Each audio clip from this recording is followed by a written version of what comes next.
an intro. So we're just going to let it Why start bother, streaming right? whenever it goes. Yeah, I mean, we did it last year, and I think it started in like 3 or 4 seconds into it. It was like, if I make it into a podcast, then so be it. So freaking be it. It is the Winning Cures Everything, and of course, Westlot Pirates annual tradition, the first round of the NFL draft this year. Let's go. To you from Detroit. We are not in Detroit. We are watching like everybody else, but we're going to have a damn good time tonight. Gentlemen, who wants to start by introducing themselves if anybody needs an introduction? I'm John Lacombe. There you go. Gary, you I'm should Sam probably Walter. direct this so we don't. I probably should have done that. Okay, so we got Chris up there. We got John. We got Sam. And of course, Scuzz. We'll be back. That's Scuzz next to the Harley. You can see him down there. He's phenomenal. That's phenomenal. Scuzz lives in Cincinnati. A lot of the WLP people haven't met Scuzz at tailgate. They don't know that's not Scuzz. We can just go with this. Well, I do want to say for all the podcast listeners who won't be able to see the screen, that is Scuzz's big hog on the screen. This is where we're starting. Wow. Yeah. It's been a year, man. It's been a year. I don't have a voice. It's ridiculous. I just got dick jokes rolling around this brain all the time.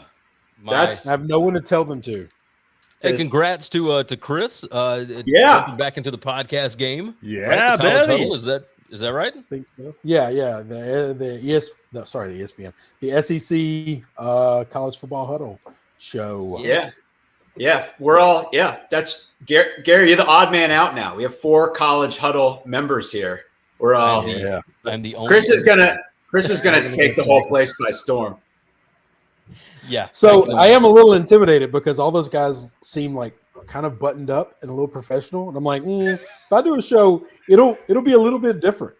It'll be a little raw. Have I not been buttoned up and professional? We're part of it. And we're not. You have.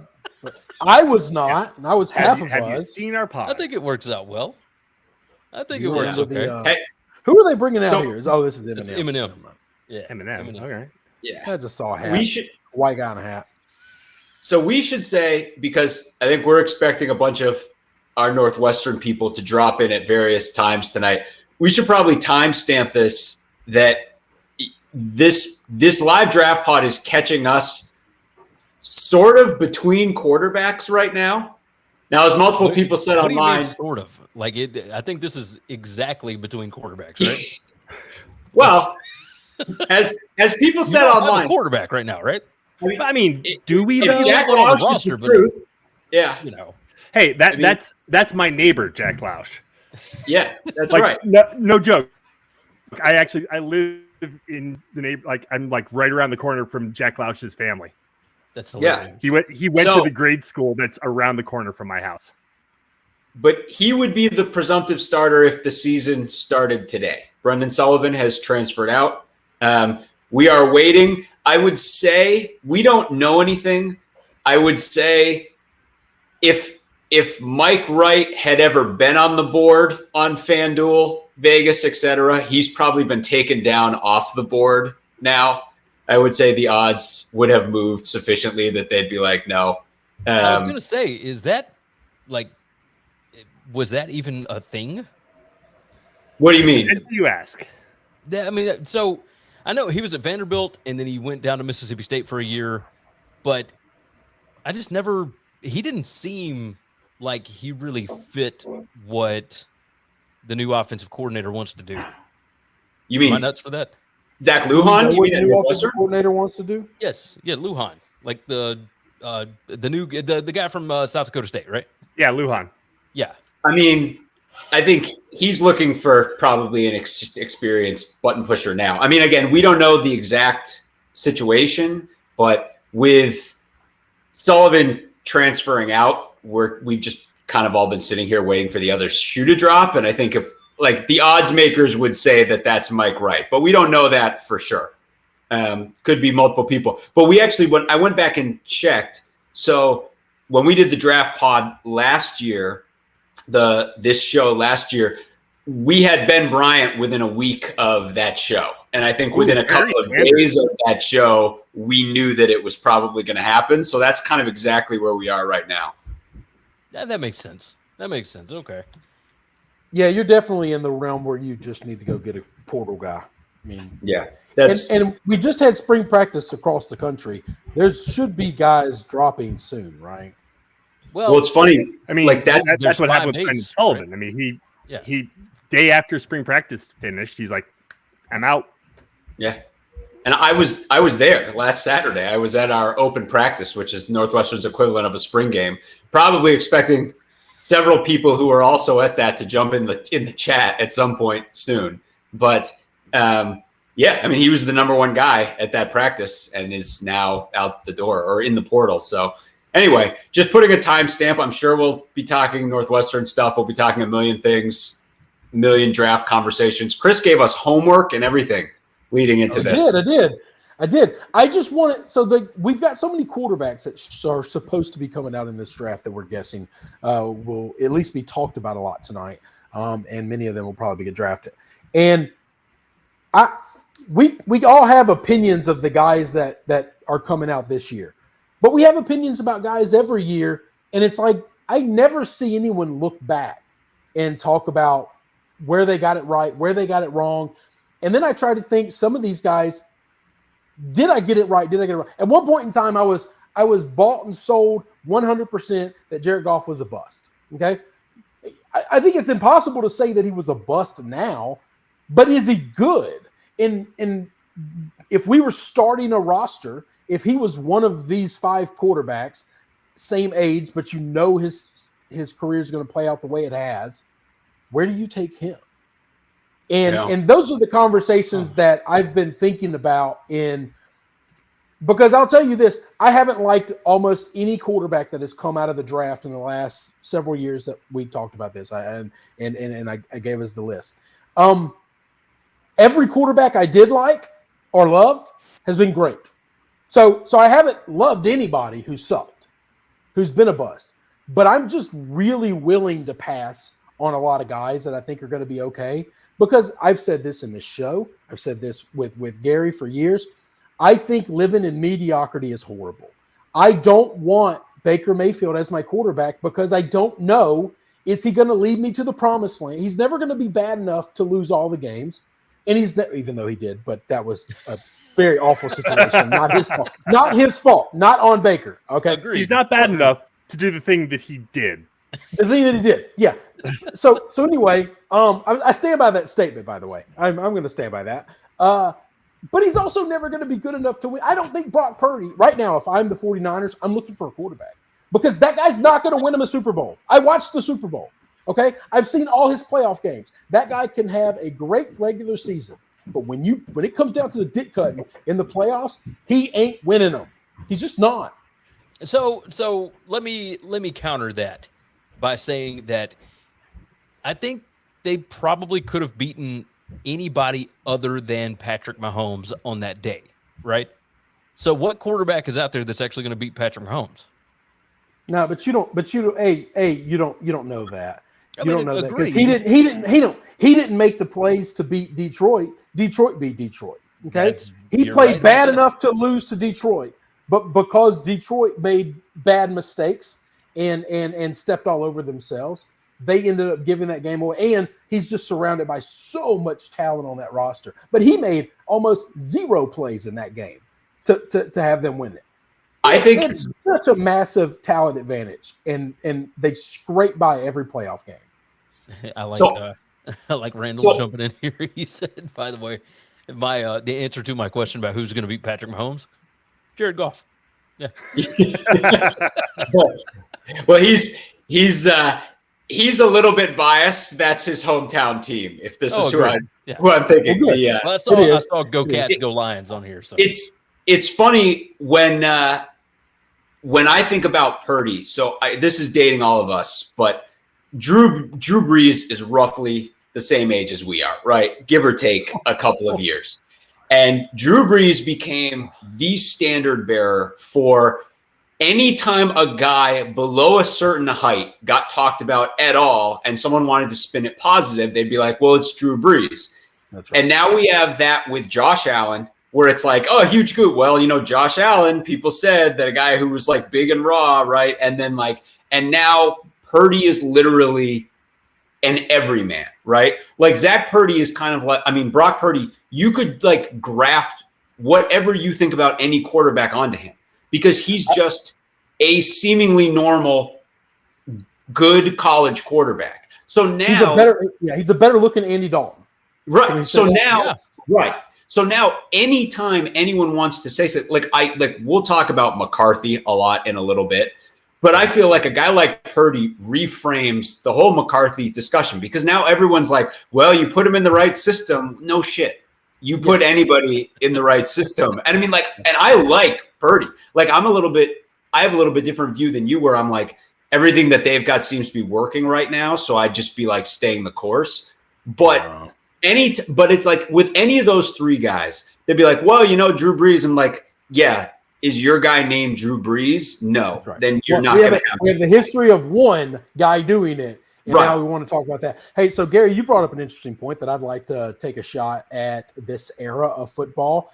I just want things talked about in context, okay? Because 10, 15 years from now, you guys are going to be talking to your grandkids about the Patrick Mahomes era, okay? And you're like, we had this superstar, this megastar named Tom Brady. And then right behind him, this other guy named Patrick Mahomes. You need to remember that Tom Brady played during the era of Drew Brees, Peyton Manning, and Eli Manning. There's 9 Hall of Fame quarterbacks that he went up against year over year over year over year, and he beat the hell out of all of them but one. And but he won a lot, and so it doesn't matter. But one. Patrick Mahomes is beating a bunch of nobodies. This quarterback situation in the NFL is worse than I've ever seen it, overall talent-wise. And there are guys that I love. I love Lamar Jackson. I think Lamar is amazing. I think that he's got so many skills and he's got so much opportunity. I think Joe Burrow is the second coming of Christ for football, man. I think he's the next Tom Brady. He's got everything about it. But the issue is that's kind of the list. Josh Allen is great. Josh Allen has a massive amount of flaws. All the rest of the list of guys, there's a 50 feet of crap between those guys and everybody else. Well, I think that's why they're expecting 6 potential quarterbacks to go in the first round tonight. That's really fascinating to me. And I'm so intrigued to see how the whole quarterback thing plays out, especially, in my situation as a Bronco fan, sitting at 12, we're kind of going to get what's left unless we overpay to Sam, you already have your quarterback. Have you not been following the NFL trade market? So I'm gonna go here for a second. I know we're gonna talk Zach Wilson here for a second. So I was reading earlier, and you put right next to each other Drew Brees, who we've spoken about, and Zach Wilson, both in their original teams. Okay, Drew Brees with San Diego was mediocre at best. He was fine, but he was not good. Give him a little more. I think he was really good. I don't think he was mediocre. He was fine. He was really good. He was fine. He got hurt. Of course, you'll get that from Sam. I am so all in on wherever you're going with this. You put his numbers next to Zach Wilson's numbers. They're very, very similar in their first 2 years. Drew Brees has traded or signs with New Orleans as a free agent. Zach Wilson gets traded for pennies to the dollar to the Broncos, both to play for Sean Payton. Yeah, that's true. That's a very optimistic. I'm going to tell you this. Listen, it was 2 years ago. It was 2 years ago. I was over the moon, talking myself into the Russell Wilson era. So I'm a little jaded. Where is Denver? The Rocky Mountains. What lives in the Rocky Mountains? Cougars. It's all coming together. No, this is Johnny Manziel in Las Vegas. You can't do that. It's just not going to work out very well. We should. I don't think you need a quarterback. What now? You brought up Vegas. So when I was out there doing the Super Bowl media crap, You would not believe media crap. God, that must I'm suck. trying to remember. Like, it must suck so much dick. Why don't we? Let's just mention while you're talking that Caleb Williams was just taken number 1 by the Bears. No surprise. No shocking. 49ers fans absolutely love Brock Purdy. By the way, I know they do that because that's their guy. That's their guy. But if they change quarterbacks tomorrow, guess what? They'd throw that son of a bitch off the bridge. Because that's what you do as a fan. Listen, I talked so much cold shit about Deshaun Watson, and then he went to the Browns. And you know what? I got to defend him. All right, he's my guy. All right, this is what you got to do. You got to figure it out. We should say so, Chris. I don't think we ever fully elaborated too on the exact nature of the homework that you gave us. Okay, right, which was basically to go through how many drafts in a row was it? About to pull it up. I just pulled it. And basically to look back at every quarterback in those drafts. It was like the last 5 drafts or something like that. Yep. And be like, quarterback from the first round from 2018 until 2023. So last year to 2018. And then to say like, okay, is he like, how did you feel about him at the time, right? Did you think he was going to be a bust? Did you like him? Did you love him? And then how you feel the guy turned out. Right now. My takeaway from looking at all of it, one of my biggest takeaways was, and this goes with something you said earlier, there haven't been many times where I flat loved a guy, but when I did, he was almost always good. Like, I mean, and I think like of the list of the guys that we were looking at, I mean, I would think maybe the worst on that list for me was Trevor Lawrence. And I mean, Trevor Lawrence Jacksonville's not trading Trevor Lawrence away for anything. Yeah. And one of the other ones, incidentally, though, was like Lamar. I mean, to me, going back, like I remember being so convinced that the Browns needed to take Saquon and Lamar with their 1 and their 4. I was like, Lamar is the man. But there haven't been many, right? There haven't been many where I was like, that dude. And like, we got Caleb Williams on the board right now. I think he's good, but I don't like Trevor Lawrence. Everyone was so like, that guy's an NFL starting quarterback. There's zero doubt about it whatsoever, right? And I don't feel like this or the past couple of drafts have had a guy like that. And I mean, I think Williams is great, but I don't think anyone is just like, this guy's lead pipe lock it in. Like, I don't feel like that's the draft analysts disagree with that. I literally heard all the ringer guys talk about how if Caleb Williams was in a draft with Trevor Lawrence and Joe Burrow and Andrew Luck, literally the 4 or 5 highest graded quarterbacks that's ever come out, they would take Caleb Williams over all of those guys. I think that's insane. Yes. I think that's absolutely insane. And part of me wonders, are they being genuine? Are they just trying to pump up this draft? Which is weird because they don't cover the draft like that. So what is their intent? Or I think there's a world where they're really buying into this, and there's a chance that he's. I think he's good advertised.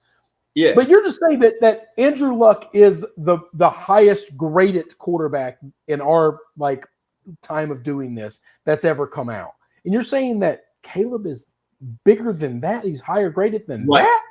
That's Luck is the guy I think of when everyone was like lead pipe lock. Plug him in. Yep. He's going to be one of the best quarterbacks in the country. That's what everybody thought. There was no dissenting opinion, and that's exactly what happened. But it doesn't happen that often. And then, like most of the Trevor Lawrence is the other one. I think Trevor Lawrence was the second highest graded. Right, and that's the thing. Like those guys, and there's a couple huge ones, but I mean, the rest of it, so much of it is just like a crapshoot. I mean, we were looking. There have certainly been times where I have thought a guy was going to be a bust, and boy, CJ Stroud, the paint's not even dry on that one. What if he has like a big sophomore slump? Like, are you rooting for a sophomore slump? I mean, what if he just looks like a normal dude this year? Like, here's the thing. Here's the thing. Better about that take? Anyone who's a Northwestern fan who's watching this pod right now knows that he played Brendan Sullivan straight up in a monsoon in Evanston, and Brendan Sullivan was the better quarterback in that game. And it's so bizarre because, I mean, we went into that game being like, I think if he's got the first time he actually has adversity, he's going to wilt. And then that's exactly what seemed to happen. And then I just carried that take with me forever. Nope. One of the 5 to 10 best quarterbacks in the NFL. Pretty incredible. Forever. So pretty incredible. It is what it is. And I'm with you. No, I'm totally with you. We all got him wrong. I didn't have the hatred or not hatred, but disgust. He was just a guy that I was willing to pass on. You know, right. I didn't think he was going to be a bust. I just didn't want him on my team because I didn't think, but literally like those guys, I've got mine pulled up right now. The list of guys where I guess I could say I was just flat out wrong is 2. It's CJ, which I would have passed on him, and it was Josh Allen, which I would have passed on him. That's the list in my eyes, because while Tua Tagovailoa is putting up monster numbers right now, my problem with that is what Gary talked about. Anybody in a perfect system can be great. And if you look at that system, there's 27 quarterbacks in the league that would be putting up numbers very similar to Tua's in that offense. Okay. I think he's the weak link there. This is what everyone in the country next year is going to be saying about Jack Lausch / Mike Wright. Well, he threw for 5,000 yards, but anyone in Zach Lujan's system just stacks up yards. So, all right, my boy just got taken. So it was Jayden? Yeah. There it is. Yep. All right, so Jayden Daniels to Washington. To go play for Dan Quinn. Yeah. Well, to go play for Cliff Kingsbury. Yeah, there is that. Is Drake Maye going to fall? That's weird. That's a question. What does New England do here? No, there's no chance. And Chris, congratulations. This is your guy. You had a number 1 pick and a number 2 pick, both Heisman winners in the past 5 years. Pretty amazing. High times. No, it's been a pretty unbelievable run. I mean, literally outside of Alabama and Georgia, nobody's had a run like this, and we're just not that level of school with the kind of money and the power and influence over college football that those teams have. So yeah, pretty good for a poor little school in Louisiana.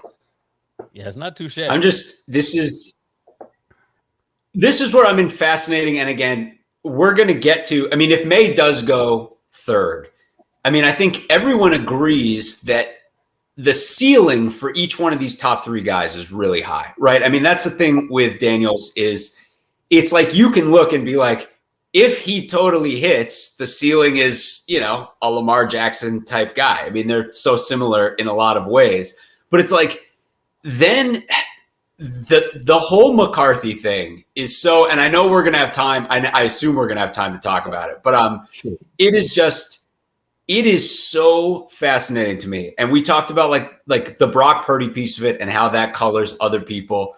But I mean, Gary, you and I were going back and forth yesterday talking about McCarthy and and McCarthy and Shea Patterson. And that whole thing is so fascinating to me. And I want to be really clear in any discussion we have about McCarthy that I love McCarthy. We all have really liked McCarthy. We said almost exactly 1 calendar year ago that at this time now, J.J. McCarthy would be the starting quarterback of a national championship team because we were one of the few podcasts in the country that thought Michigan was going to win the national championship this year. We love J.J. McCarthy, and Scuzz, who's going to be joining us shortly, was the number 1 guy for an entire year being like, why is Michigan starting Cade McNamara? They have to play J.J. McCarthy. He's the secret sauce that unlocks the playoff for them. And he was 100% right. JJ's great. But, man, it is like there are key differences, and I want to be clear. J.J. McCarthy's for sure better than Shea Patterson, but, man, are they similar. They were both the starting quarterback for IMG. They're both about 6'1", 200. They both were the starting quarterback for Michigan for 2 years. Their second to last season, for Patterson, it was his junior year, and for McCarthy, it was his sophomore year. But each of their second to last seasons, the base stats are almost identical. They both completed 64.6% of their passes for within like 100 yards of each other on the season, for about the same amount of touchdowns, about the same amount of interceptions. And then McCarthy McCarthy did what we thought he was going to do, which was continue to ascend while that entire team continued to ascend. Patterson had a really rough senior year. Okay. And there's no doubt about that. Like, Patterson had a rough senior year, bad accuracy. Okay. But that was just not a great team though, right? Like, yeah, right. And for a team that was clearly way worse than this Michigan team, which is one of the best Michigan teams ever. But we're talking about a guy who wasn't drafted and a guy who could go as high as 4. And that's just wild to me. I'm like, and I'm saying, like, I like Shea Patterson too. I like JJ McCarthy. But I mean, if you would ask me, I would have been like, well, geez, I would have taken Shea Patterson, maybe taken a flyer on him in the 4th or 5th round. And I think maybe top of the 3rd for JJ, maybe like mid-second, low second, top of the 3rd. Sure. That's about, nope. One of those guys is going to go top 10 probably, and the other guy wasn't drafted. And it blows my mind. And it really makes me wonder about, like, when we talk about like the Brock Purdy piece and all those different things, because, man, JJ does, I mean, what a pedigree, winner everywhere. Nazareth Academy, Southside, not too far from you, Sammy. And one there, one at IMG, one at Michigan. Okay. It's totally possible this guy just doesn't have NFL tools. Like, it's totally possible. And he's going to be a top 10 pick in the draft. And but we can't just compare him to Brock, because the pedigree, all the things that you named are all things that Brock didn't have. Mm. Can I just come in with an interesting stat that I just saw on The Athletic? Sure. Second time in NFL history, multiple Heisman Trophy winners have been selected in the top 5 of a draft. 2015, Jameis and Mariota, and then tonight, Caleb and Jayden. Oh, that's fascinating. Not top 5. That's both 1-2, 1-2. Yeah. That's pretty wild. That is fascinating. Wow. Did y'all hear was it a GM that talked about how weird Caleb Williams is? Yeah. I've heard a lot. I mean, like, the week leading up, a lot of people were talking a lot of crap. And like, they said it would be like having Prince play quarterback for you. I loved that so much when people were talking about that, because literally one of the, if not the most famous anecdote of the entire 2000s was the Chappelle Show anecdote about playing basketball at Prince's house. The core point of that entire anecdote is that Prince is great at sports. Yes. So now I'm like, everyone's like, he's like Prince. I'm like, well, wasn't Prince like awesome at basketball? Isn't that the whole point of that story? You can be Prince. Being awesome at basketball, I've told you, I'm just being awesome at basketball is not leading a football team as a quarterback. Those are two very different things. I'm just saying, if I was a Bears fan, I would be running to be the first person to put game blouses in Bear colors, navy shirt, game blouses in orange letters. If this dude throws for 300 yards in his first 2 or 3 games, it'll be like, this is the thing. It's like you're weird or eccentric, right? It all depends on how much they love you. So Drake made in New England. Yep. Yeah. So that's official. Took Maye. Yeah.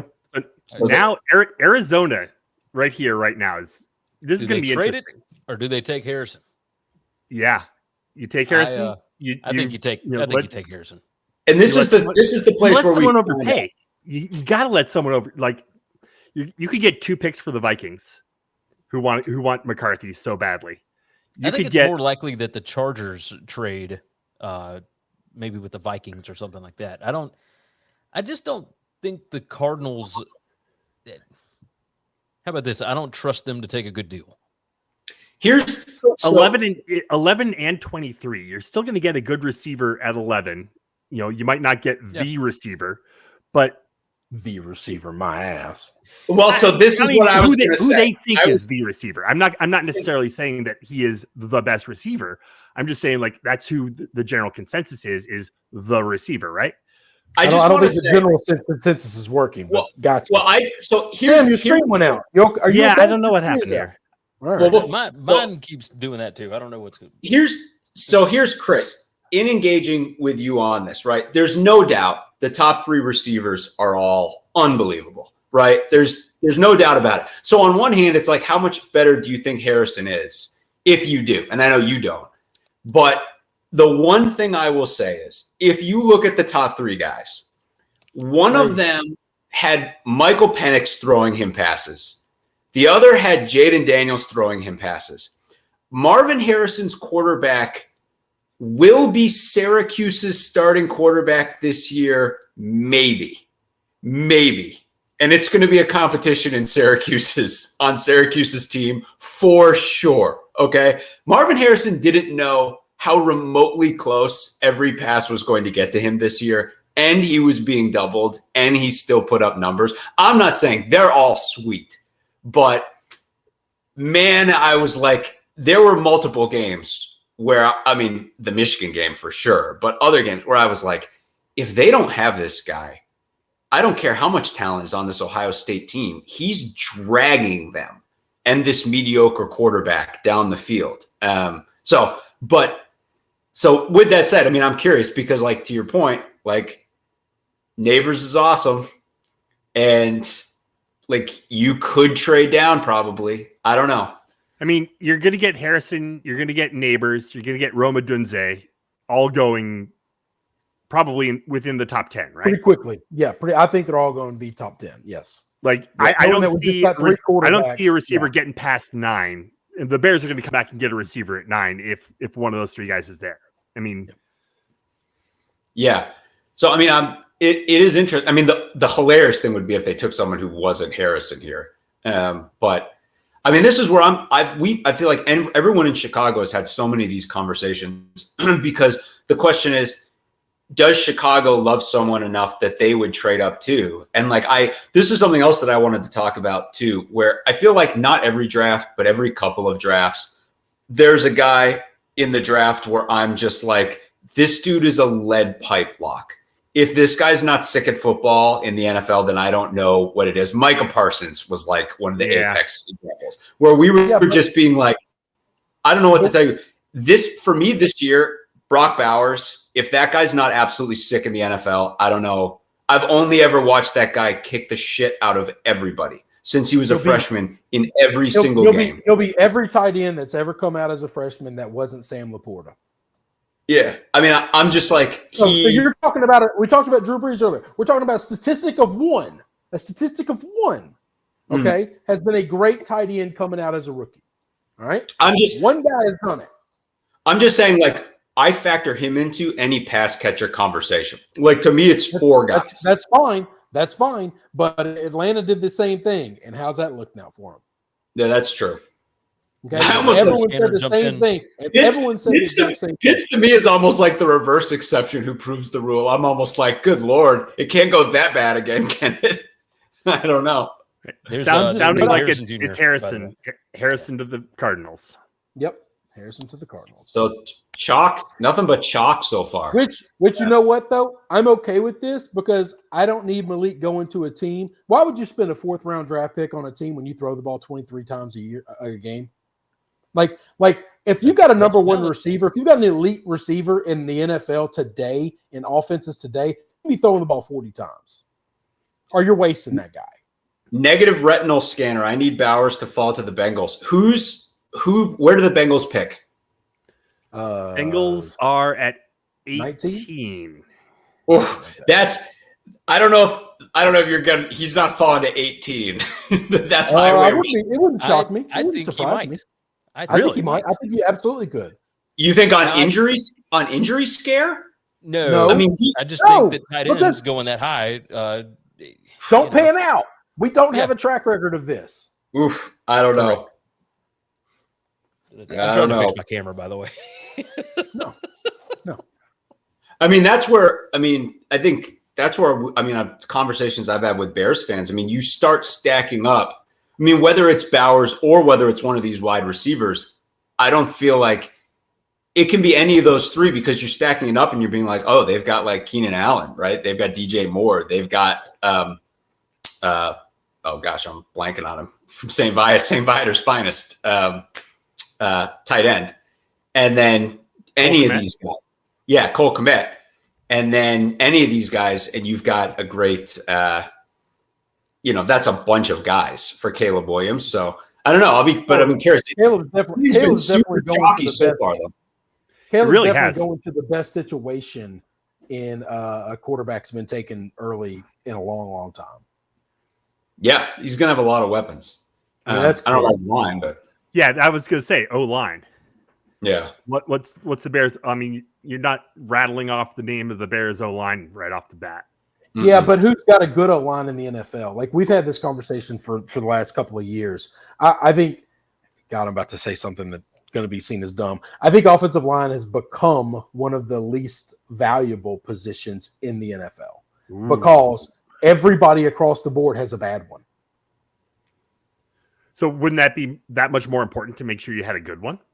No, because if everybody else's sucks too, you build strength on strength.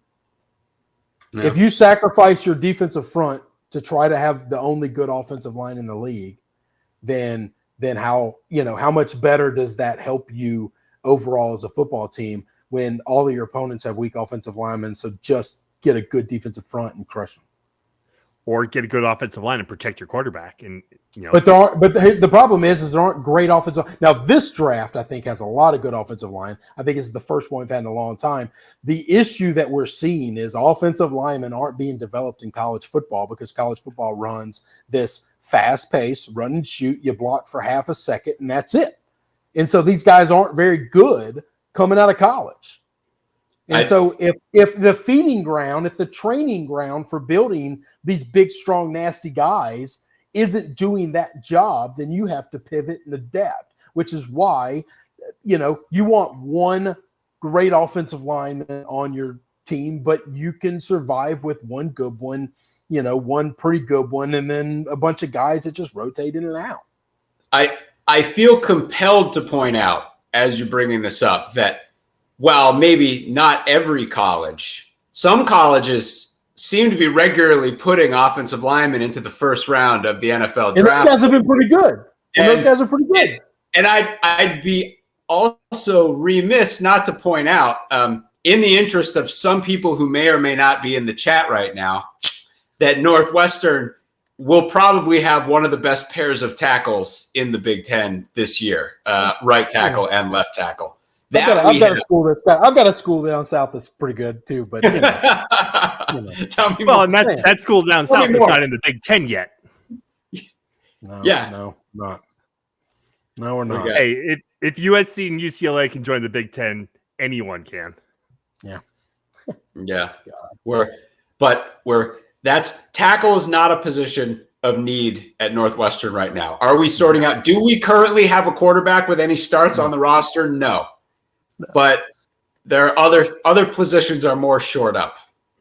And like I said, this is an even numbered year draft. Northwestern puts first rounders in the odd numbered years draft. So we just have to wait another year. Well, most of the guys that y'all put into the league in the first round have done pretty well. They've performed. They've gotten second contracts and or have performed. Slater's gotten hurt a lot, but that's because he went to the Chargers, and it seems like everybody just gets hurt there. He's one of the only guys where, like, I feel like the Chargers, the whole mentality of the Chargers right now is there's like 5 guys on this team we would keep, and he's one of them. He's one of them. Speaking of the Chargers, it's sounding like they're not trading. Adam Schefter. No, I think they're going to take a wide receiver. So what is this, Nabers or Odunze? Yeah, here it is. Moment of truth. If it's Nabers or Odunze. We'll find out in a couple of minutes. That's my opinion. That's my guess. There's also a world where they could take another offensive lineman. This is a great offensive line draft. So compared to the last couple of years, they just haven't been a lot. There's been one or two. Penix was awesome. But, like, how many other offensive linemen came out of that draft? How many other offensive linemen have come out of the last couple of drafts? Slater was great, but, like, Man Bear Pete, awesome. But we used to, I mean, the whole first round used to be, 6 or 7 just big, nasty offensive linemen that everybody could count on being great.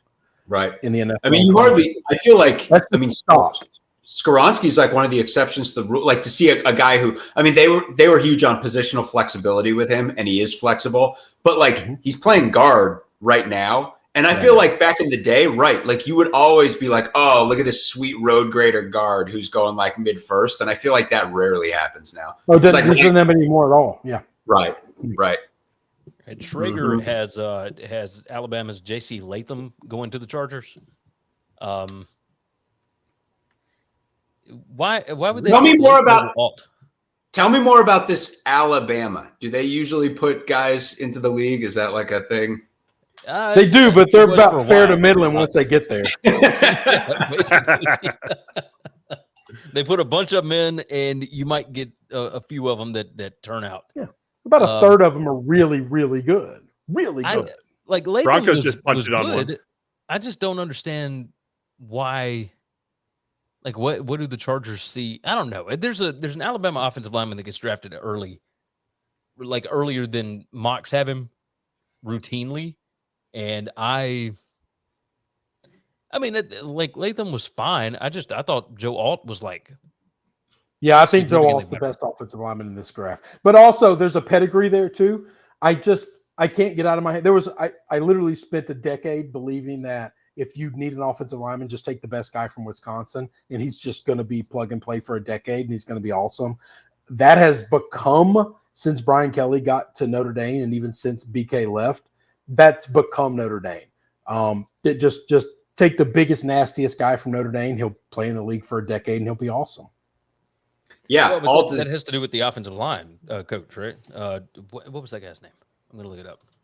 So funny, Joe Thomas had an entire. I don't know because BK is doing the exact same thing at LSU the second he got there. So Joe Thomas had an entire Hall of Fame career with the Browns, and the number one thing I still think of with Joe Thomas to this day is the day he got drafted and how he just went fishing instead of going to the draft, and they had a camera on the boat and they just like filmed him from the boat for the draft. It's like that to me is the standard, but yeah, and as we talked about a lot this week, in particular, right now, Wisconsin's a little squirrely on the offensive line, and Scuzz, who will be joining us later, had a whole like dissertation on how that wasn't the kind of line that they needed at the moment where they were rejiggering their entire offense, and was proven correct in the Northwestern Wisconsin game, if I don't mind saying so myself. If you don't mind saying so yourself. Joe Alt goes number 5 number 5 to the LA Chargers. Sorry, that's who I would have taken. So the Giants at 6. The Giants were trying to trade up with the Patriots. Right. Now they're sitting at 6. If they were itching, were they all in on Maye? And now will they settle for McCarthy? I'm going to bet they were on Maye. I mean, I just think, good. Look how big this guy is, man. Look how big this sumbitch is. Look at him. Yeah, he's an awesome. Impressive beast of a man. All right, Schrager's got Don't hurt your football there. Easy. Don't hurt your football. Don't hurt it now. Good gracious, look at this Minnesota boy. Yeah. He's a whole head bigger than everybody there. Casey said, "Love you, bros. Have a great draft night." And then he says, "Can't believe the Chargers didn't take Bowers." Bowers ain't going that early. Casey, this one ain't that rigged, brother. Like we can talk about other things being rigged. This one ain't rigged. I get everything you're saying. I'm just like, I'm not saying I love Bowers like I loved Micah Parsons. Micah Parsons to me was as lead pipe lock as I've ever seen. But I'm just like, all I've ever seen is Bowers just beating the brakes out of people. So I don't know. Schefter says the Pats and Vikings both tried to trade with the Chargers for Herbert. Yeah, so I'm going to tell you Harbaugh that would then take McCarthy. Yeah, Yep. So Jim Harbaugh came out and said he's the best college football player he's ever seen. He's the most pro-ready guy. All this stuff. If he says these things, then I'm gonna make him an offer. Every team so far should be calling them saying, "Oh my God, I'd be for driving to his house and being like, are you really going to let me fleece you for Justin Herbert so you can take JJ McCarthy? Yeah. I'm going to knock on his door." It would be criminal to not make that phone call. It is your responsibility, your fiduciary duty to make that phone call and ask him and make him say no. Right. I mean, literally, this is the ultimate test of the knock on Justin Herbert is he's not a winner, and JJ McCarthy sure is a winner. One of those guys is freaking loaded with every NFL tool you could possibly want. What are we talking about? I'm just like, I don't know. I'm going to pump the brakes on Herbert there. I know you feel, I'm just like, to me, that dude's a top half NFL quarterback. That's his floor. Okay. All right. Okay. Sure. But I mean, but that's his team, baby. That's exactly what I want from my guy. This is where I don't want to be. I want you to either be elite immediately, or I want to be able to shoot you in the head and drag you to the ocean. But I want to be able to move on. Right. So the Chargers now have Slater and Alt as their tackle. Holy Toledo! Sick.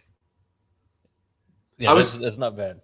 That's not bad. I was just trying to think, Sammy. We just talked about offensive linemen not being great. They might be great. Yeah, those are good. Those are two awesome tackles. There. Now the question is can they stay healthy? Can they stand upright? Yeah. How long? That's always the question with the Chargers. Chargers are just snake bit when it comes to they're a snake bit team. Yeah. How long until we find Jim Harbaugh either in a boot or a sling? I mean, you know that guy's a maniac, right? Yeah. Did anybody see the tattoo that he got? Yes. It is odd that it's not even like odd that he got a Missouri. It's odd that he got a Missouri tattoo. That's weird. It's not even the Michigan M. It's just like a regular M in black with the record on the bottom. That's it. Here. You want to hear me? Something just popped into my head that is a crazy journey that I'll take you on right now, which is perfect as they show JJ McCarthy. Okay, so JJ McCarthy, before he transferred to IMG, won a state championship with Nazareth Academy in LaGrange Park, Illinois, Chicago suburbs. I once worked with a student who was a cornerback at Nazareth, and was a cornerback on their team when I believe they won their first state championship of the recent era. And that kid then went and played college football D3 at John Carroll. And this isn't that long ago. It's a little while ago, but I would say, he's probably late 20s right now. Played D3 football for John Carroll. His cornerbacks coach, not head coach, not defensive coordinator, his cornerbacks coach was Brandon Staley. And the hilarious postscript to this story is that cornerback that I'm talking about right now has 1 million TikTok followers as an internet influencer. Just hilarious story. But I find it hysterical though that he's his D3 level, not even his DC, his cornerbacks coach was the recent head coach of the San Diego Chargers, LA Chargers. You gotta get the San Diego out of there. Yeah, I know, right? That's good. I still can't. I mean, LA is the Rams, or in the way back the Raiders. I mean, I have to think about it every time I think about the Chargers and not say San Diego. It's impossible. You do that with the Redskins too. Here you go, Chris. They gave your boy. Yeah. Nope. Answered the question. Nabers or Odunze? Nabers. Yeah. Daniel Jones gets a wide receiver 1. Great. And how's he going to throw it to him? We'll see how he does with a bad quarterback. I'm sorry. Daniel Jones, he mocked that pick to all get out when he got picked by the Giants there, and that's still just ridiculous. All I know is you can't give Mike Kafka a weapon like Malik Nabers and not expect him to get the absolute most out of him. That's all I have to say. I agree. You can't keep Mike Kafka down for more than 1 year. He's ready. He's ready to bounce back. If he has to drag the corpse of Daniel Jones to do it, well, that remains to be seen. Like, so be it. So be it. Here we go. So be it. Austin jumped in. That cornerback's name is Albert Einstein. All right. So number 7 here, we got the Tennessee Titans. So this is going to be an offensive lineman. Chris, tell me about Nabers. Is this a carbon copy of the guys that came out in what 20? I guess for the 2020 draft. And, could it be the second coming of JJ or Chase? Sure. ESPN's literally running highlights comparing those two guys as we speak right now. Oh, are they? I got. I mean, measurable wise, he's every bit as those guys. The thing that he did in college, that JJ did a lot, but Chase didn't do nearly as much, was catch trash balls. When he's guarded, when he was covered, when he was double covered and guys are draping over him, he was able to fight for the football. I think he's got a little more fight in him, but you're seeing him run away from a whole lot of people in this highlight reel. There's going to be a lot of times when not a lot of folks are near him. Daniel's just got to get the ball up in the air. He's sick. So I think he's special. I think he's real special. Twitter is really starting to buzz about someone trading up to get JJ, and Denver being that name, because you're looking at it here. You've got the Titans, the Falcons, the Bears, the Jets. 4 teams who are not necessarily taking quarterbacks before the Vikings, who are absolutely taking a quarterback, and the Broncos, who absolutely want to take a quarterback. So the Vikings are probably sitting here thinking, we could maybe hang out here, not give up the 23 and have JJ fall to us. And then the Broncos are like, how do we move up? All I heard the last couple of days was that the Broncos were very, very interested in Bo Nix. Are you trading an extra draft? I've heard that. Are you trading an extra draft pick for JJ when all you've talked about was how much you like Bo? Like, is it worth that extra pick that you're going to have to give up? Because that pick's not. They really don't have much in the way of picks. No, that's true. So on this pick, I'm seeing pick is in. Like, if the Titans are not trading this pick, like, they got to go offensive line. Right. Well, they're going to go offensive line because Brian Callahan hired his dad, Bill Callahan, who's the greatest offensive line coach, one of the greatest offensive line coaches in the history of the NFL. And while he says his dad is just another employee, I am 100% certain that when his dad says, I want you to pick an offensive lineman, he's going to take an offensive lineman. That's what good sons do, especially when you're a Nepo baby. Sam, when you got a head coach job because of who your dad is and nothing that you've done, then you're going to listen to your dad. Chris, I'm just happy, just on the small chance any Nebraska fans listen to this show, that you were able to get Bill Callahan into the broadcast. Well, I mean, he starts talking about nepotism. I'm like, where's your Iowa Hawkeye shirt, brother? Like, what? Like, what are we doing? Well, they ended that nepotism. They fired that guy. Yeah. Well, we'll see how long. Kirk may just stick around forever, like, just because that cannot be a good relationship there, right? Well, when you got a lot of power and you're a mean guy, you just like to wield it over people. I guess that's a good point. Casey jumped in. Hey, you want a hot take for the draft tonight? Oh, God. Michael Pratt is the best quarterback in this draft. Here we go. Listen, Sam, let me tell you something, Sam. Okay, this is the draft that y'all need. If I was running the Broncos, let me tell you what I would do. Okay, I would build my team the best I could build, and then I would take a combination of Spencer Rattler and Michael Pratt, and I would say both of those guys are better than all 3 of the quarterbacks on our roster currently, and one of those guys will be a pretty good backup, and the other guy can probably lead this team, and we'll just figure it out and we'll let them duke it out. I've been saying the same thing forever. I just can't get around the fact that, Rattler's going to go in the 3rd or 4th round. And, at that point, how is he not a massive value? Just based on raw tools. I was just about to say, just on pedigree alone. Because here's the thing. That's exactly what I'm looking for in a quarterback. Right. I'm going to know within 6 months to a year if he's got the goods or not. And if he does, we keep him around. If he doesn't, we push him off a bridge. This is not that hard. It's easy to cut guys that suck. I just want to say, Bo Nix, this takes me back to when we were watching all those LSU receivers highlights. And for all the NU people who are going to tune into this, if there's anything we love, it's having ESPN show SEC highlights nonstop. And I can't wait for when Bo Nix gets drafted. I just can't. Can we queue up all those Auburn highlights? Maybe we can just start playing Bo Nix Auburn tape right now, and we can just. There were no Auburn highlights for Bo Nix. What are we talking about? Yeah, there were two. Listen, hey, his freshman year, I won a lot of money on that massive comeback that he had over Oregon.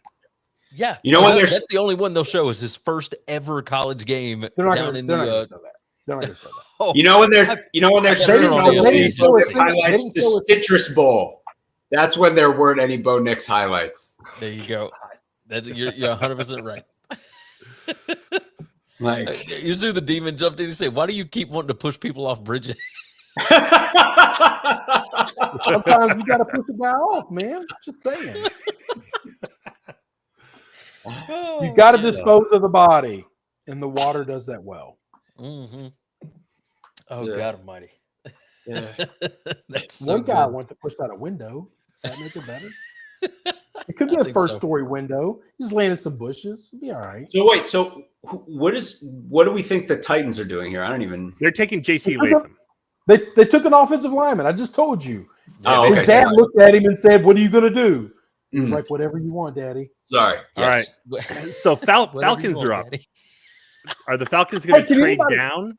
No, the Falcons are going to take the first defensive player off the board. Who do we think that's going to be? I think it's Turner. I think it's either Turner or Murphy. Oh, but I've got a big conversation we're going to have when he gets taken. So, this is literally where I had the neuron fire in my brain for a second that was like, well, don't they need a quarterback? And I was like, oh yeah, that's right. No, they will. Well, I mean, they could probably take one. There we go. McKinnon jumped in. Not to mention the only offensive weapon he had at Auburn was Tank, and he's proven to be a good college running back, but backup pro running back, off-speed guy.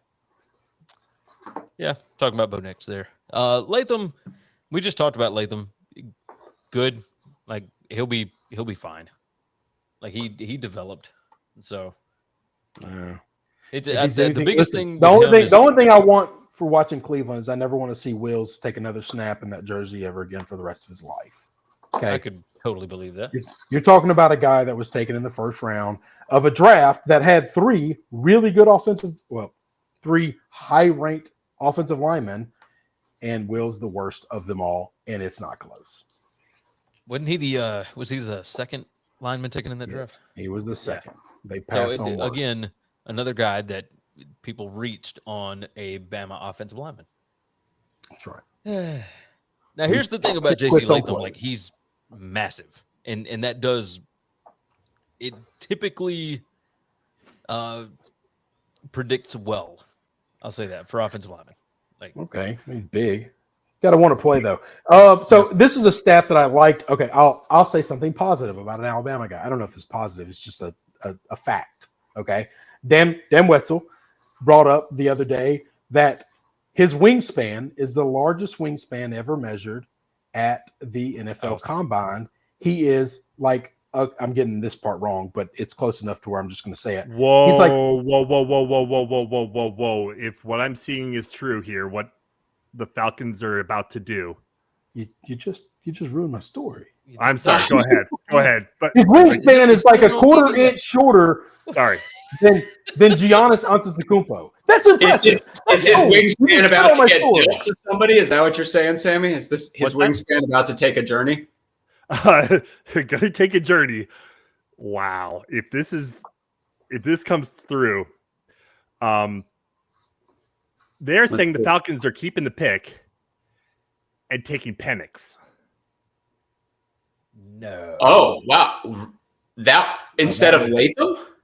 That would be shock. The Falcons. The Titans just took Latham. Titans took Latham. Right. Oh, wow. Oh, I see. Yeah, I'm. Well, now. Wow. That's did not expect that to me. I'm like So that's a report, right? That's something you saw on like that's Twitter? a lot of people saying it. Holy moly. Jeff Howe, Jordan Schultz, Albert Breer, all saying that that's a thing. Yeah, that's that to me. They just like went out and paid a buttload for Kirk Cousins. That's what I was going to say. But I suppose if you're worried about Michael Penix as he can get hurt, well, I suppose one way is to stack him on a roster where you already have a quarterback. If that's really going to happen, I guess we're going to find out now. But that to me will be such a referendum on draft smoke. Now they're showing J.J. McCarthy. Yeah, I was just about to say, I just saw something with J.J. McCarthy. No, this is what's up. It's Penix. So they're gonna. Wow. This to me. They're gonna sit Penix for a couple years behind Kirk. So Penix is the oldest quarterback to come out of this draft, and he's not going to start for 2-3 years. This dude's going to be like 33 before he takes snaps. Brandon Weeden, baby. Brandon Weeden. Austin. This is. He said Penix and Cousins have the same number of playoff wins. So yeah, that's true. Oh, shots fired. This to me, I love this. If this happens, I love this so much. Penix is like Chris has talked about this. Chris, this is your whole theory. Home run swings. Yeah. Swing for the fences or don't swing at all. This dude has an absolute cannon for an arm and can make every throw. I want to be clear. I love Penix. I think he's fantastic. I'm just surprised that he went. Oh, I'm shocked too. He's going at 8. First off, this team. First off, he was not talked about as a first-round quarterback. Like he was the guy that was going to fall out of the first round out of all these guys. Second of all, this is a team that like 4 or 5 years straight they've taken an offensive player and their offense kind of sucks. At some point in time, we all just assumed they're going to take a defensive player. Yep, it's Penix. They just took it. Unbelievable. What a secret. When was the last time 8 picks went without a defensive player? Like, well, never. This eight would have been 7. I think was the biggest. So everyone assumed the first 7 were going to be offense, and we were going to break the record, quote unquote, this year. So now we're pushing it even farther. Who picks after them? The Bears are 9. Bears are back on. They're taking a wide receiver, baby. The Bears are going to. Are they going to take Rubber? Hey, Scuzz asked that. Bears will take Odunze. Wow. The Jets. This is Broncos want Penix, or if the Broncos want JJ, they're like they need to be shelling out for. But this reframes my whole. So if the Vikings are going to get JJ just sitting still. Holy shit! They're not going to trade anything.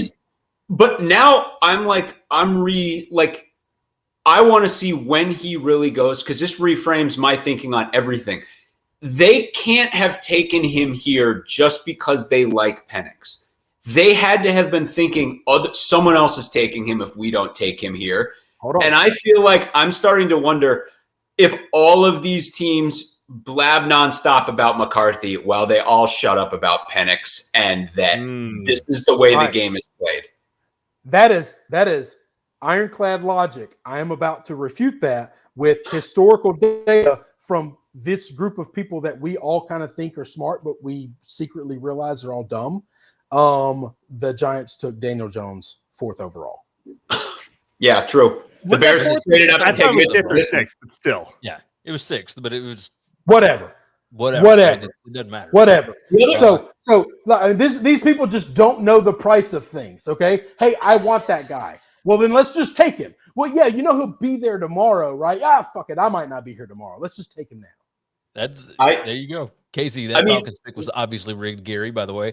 The Tom Fornelli tweeted just a bit ago, said Michael Penix will be 28 when Kirk Cousins' contract expires. Wow. That's now, crazy. Cousins is coming off of an Achilles, at a pretty advanced age. So I mean, look, I'm the guy that's always gave him $100 million. Yeah, but I'm going to bet there's like medical insurance. I was about to say a lot of that's guaranteed money. Maybe like 2 days ago, someone walked out of the hospital and was like, "You got to take a quarterback," and they were like, "Oh no." But again, like, so this goes back to, again, we talked about, like, I don't want to ever seem like we're hating on JJ McCarthy, because I always really liked JJ McCarthy as a college quarterback. We have all, and I mean us, we the Westlot Pirates, have always loved Michael Penix. I mean, loved him. When he was at Indiana, he was unbelievable. And in the COVID year, he was the best quarterback in the conference and almost single-handedly willed them to a win over Ohio State in an absolute shootout of a game. And then they got screwed out of the BCS that year, or the CFP playoff. Yeah. Or no, they got screwed out of a major bowl. New Year's Six Bowl. Yeah. New Year's Six Bowl. And so, like, we loved him, and then he went to Washington and hit like a whole other gear. But I mean, Chris and I had a spirited discussion relative to the Heisman Trophy, relative to, and I want to be clear, I wish nothing but the best for Jayden Daniels, a worthy Heisman Trophy winner. Penix was my pick, and I understand that. And he, by every statistical measure, that's wrong. But I appreciate the fact that you watched Penix play a lot of football and you watched Jayden play very little. So I get that. I understand. It's because Jayden wasn't in the same stakes games that. Whoa! Huh. It looks like the Vikings just traded up with the Jets. The Bears took Rome. They moved up one spot. The Bears took Rome. Chicago's taken. Oh, Rome. The Bears did take Rome. Yeah, are you watching on Twitter? What are you doing? I'm watching on YouTube TV. What are you watching on? I'm watching Twitter. I'm watching on ESPN. I'm watching ESPN. I'm watching on YouTube TV streaming on the NFL Network. Sam's always on the edge, like on the edge of the Twitter webs with whatever's coming out. So the Vikes are taking JJ then, right? I mean, that's got to be it. Yeah. Why would they trade up with the Jets one spot because they were where the Broncos were going to? The Broncos were going to overpay for it? Makes sense. They're doing it. Okay. Fascinating. This all worked out perfectly. I want to know what they gave up, though. I want to know I want to know the price that they paid. Yeah. Because if they gave the Bears, that's a gross overpayment. I think the vast majority of people, like, you would have got, like, I think the lowest odds would have been that the Bears ended up with the exact same two players that they ended up with. Odunze and Williams is exactly who everyone thought that they were going to get, and that's who they got. Heard a lot of comparisons of Odunze to Larry Fitzgerald this week. Ooh. That's pretty high praise. I mean, that's real high praise. That's steep. All of our Bears traffic wants to hear that. I mean, you get Williams and you get Odunze. I mean, that's a fantastic first round. I mean, that's really solid. They're showing McKinnon. I don't know what you're talking about. One of the worst top Big 10 wide receiver. A Big 10 wide receiver beating a Pac-4 cornerback in this. Pac-2. Yeah, Pac-2. Hey. That's right, 2-pack. Hey. No, McKinnon's saying this could go down as one of the worst top 10 picks in NFL history, or it could be absolute money. I feel like there's damn near no in between. He's talking about the Penix pick. Oh, the Penix pick. Okay. Yeah. Okay. Hey, remember, let's bring this up. McKinnon's a Falcons guy. Remember? Oh yeah, that's right. So, I'm sorry, but bouncing back and forth from the Chiefs to the Falcons. So he got double dipping. Yeah. I do the same thing, McKinnon. It's all right. That's okay. Let's talk about this. Only two teams. We're in top 10, and two teams have 4 of the picks. Yeah. And they both wear purple. And kind of a shade of gold. Isn't that interesting? Sam, how do you feel about future Bronco Bo Nix? How's that working out for you right now? Has it started to sink in? So, I mean, or Michael Pratt and Spencer Rattler. Yeah, that's the thing. Like, at this point, if the Vikes take JJ here, which they're going to, Here's the return. It was moving up one spot cost a 4th and a 5th round pick. Oh, they got it on a steal then. For one spot and pick 203. They fleeced them. Wow. That's well worth a 4th and a 5th. The Broncos only had like 5 picks this draft. They don't have much. Yeah, the Broncos don't have a lot to offer. I love this for the Jets. Why don't they have a lot to offer, Sam? I'm sorry. Look, my Browns don't have anything. Okay, so that's all right. I jab because I'm really just stabbing myself. They lost the first last year to get Sean Payton. No, there was the second they lost this year to get Sean Payton too. They don't have a pick. Well, they don't have a second round pick for Payton this year. Yeah, but I mean, we haven't had a first round pick, and this is our first round pick in 3 years. Yeah, I think my Browns have a couple more years plus $250 million. Right. Okay. What's the worst trade? What's the worst trade? Deshaun. Russ. I think it's Deshaun by a lot. I think Deshaun hasn't played for a very long time. At least you got snaps out of Russ. So let's say they're both equally bad, but one guy doesn't play and the other guy's just bad at football, but he's out there trying. I'll take the guy. Here's the thing: the Browns made the playoffs last year. Oh, I guess you're right. Wait a minute. Maybe the guy not playing, if he sucks, is better than the guy playing that sucks. Sam, I'm just wondering if Sam plans on just sticking pat with San Diego Chargers Drew Brees and not taking a quarterback. Yeah, I'd like to go on record as we've been doing this for a while, and I really miss Scuzz. I know he's like he'll be here. I get it, but I miss him. You guys are fine, but he'll be here. Wow. You've all probably That's a joke. Oh that's boy. Okay. Sam's the only one that's ever taken me out. No, it's not. All three of you guys have gone out with me since I've gone to Chicago. All at different times, 3 different trips. I want to say, Chris, this gives me a chance. Put that right here. Oh yeah. Oh. That's Trev. That's right. Yeah. Let's go. Hey, he might be the best Bronco on this roster as a quarterback if he was in that quarterback room. I mean, he's definitely not the worst. Go ahead. What are you going to say to me? I'm sorry. Well, wait. So this reminds me of something in the interest of things that Chris isn't going to be traveling to, and Northwestern.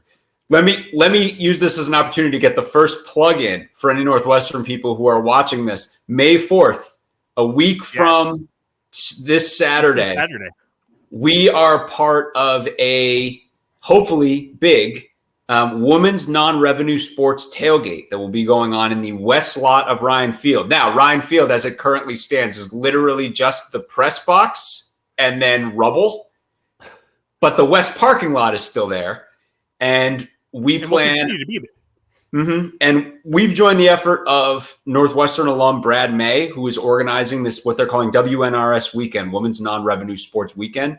That Saturday, May 4th, our unbelievable softball team plays a game against Indiana at 1 p.m. And then at 4:30 p.m., knock wood, our even more unbelievable women's lacrosse team will be playing in the Big Ten tournament final at 4:30 p.m. And on the front end of those two amazing sports games, we are part of an effort to organize a big west lot of Ryan Field tailgate where we're trying to pull in as many people as we can. Hopefully a bunch of you watching this show are going to jump in on that. We were saying to Chris, who has a giant smoker that he could be bringing up and smoking meats, is, excuses like, I have to work. I live in Mississippi. We don't want to hear it. Look, we got to make this happen. Okay? Chris is the man. And Chris has already committed, not from us asking, but from him bringing it up, that at some point he is going to wheel that entire smoker up for a Northwestern football game. I need real estate in the parking lot, though. I'm a big boy. I need us to get big with the space.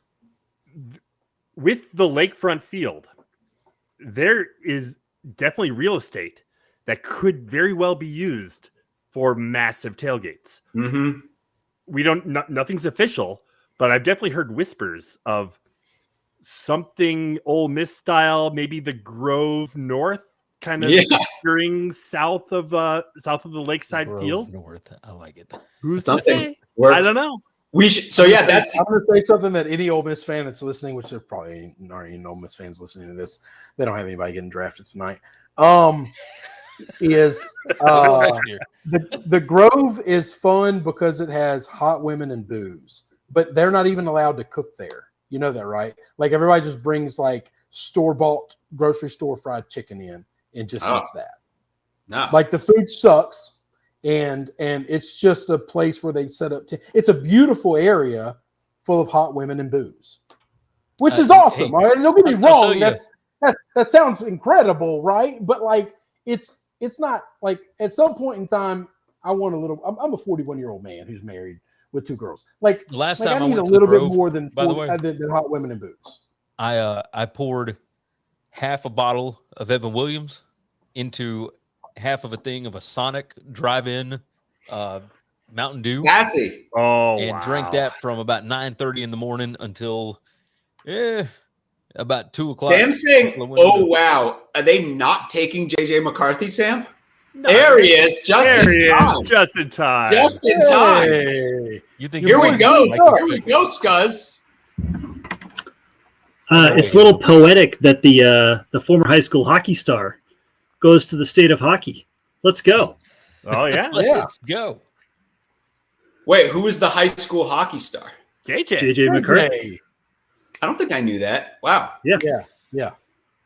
They are. Well, Scuzz is here just in time. It's a celebration, bitches. Hey, cheers. Cheers to that. Cheers, what's indeed. everybody drinking tonight, by the way? Coffee. I'm keeping with you might see this theming, and then I'm drinking Kona Big Wave, and I had a Honolulu Domino pizza earlier. And if you're wondering why am I doing this, I have no idea. It's for the Honolulu Blue Lions colors. The Yes. draft is in Detroit. Yes. Detroit is You're a supporting the tropical, Honolulu Blue. tropical environment. That's Good job. the level of thought that I absolutely put into this. Sure. You're playing 4D chess, my friend. Yep, We got the Valkyrie Norwegian IPA. It's variations on a theme here in the Scoutsville household. Nice. I'm rocking the Goldfinger Vienna Lager.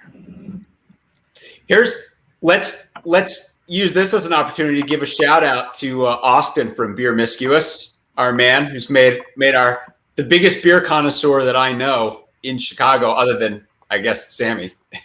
But Austin actually runs the bar Beer Miscuous, where we went to a ton of games this year, football and basketball. So shouts to Austin. As long as we're talking about beer. Austin. There he goes. He said, "Hey, thanks." Oh, and buddy." Austin's watching. And then He's and watching. Hey, tonight. there we go. buddy. There we go. I like it. I got to get back up to Chicago. Yeah. Yeah, you I do. miss the shit out of you guys. So yeah, These annual things are cool, but Speaking of, how are you guys? good. Scuzz. What have I missed? Scuzz, there's a bunch of people who are super surprised that you're not that guy next to the Harley directly over your shoulder there. We were selling everybody that was you. So they're all really confused. If only I could be that cool. Chris did let everybody know on the podcast that's listening instead of watching that is your hog on the screen. So I did tell everybody that you left a picture of your hog on the screen. If I tried to write that, I would literally die. Hog. It is a beautiful hog, but I would die. That's what she said. So, I've ridden bigger. oh my God, we haven't even. Chris showed up throwing 100 miles an hour right off the bat. Usually it takes us a couple hours to get into Been it. too long. So wait, I'm one cup of coffee in. So Scuzz, this is perfect timing because we had, while you were gone earlier, the little bit of the Shea Patterson conversation and the idea that there's no doubt McCarthy is better. He's for sure better, but they're super similar in a lot of ways.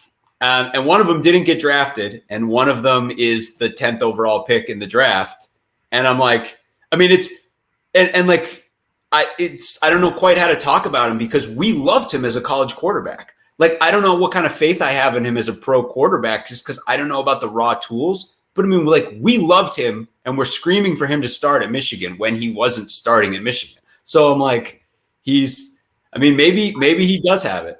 I mean, a lot of that was not so much about him as it was about what we knew Cade McNamara was, right? Like, I mean, my whole talk track going into that football season where the debate was which one was going to be the starter 2 years ago was that McNamara was a safe choice, not because McCarthy was a dangerous choice, but because McNamara was never going to take the offense to that next level. And JJ had the potential to do that. And then he won a national championship. My recollection of Shea Patterson is that he threw a lot of picks in inopportune moments. And I can't say that I have like some crazy amount of faith that JJ is going to be awesome at the pro level. I'm just really glad the Vikings didn't give up like 2 additional first-round picks to get him. They basically traded a 4th rounder to move up 1 slot and outbid the Broncos. Well, no, because they got a 6th back. So the 5th and the 6th like pretty much cancel each other out, right? I mean, 4th is not much. Oh but. Yeah, no, it's and it's nothing to nobody's on the street corner just handing out 4th-round picks. That's like, true. Well, but it does make you wonder, like, why did the Broncos not offer a 4th rounder? Like, did they? The Broncos didn't have the capital. Yeah, they don't have the draft picks to give up. What I'm reading, and I have no idea if this is like sour grapes or not, but like I'm seeing some reports that said that the Broncos did not have McCarthy higher than Knicks on their draft board. Oh, interesting. That's take Fashanu from Penn State. And that doesn't surprise me, Sam. I'm still like, I want to know how many other teams other than the Falcons were in love with Penix too. And I mean, maybe Chris is right. Maybe it's literally just them. But and again, like it's just so funny. Like I go back to the Brock Purdy thing, and I'm like, I just don't know if I see NFL tools in JJ McCarthy. Are you comparing JJ McCarthy to Brock Purdy? Well, he really did. He spent a lot of time earlier when I was shitting on Brock. Right off the top of the show, comparing JJ to Brock, and I thought, I mean, these 2 people aren't very similar at all. Other than they're pretty. Again, that's Minnesota's dream that they just drafted Brock Purdy, but I don't know that I agree. Brock Purdy is not a good football player. He's in a magical system that turns mediocre football players into football players. Wow! One more person bringing the heat tonight. What Brock Purdy are you watching? I mean, well, that's the whole thing. Is that guy he's going to be the guy that gets brought up every time. I think he's a 1-of-1 situation. It's perfect situation. I mean, perfect guy, perfect situation. But because of him, there's going to be a million guys where people are like, well, you put that guy in the right situation. And I'm like, I don't know. That dude was like top, what? I think there are 35 quarterbacks that could play in that system and have the same record or better than he has. Maybe. I don't know. I think the whole hope is that you're getting a guy who's a gamer the way that Purdy is. I mean, and again, with that said though, Purdy played for a college that was defensive minded, did not have a ton of overall talent, and he was their offense and made it all happen. McCarthy's awesome. That team was absolutely frigging stacked. And not only in terms of like running back and McCarthy, their offensive line, Trevor Keegan, Zach Zinter, like that Michigan team. I think the most important thing for NFL quarterbacks is to make sure that they don't turn the ball over, right? That's the biggest reason why I believe they trust Brock Purdy in San Francisco. And that's the whole reason that you go and get JJ McCarthy. And at the college level, I mean, again, like he for sure didn't screw up what they had going. I mean, again, I thought McCarthy, it's just like I have a hard time, I guess, knowing where, like Kellen Moore, when he was at Boise State, I was like, this guy's a god. But I guess he doesn't have the physical tools to be like a good NFL quarterback. That's what everybody's telling me. So I guess he wouldn't. And then like he didn't have a shot in the NFL. I'm like, Kellen Moore, I've never seen a better college quarterback than that dude. He was like unbelievable. But everyone's like, yeah, but he's, the NFL tools aren't there and he's kind of short. And I was like, okay. And then that's what seemed to happen. Now I'm like, I don't know what to think. Again, McCarthy's for sure a winner. And no, he didn't make mistakes. So I just like, Brock Purdy was the last pick in the draft in the 7th round. Right. Like NFL teams F up a lot on scouting quarterbacks. Tom Brady just don't work out in the first round. No, Tom Brady's like an outlier that will never ever be repeated, right? But like they miss on first round draft picks all the time. Yep.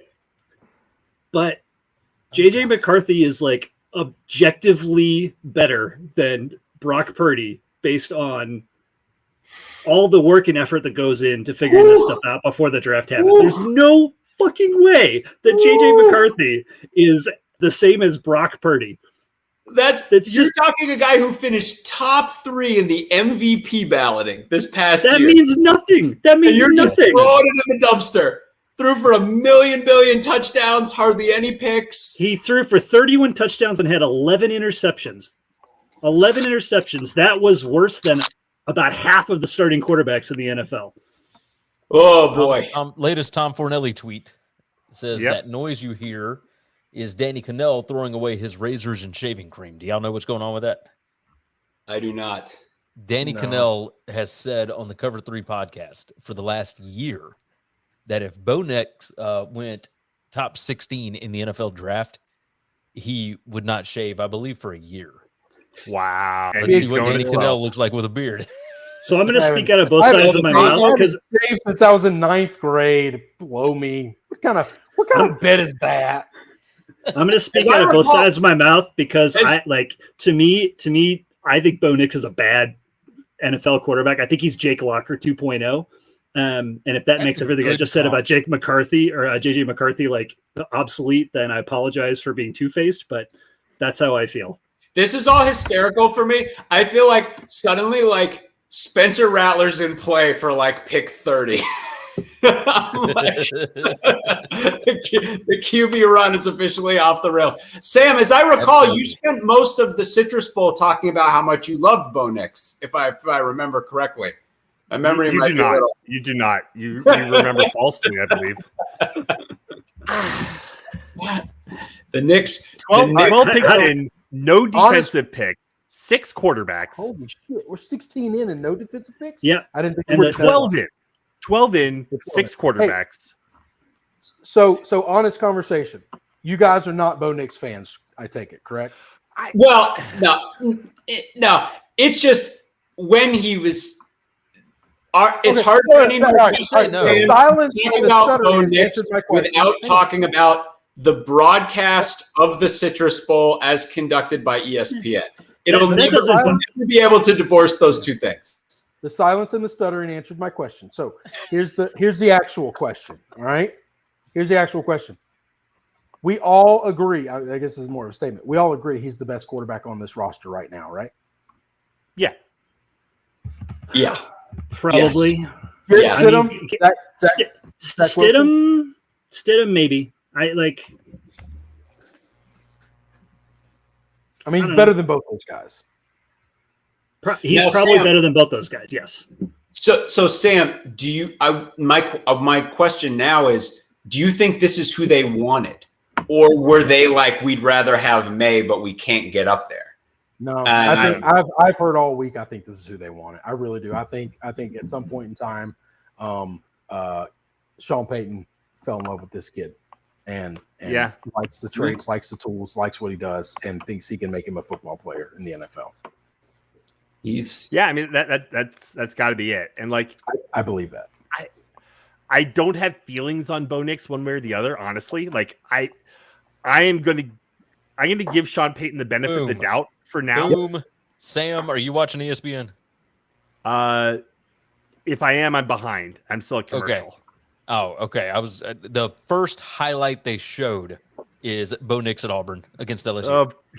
That's John. That's John. John nailed that one. I mean, again, it's like oh my God, he looks like Zach Wilson. Oh, yeah. Oh, the hair, like everything. Oh my God, he looks just like him. Well, he's like a good 4 inches taller than Zach, right? I think he's bigger than Zach. Well, I mean, the 4 inches is an exaggeration. 6'2.5" or something. Yeah, he's bigger. That's more of a dick joke thing, but that's all right. 12 picks in, and we're already into the dick jokes. All right, awesome. so what do the Raiders do now? Because everything was Penix to the Raiders. Yeah, it was. Sam, as I recall, Bo Nix during the Citrus Bowl was like, I swear to God, if they say one more thing about Brian Harsin, I'm going to do a solid to Sam Walter and transfer to Oregon. I think that's what he said.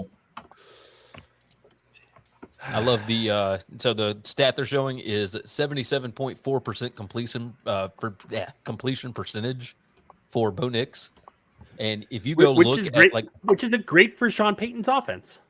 If Sean Payton's got the same kind of skill players that Oregon had, because a ton of his plays were passes at the line of scrimmage, behind it. His average depth of target was lower than everybody else in the top 25 of QBR. I mean, also, hang on, whoa. What was Drew Brees' defenses? He was running Pac-12 defenses. Dunk offense. Drew Brees was a great quarterback. Drew Brees is going to be a Hall of Famer. Drew Brees did not have a strong arm at all. Hey, I just realized something. Have we had a defensive player taken yet? No, we haven't. No, what's the latest the defensive player's ever been taken?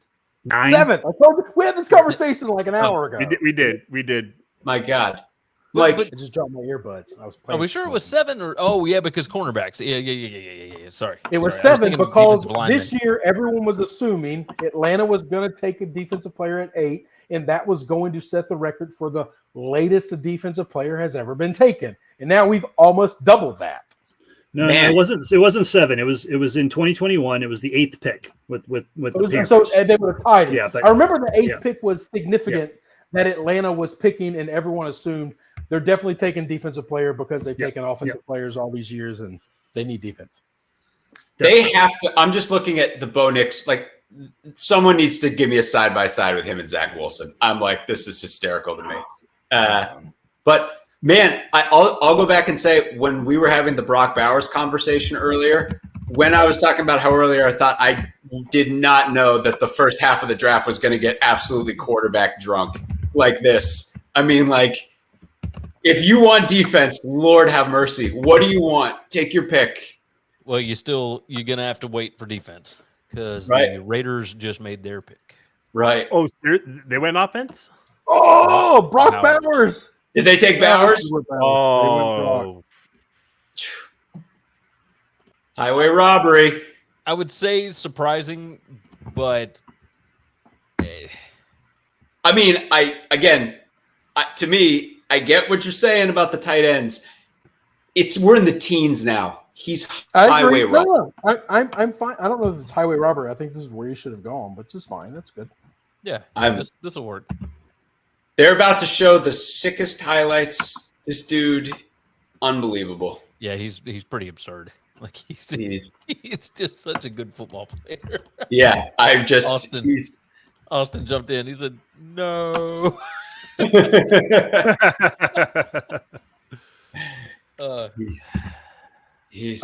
about to have a picture coming your way. There you go. Hey, Casey with all this rigged stuff, by the way. He said Raiders did something smart. I bet Brady made that pick. It's true. I love having Casey in the chat. Bowers. So good. Bowers is actually, I forget, isn't he from California, I think? Yeah, he's from Cali. He's going back out there. Back out that way. I mean, Vegas is not California. Vegas, right. But I'm saying back toward the West Coast. He'll be in that time slot again, right? Yeah. Please check our group chat. Please check our group chat. Oh my God. His highlights. Yes, they look very.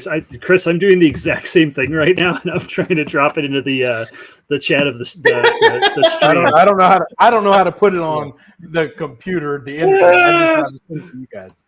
Let's see if we can just hold that up there. I don't know if it'll. It's amazing. I was going to do the exact same thing. It is pretty damn remarkable, isn't it? It's incredible. That is mind blowing. Okay, I did not know that they look that much alike because I don't know that I've ever seen Bo Nix not in uniform. I've seen Zach Wilson. Now they'll be sitting side by side in the quarterback room in Denver. Yep. With Jarrett Stidham. How'd your old ladies? Oh, Stidham.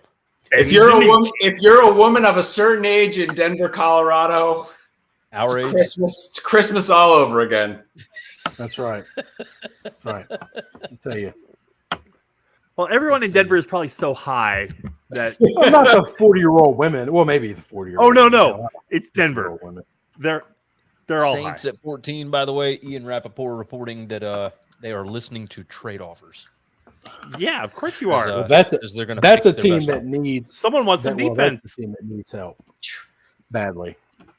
What a statement on the defensive quality of this class. I mean, there are good defensive players, but man, good, not great, but good. Like, I mean, the Saints have the opportunity to literally take the first defensive player in this draft, and they're like at 14, and they're like, no, we want out. The Saints team is just bad. Listen, there's a couple of teams in this draft, or I guess in the NFL right now. My Patriots are one of them. The Saints are one of them. Listen, it's going to take a lot of drafts to help them. They've got holes everywhere. There are very few places where they're good at football at all. At all. I want to see New Orleans takes Rattler. I'm starting to work out scenarios. How can we get Ben Bryant into the first round of this draft? New Orleans is not going to go now. That is a team that has an obscene amount of money locked up in guaranteed money to one Derek Carr, which I don't understand at all. No. I don't want to hear anyone saying an obscene amount of money tied up in one player. I don't want to hear that. Deshaun Watson at one point in time was considered to be an elite quarterback. Okay, he has $5 million dead cap money. Well, yeah, but at one point in time, Russell Wilson won a Super Bowl. Of dead Super Bowl. We might get like one, maybe two new Sierra albums out of that money, something like that. This is like, we all win musically. Gary, Eric needs you to bring him back in. Where'd he go? Oh, he dropped out. What? There he is. I didn't realize that he couldn't get himself back in. I'm sorry, Scuzz. Like everybody in the 90s in high school. It's all good, dude. It's all good. I'm trying to keep up the description of the YouTube channel. I'm trying to keep up with the Pixar, and I'm time tagging everything. So I woefully was unable to copy those photos that Chris helpfully sent into the I don't know how to put that into the chat. I don't know how to do that. It wouldn't let me drop it in. Like YouTube lets you send on pictures? my second stream. I don't think YouTube's going to let you send pictures. That seems like a dangerous thing to ask people to do. All right. Yeah. So this is interesting. With the Raiders taking Bowers, this is the first time in NFL draft history that 13 straight players on either side of the ball have been taken at any point of the draft. Wow. Yeah, this is pretty ridiculous. That is crazy. Hey, so who do y'all think? Let's have this conversation. Who do you think the best defensive player in this draft is? I know who I like the most.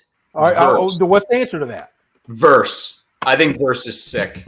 I'm like, okay. Florida State. Yeah, Yeah. All right. You're not hurting my feelings. Like he's up there. I just like the times I watched that guy. He dominated. I like the big dude, the defensive lineman from Texas. I don't even know his name. Murphy. But we all know Byron Murphy. Yeah. Big hombre. Quinyon Mitchell is pretty.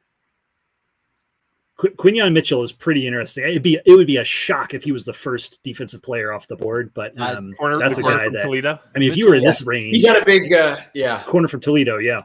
But that's the thing. Who's he playing against in the MAC? Like I don't.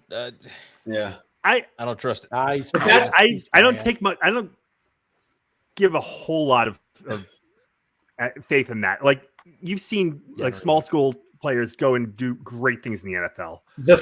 The fascinating thing. Sauce Gardner was at Cincinnati. And he went up against guys from the Navy. All right. Elite traits with a DB. The other thing that blows me away about Verse is it's the same thing as Khalil Mack. Not that he's like Khalil Mack. There's only one Khalil Mack, but those dudes went to Albany and Buffalo out of high school. And I just can't envision any time. Like, it's not like you just become an absolute freak athlete who manhandles everybody. I just don't understand how those two guys, someone's like, nah, Albany, we don't want him. And the same thing with like how in God's name did Khalil Mack ever end up at Buffalo? But then so Verse was at Albany 2 years, 3 years, something like that. No, I don't think he transferred. He's like, yeah, look at this guy. He's like a classic FSU guy. And it's like, nope, went to Albany. Yeah. No, speaking of players who tore apart the Mac. Yeah. Who? Food for thought. Izzo the Demon said, if we haven't had a defensive player taken yet, when the hell do you think we get a running back? Third round? Never. No running back's going to take it taken. 0 running backs in the draft. Running backs don't matter anymore. I think the Raiders would have been the team, right? Typically, I would say Navy, or not Navy. Typically, I would say second round, but Brooks and just all these guys like have legit injury concerns. The Saints didn't trade the pick. Going O-line. Fuaga from Oregon State. So I like this kid a lot. I heard, I've listened to way too many NFL draft stuff, so I'm regurgitating somebody else's stuff and not being able to give them proper credit. I've heard the coolest thing about this kid is that he's like really mean when he plays football, like aggressively mean, and I like that in my offensive line. I really do. That was the best run blocking offensive line in football last year. Yep. I mean, what Jonathan Smith did at Oregon State last year was absurd. Yeah. All right, Scuzz, what were you trying to say? You cut out earlier. I want to hear what your question I was saying, speaking about players that tore apart the Mac. We're talking about Khalil Mack at Buffalo. Yeah. And it's a little bit different than Quinyon Mitchell at cornerback. Quarterback versus edge, but still, I think to Sam's point earlier, traits are traits, right? That dude is pretty elite. Yeah, well, when you're talking about a cornerback, I just care about speed and athleticism. Can you hang with wide receivers? It doesn't matter. Did you guard other wide receivers your caliber or not? It's can you? If you have that level speed, and he does, then you can hang with anybody. True. Redwood T10 said Daniel Jeremiah just said to expect a run on offensive line now. We've already had 4 offensive tackles in the first 14 picks. Yep. I feel like the run is already on. Yeah, 6 quarterbacks in the first 12. I don't think it's over. I don't think the offensive tackle is over. Yes, check this out. The most quarterbacks taken in the first round since 1983, and the last quarterback taken in 1983 was Dan Marino at like pick 28. Right. Good. Because there was some ridiculous thing about, I forget it wasn't there like some weird smoke with him that drove his stock down? I forget what happened. It was like some stupid thing that like caused stupid. Yeah. To fall on like dropped. They were just showing Fuaga on ESPN. I have to say that's the second prettiest guy in a flower lay that I've seen on a draft show. Oh God. We still got Tyler Guyton from Oklahoma as a tackle that can go. We got Graham Barton, offensive lineman that plays multiple positions from Duke. And Barton. And there's another big guy from Alabama. Oh, Mims. That's really good. Mims. From Georgia. Mims Georgia. So the other thing in terms of talking about defensive guys, I think one thing that specifically for us, a bunch of the top defensive guys on the board are Big Ten guys. And like Chop Robinson's up there. Cooper DeJean is up there. Cooper DeJean was awesome. We watched him play for a couple of years. That guy's the absolute truth. He's absolutely sick. The interesting thing about those two guys, though, is particularly, I guess, once Manny Diaz got to Penn State, those were the two defenses that it very much felt for the past 2 years, but certainly this year, that they were stacked at like every single position. And it was like these guys all mutually reinforced. These defenses are just unbelievable at everything. And I know some people like that. I think some people have knocked Robinson for that, where they're like, he gets tons of help. Like his production should have been higher. He never got double teamed and they played in a super attacking scheme. And I guess I get all of that. Like I get all those arguments, he was sure as hell good when they played us. But DeGene is that dude's sick. I mean, there's the incredible novelty of him being maybe the best quarterback in this draft and being white, which is crazy. And also that I was going to put two of those guys into the league in back-to-back years, him and Riley Moss, which is just nuts, ludicrous. Dustin Fox and Jason Sehorn are the only other two I can ever think of ever. And I was done in back-to-back years. But he's, in terms of a matchup corner, and he's super physical. He's a crazy athlete. And, like, nickel corner is a huge deal right now. Like, I wouldn't be surprised if he goes in the next couple picks. Like, those two guys are podcast, by the way, jumped in. Said, what's up, guys? Just wrapped up our live call-in show. Does the Big Ten get to count the Washington and USC picks tonight? And the answer to that is sure. Why not? The answer is no, because it's they can, but you know, and the SEC is not counting Oklahoma. Does the Pac-10 get to count those picks? I'm not sure they do either, right? I think no. The Pac-2, Oregon State, Washington State. Yeah, Washington State and Oregon State gets to count them. I guess if responding, like they get to count all the money that they're going to make off of them. Responding to a question with a question: do we get to win our Big Ten opener in Seattle next year? If the answer is yes, then by all means, count them. Like, happy to welcome Washington to the Big Ten. If we get to open our slate with a win in Seattle, then by all means, that'd be pretty awesome. So here's a team that's picking right now in the Colts that I haven't thought about once tonight, and they need offensive line help at all. So but I am super enamored with Anthony Richardson. Like, I'm intrigued by this guy. I want him to work because I think he's crazy fun to watch. I agree.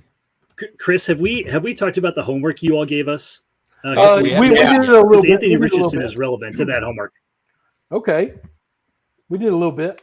He's one that I don't know. I mean, well, let's because it's only been figure 1 out what year, the Colts right? pick is, and then we'll hit on it. All right, there we go. Northwestern catches Washington the week after Washington State. Classic letdown game. Oh, hell yeah, I didn't know that. And then Izu the Demon, Julian Edelman played defensive back from time to time. Technically a white defensive back. Well, I mean, Gronk played defensive back a couple times too for like Hail Mary defense. Does that count? He also whipped on tackling every time too. God, what a meathead. I love it. Man. All right. Oh, John jumped out. Okay.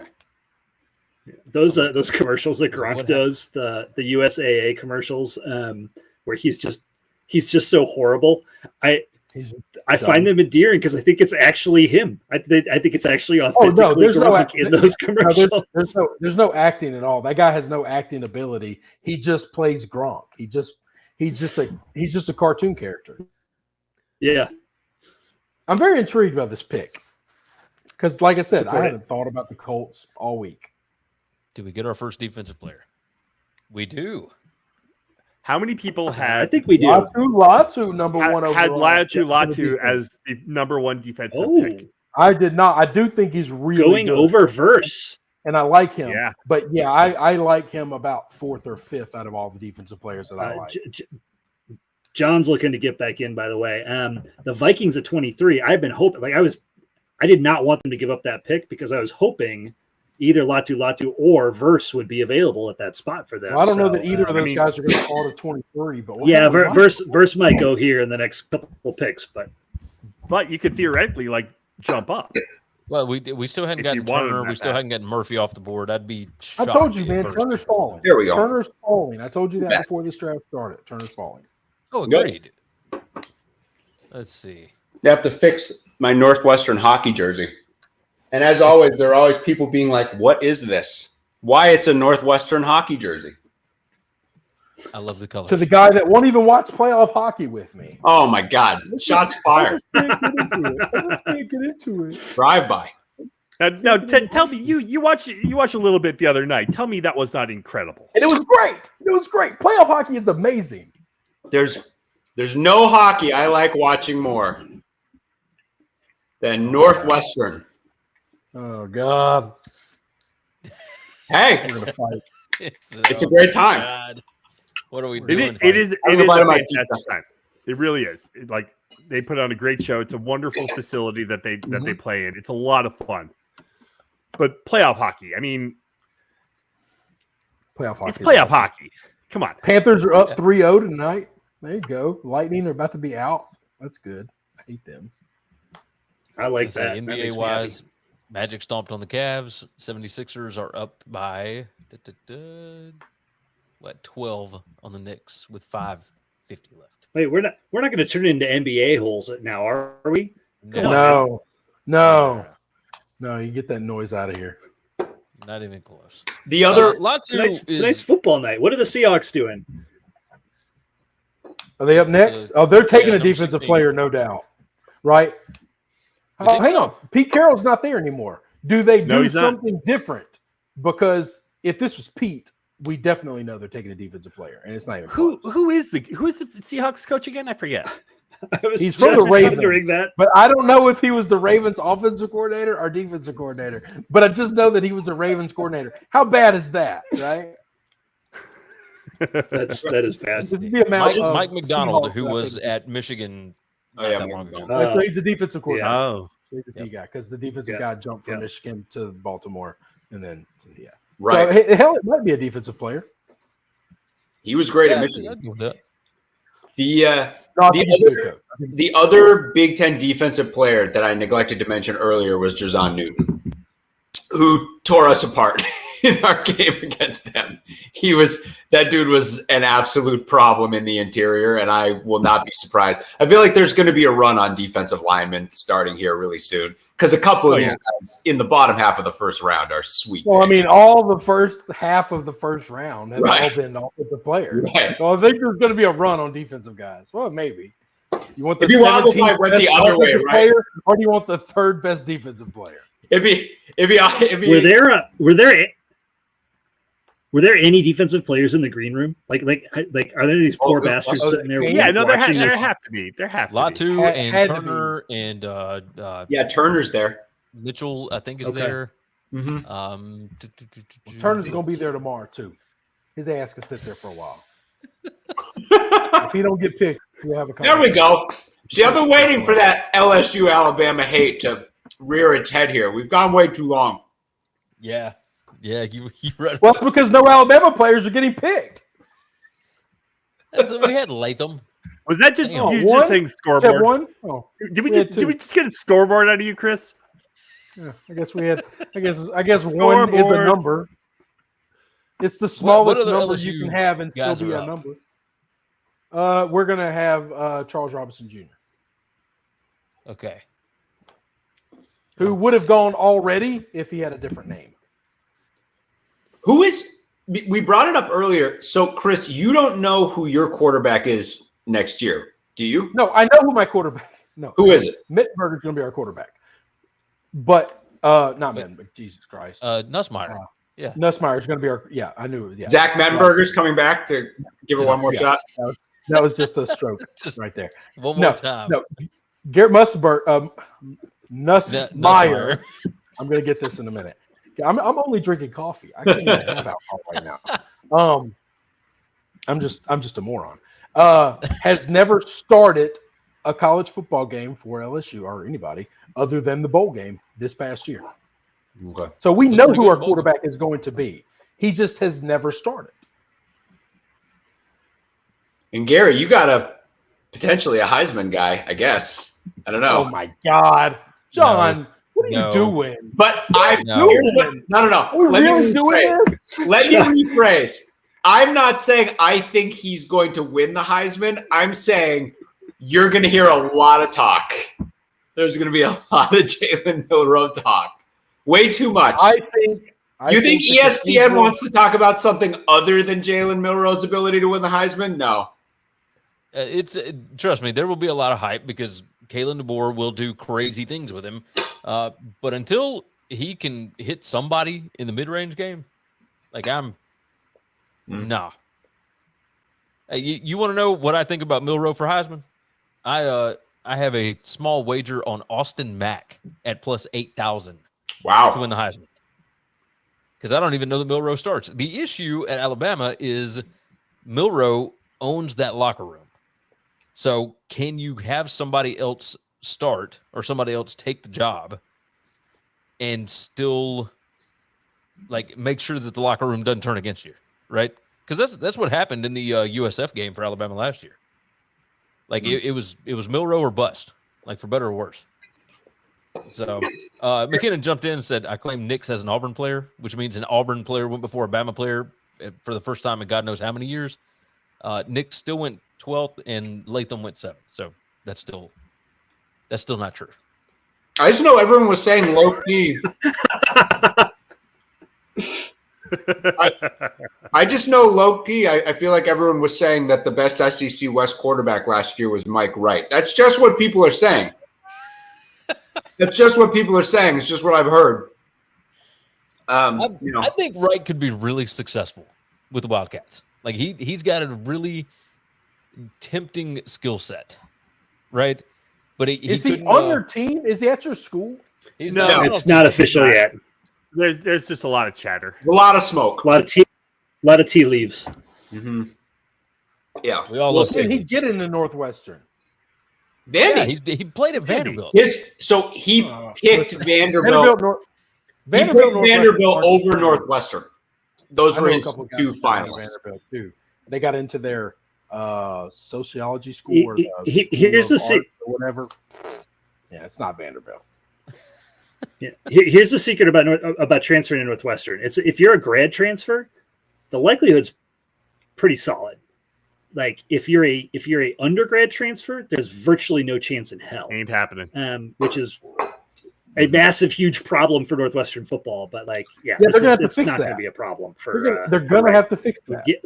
They've been going to have to fix that for years and years and years, and we're going to spend an obscene amount of money on this nice football facility, but we won't let 7 or 8 guys in here. This says, "'Tis ever been thus." Ara Parsegan was complaining about this in the 1950s. It's just the way that it's always been.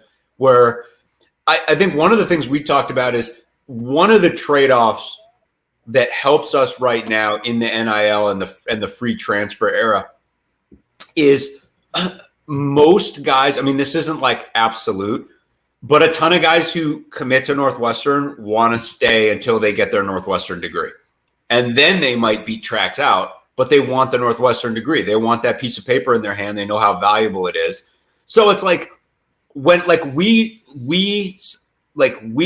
try to push this on other Northwestern fans. We begrudge no guy who got his degree from transferring out. I mean, come on. And honestly, a ton of Northwestern students, just students, transfer, get their Northwestern degree and then go get a grad degree at wherever, Stanford or Duke or et cetera, right? So, how can we hate on football players for doing the exact same thing? I can't. Yeah. I agree with you. I agree. We had a guy. There's a kid that transferred from Harvard before he got his degree in basketball. Went to, God, what was it? It's a basketball kid. Georgetown, right? Transferred from Harvard. It was basketball. It was Georgetown, right? I'm trying to find it. Then we have. I think it's an old Big East school. I don't know if it was Georgetown, but I remember he stayed. Yeah, it was George because there was a lot of Northwestern fans. I was like, ooh, can we get him? Can we get him? Yeah, because we need a guard. And I'm pretty sure it was Georgetown. I mean, Georgetown. I feel like the Seahawks have been on the clock for 12, 13 minutes. Right? For a long time. ESPN had to go through the all the military stuff and whatnot. Yeah. Oh, okay. Not the NFL draft. Hey, not the NFL network. There it is. There it is. Pete's still running things in the background. Murphy. Oh yeah, there you go. I like that pick. Makes sense. That is a big old boy. I'm telling you. Yep. I think that kid's the best defensive player in this draft. There was a lot of talk the Bears might take him at 9. Yeah, I think he's a monster. I was saying so. And it sounds like the Vikings have just traded up with the Jaguars. Vikings are on the clock at 17. Oh wow! What the hell? Oh, this ought to be good. Are they getting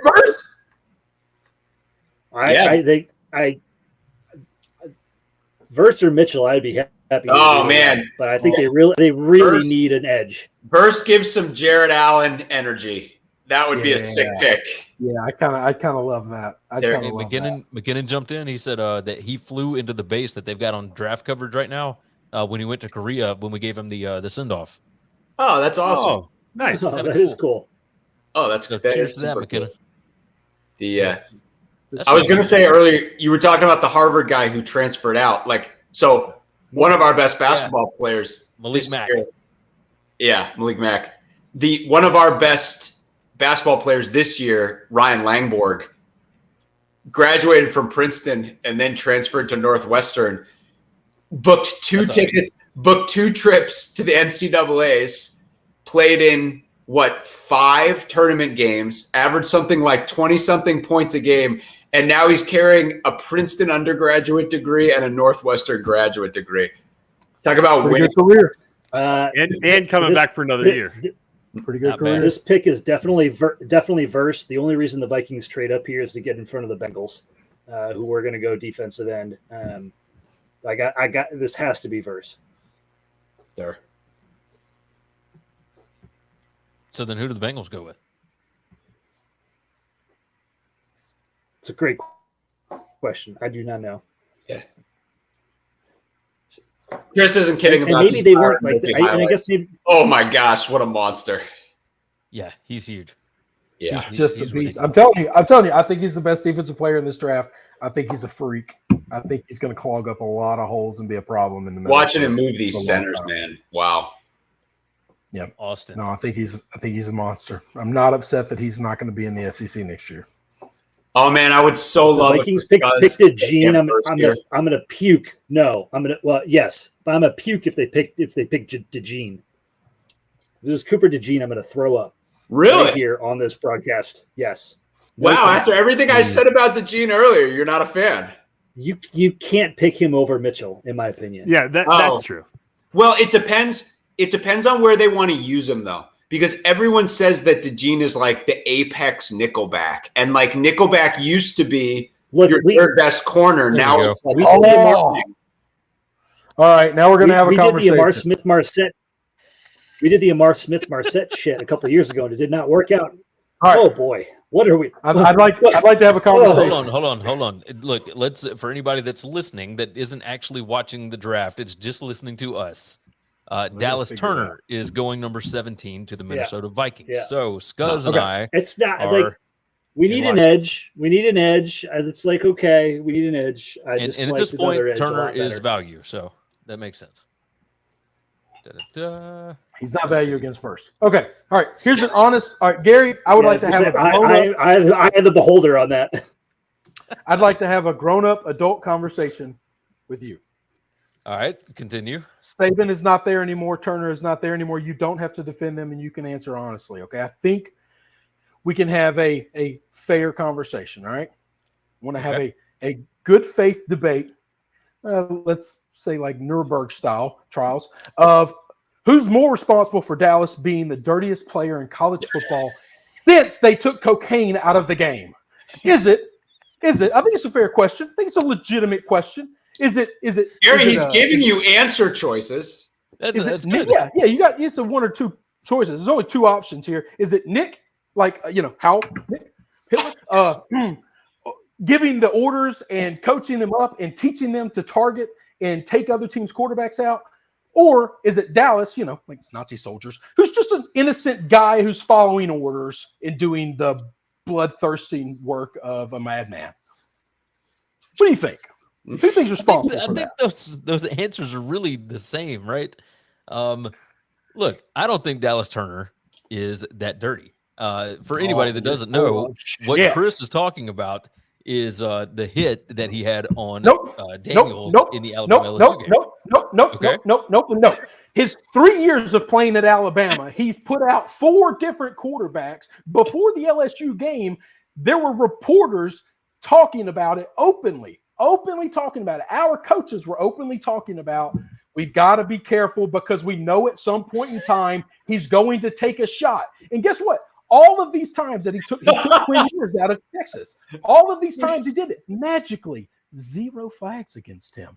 No penalties at all in a world in which we protect quarterbacks. This is the cathedral that I'm talking about. This is that bullshit that has ran college football for a long time. But now that Sir Nicholas is sitting his ass on ESPN set now, doing nothing, that I'm telling you, all that shit's about to go away. And the protection is over.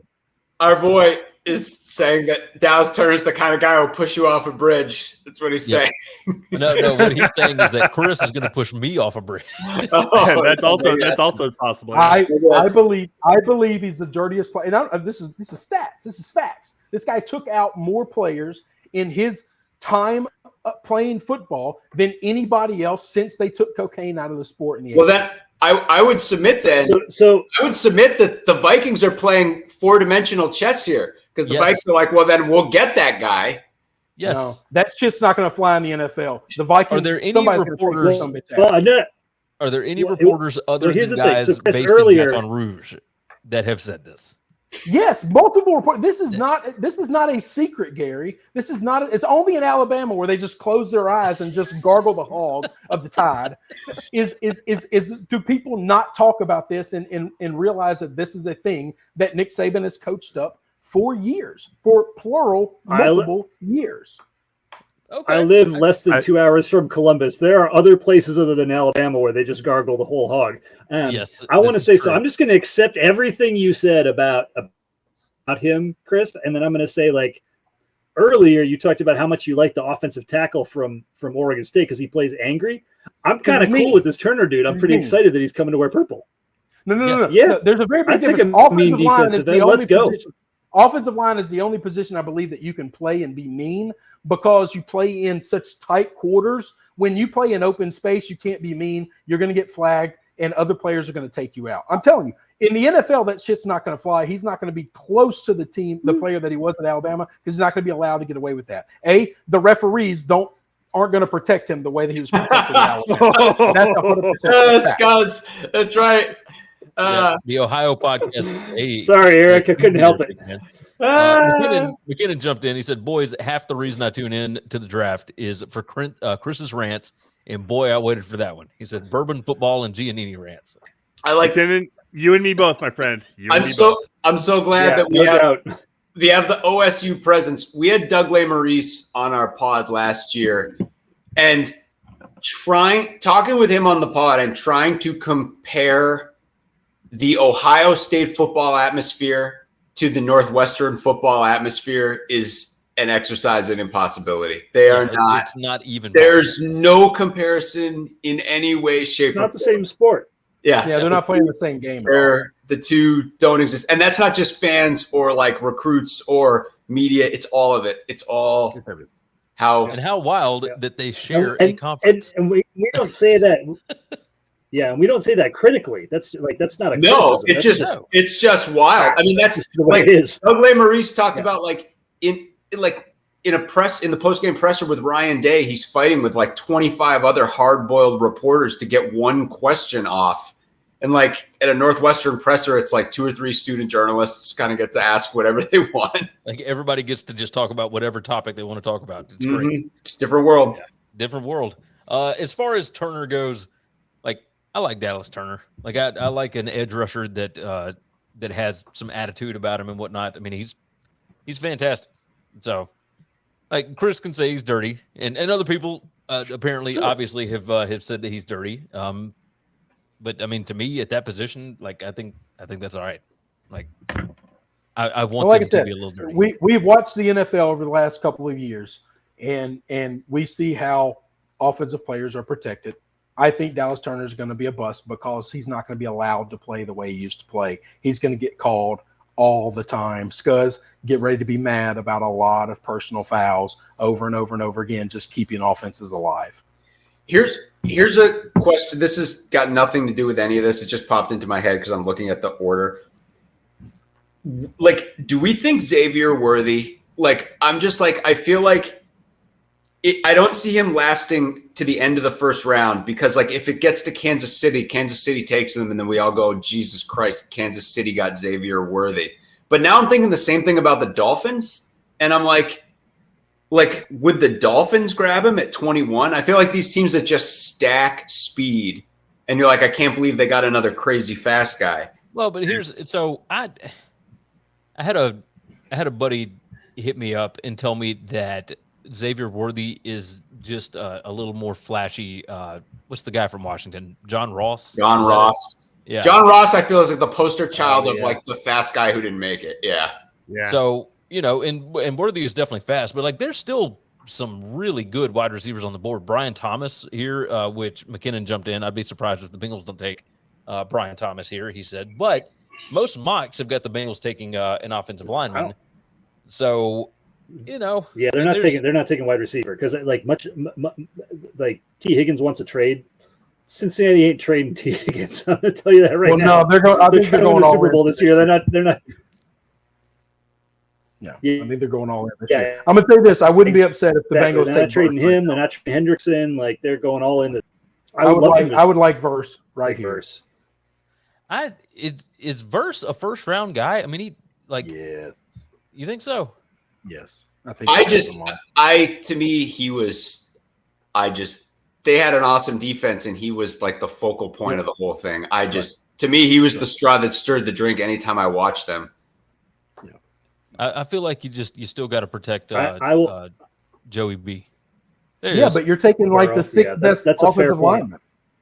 All right. Yeah, so, I mean, who's left? Like Mims? Mims is who they just took. Bengals who could be happy taking the sixth? Who could be happy taking the sixth best player in the position board? This is a dude that has got the size. He's in a position group. Like, this guy's. I think he could be awesome. Just catching strays. Mims? Yeah. Oh yeah. Well, I mean, yeah. He's a Georgia offensive lineman. Sammy, low key. Sammy, that was spectacular. That's pretty. Cheers. McKinnon said, "Well, I owe somebody a beer." So, McKinnon said, "Yes, you do, McKinnon. Maybe all five of us." Bro, Worthy ain't going to the Chiefs. I'd bet my bottom dollar he's an awesome athlete, but with the drop issues they have, ain't no way they're picking him, even if he's available. Yeah, I think the Chiefs have to go offensive wide receiver. Their wide receiving core is absolutely garbage. Absolutely. I could totally see them. Every mock I saw had them picking the other Texas receiver. AD Mitchell. Yeah. I could see that. I mean, like I said, anybody's. I'm gonna tell you this: it doesn't matter what receiver they take; he'll be the best receiver on the team in that locker room right now. Yeah, probably so. Rice just never turned into what I thought he was going to be, and Kadarius Toney is just a mistake waiting to happen. All right, so let me tell you, this next pick, the Rams are up. I have a Rams plus 550 ticket to take a wide receiver here. Is this the first Rams first round pick in like? Well, who would it be then? A long time. Well, it'd have to be. It had to be Brian Thomas. It could certainly be Brian Thomas. Brian Thomas is the best wide receiver left. I really started to wonder. I kind of wondered were they going to take a defensive player though? Were they going to fill the hole that Aaron Donald left? Would they take a big offensive lineman here? Defensive lineman here. Sorry. Who would they take? Like I think you can get guys in the second round. There's not a lot of interior guys right now. So, it's a lot of edge players, right? I mean, Jajon Newton is interior, but there's hardly anybody else on the defensive line. We should steel ourselves now for when they take Jajon Newton and the tape that they're going to show. I would, if I were the Rams, I would wait until the second round, and I would make sure that I get Sweat, who is the other guy from Texas that just got a DUI or whatever, and everybody moved him out of their first round. But DUI or not, I don't care. That guy is a absolute beast, and what he and Murphy did for Texas this year, I'd take that guy. I never envisioned that I'd actually be thinking about this when this draft started, but now I'm actually like, how long until someone talks themselves into Spencer Rattler? I'm not saying it's going to happen in the first round. Second round. I'm just saying his draft just got so much better. That's a guy with all kinds of tools who is now pretty clear. I mean, again, I get it, like the Tulane guy, right?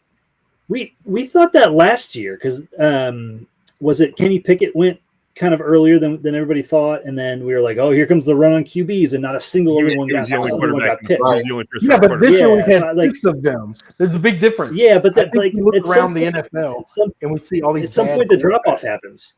But yeah, true. But all these guys are a lot of the trash that's out there playing now. Rattler has a lot of you could talk yourself into him characteristics. Rattler has a lot of I can fix him.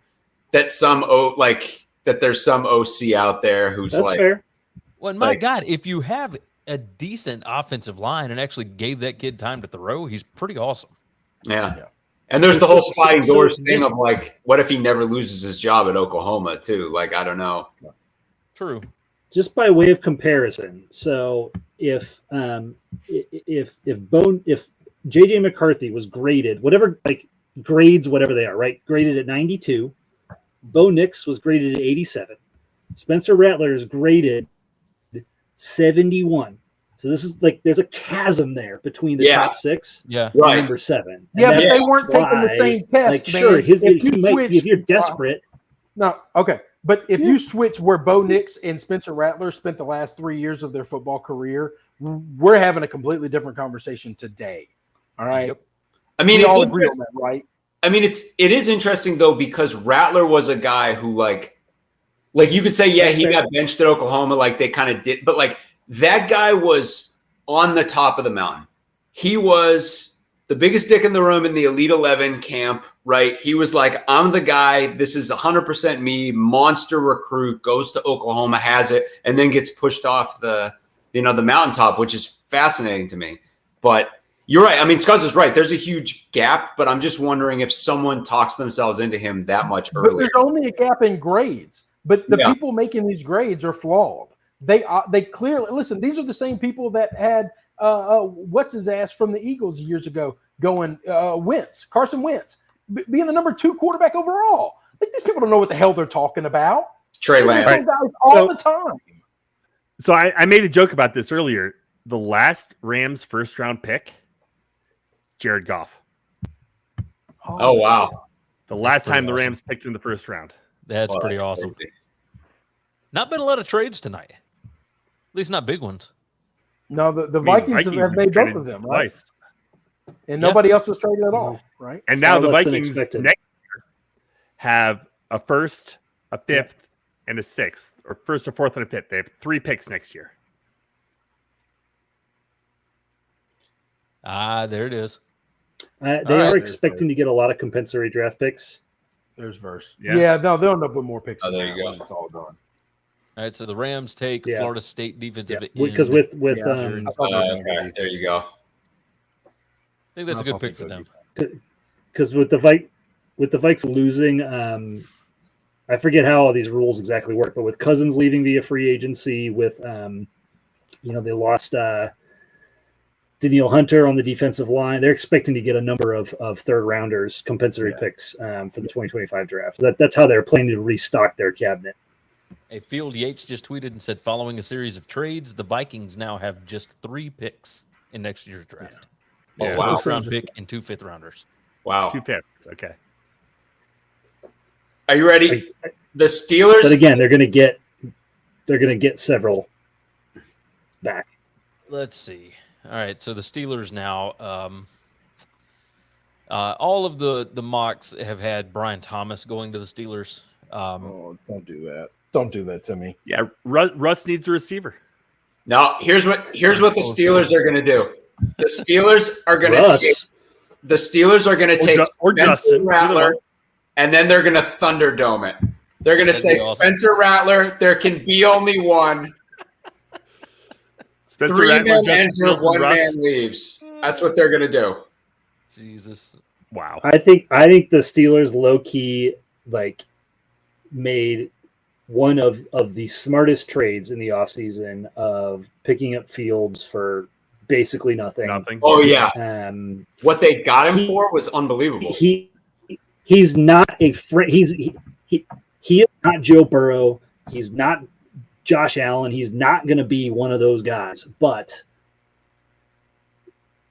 when you look at the legacy of that franchise and building around a good, not great quarterback with defense and and other talent and how effective that organization runs itself, like they can totally win with Justin Fields. I just think it was such a smart move.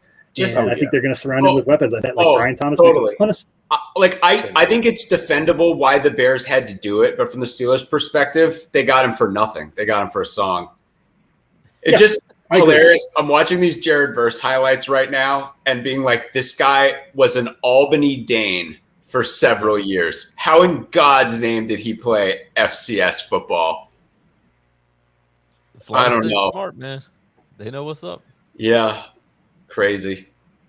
There. The Ohio podcast jumped in. Is Mike Tomlin actually Tina Turner in that Thunderdome scenario?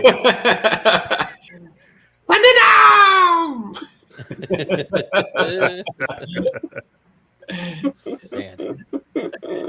Mike's too chill for that. Yeah, it's true. 8 years ago is when Jared Goff was taken first round. That's how long it's been since the Rams have. Like they've been selling the farm for. We're old boys. Jared Goff 1-1 all time against Northwestern. Feel the need to point that out. That is that's so good. Chicago, McKinnon, you are so right. Chicago could, and I'll be honest, like coming into tonight, I bear zero ill will towards Caleb Williams, and there's a part of me that's like, they're gonna screw it up. And it's going to be funny to me, and I feel bad about that because I have zero ill will for Caleb Williams, but it's what Chicago does. It's the Bears. I mean, that's where quarterbacks. It's like Maryland and crab cakes in football. Yes, 100%, and I love it. What was the Bears stat that? I love it, people. They've never had a quarterback throw for 30 touchdowns or for 4,000 yards. Is that right? It was whatever Jordan Love did in his first year as a starter. The Bears have never had a guy do, I think is what it was. Yeah, they believe that Caleb could come in and set every quarterback record his rookie year. Break all the Kyle Orton records. I believe I could get a 35-inch vertical and make the NBA tomorrow. So let's see. Well, I mean, they got Odunze. Like, if they actually give him targets, unlike what they did with Fields, where they drafted Fields and then hired a defensive coach who did nothing on the offensive side of the ball. Like this is how it's the place where quarterbacks. Well, they still have that defensive. And now they've drafted another QB. But they brought in Steichen as but they got kind of a lame duck. Well, I mean, we'll see, right? If they let him cook. I have a trivia question for you guys. All right. Do you know who the leading passer is in a single season for the Chicago Bears? Jake Plummer. It's Cutler. It's got to be Cutler, right? Play for them? Jake Cutler. It's got to be. It's got to be Cutler, right? No, it's not Cutler. He's number 2, 3, 4, and 5. Was it? Right, Dude who came over feel good about that. Chris, the dude who also played for the Titans or the Oilers. Chris, blanking on his name. It's not Chris. I think there's a reason Gary is dropping this. I think there's a reason that he's dropping this and that it's something crazy, right? Eric Kramer. Eric Kramer. That's wild. Hey, Eric Kramer. I know that guy. That guy's got an incredible story. He's got an unbelievable. He's got a book out. That dude, after football, obviously went through massive depression. Yeah, tried to kill himself and then didn't, which is a weird thing for me. Like, your life was so bad that you shot yourself in the head, and you didn't do that right. And so now you can see the point of living again. Anyway, neither here nor there. I'm glad he's on the earth still, and he seems to be an awesome guy, and he's doing a lot of good. Oh, that's good. His story is awesome. His story. I remember some bad stuff. Well, I remember hearing some bad stuff. And that dude's holy crap. He's the guy that holds that record. That's crazy. Yeah. What's wild to that is I remember him as being part of was it Detroit? Where they were juggling 3 different quarterbacks at once, and he was one of them. Yeah, Detroit. Yep. Yeah. So he started in Atlanta, went to Detroit 4 years later, was there for 3 years, and then spent 5 years in Chicago. Last one was with San Diego. So, but yeah, he 3,838 passing yards in the 1995 season. He had 29 touchdowns and 10 picks led them to a 9-7 record. And Jay Cutler in a 5-10 season for him as far as games he played. He had 3,812 and 28 touchdowns, and he had 18 interceptions. Yeah, as well, so Jay Cutler holds ranks 2, 3, 4, and 5 after Eric Kramer. And then Trubisky is number 6, and then Rex Grossman 7, Billy Wade 8. Wow, yeah, what a murder! There's my boy. Number 10, sexy Rexy is Jim Harbaugh. Yeah. Super Bowl starting quarterback, Rex Grossman. Fuck it, I'm throwing deep. Whenever I want to take shots at Peyton Manning fans, that's what I bring up. Because I was like, who were your Super Bowls against? Oh yeah, you beat Rex Grossman and Cam Newton. Cam Newton, but in a game that you literally didn't throw the football farther than like 4 yards. Good job. Because he physically could not. Good job. Seven of the Bears' top 20 seasons are Jay Cutler. Wow, he was awesome. Jay Cutler was awesome. Miserable. Listen, and this is a guy that smoked half a pack a day in like the 2000s. This isn't John Elway smoking half. And then this is a guy everybody hated. Cigs. He burned nails in the middle of football games in the 2000s. I love it. I have no love for Jay Cutler. Yeah, I love Jay Cutler. I think I find Jay to be incredibly entertaining.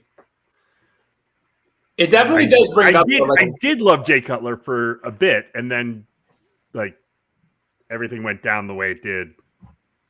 Josh McDaniels was like, "We're gonna fuck everything up." Woohoo! Tim Tebow, let's go. That's not Cutler's fault. Troy Fautanu for the Pittsburgh Steelers, and that makes all the sense in the world. Yeah, all the sense in the world. That's a big old boy too. That's a big old boy too. From the Joe Moore. So how many offensive linemen do we have now? I said we were going to have at least 6. We had 6 quarterbacks. I said I bet we have at least 6 offensive linemen. Oh, I think we're well beyond that. We're at least 5. Oh, we're past that? Let's see. Hold on. We got. I don't have a rundown. I think we're at 5 or 5. That's 5. Wait, 1, 2. That's Latham, 5. Yeah. Fashanu. 6. 6. So that makes 6.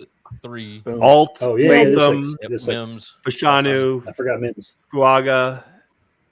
Mims and now Fautanu. Oh, you can't forget Mims. We're gonna watch Mims a lot, Scuzz.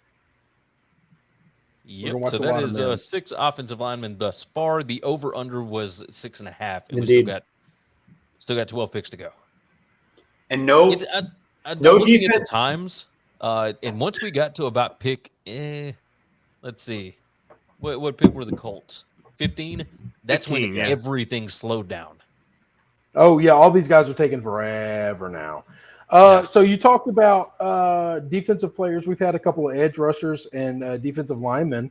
Were you about to say we've had no DBs or linebackers at all? I was about to say no corners, and linebackers isn't too surprising, but corners, when you have this many wideouts going and no corners yet. And no corners, these wideouts are going to cut this league up. Yeah. It's like, there. I was about to say, so good. I was about to conclude what we were saying about Jay Cutler, that as of right now, Jay Cutler is the most decorated former Vanderbilt quarterback to play football in the Chicago area. But that's just as of right now. Most decorated. Hey, we got a question for Sam that I think is a legit question. Sam, who would you rather have, Cutler to Marshall combo or your new Knicks to Sutton?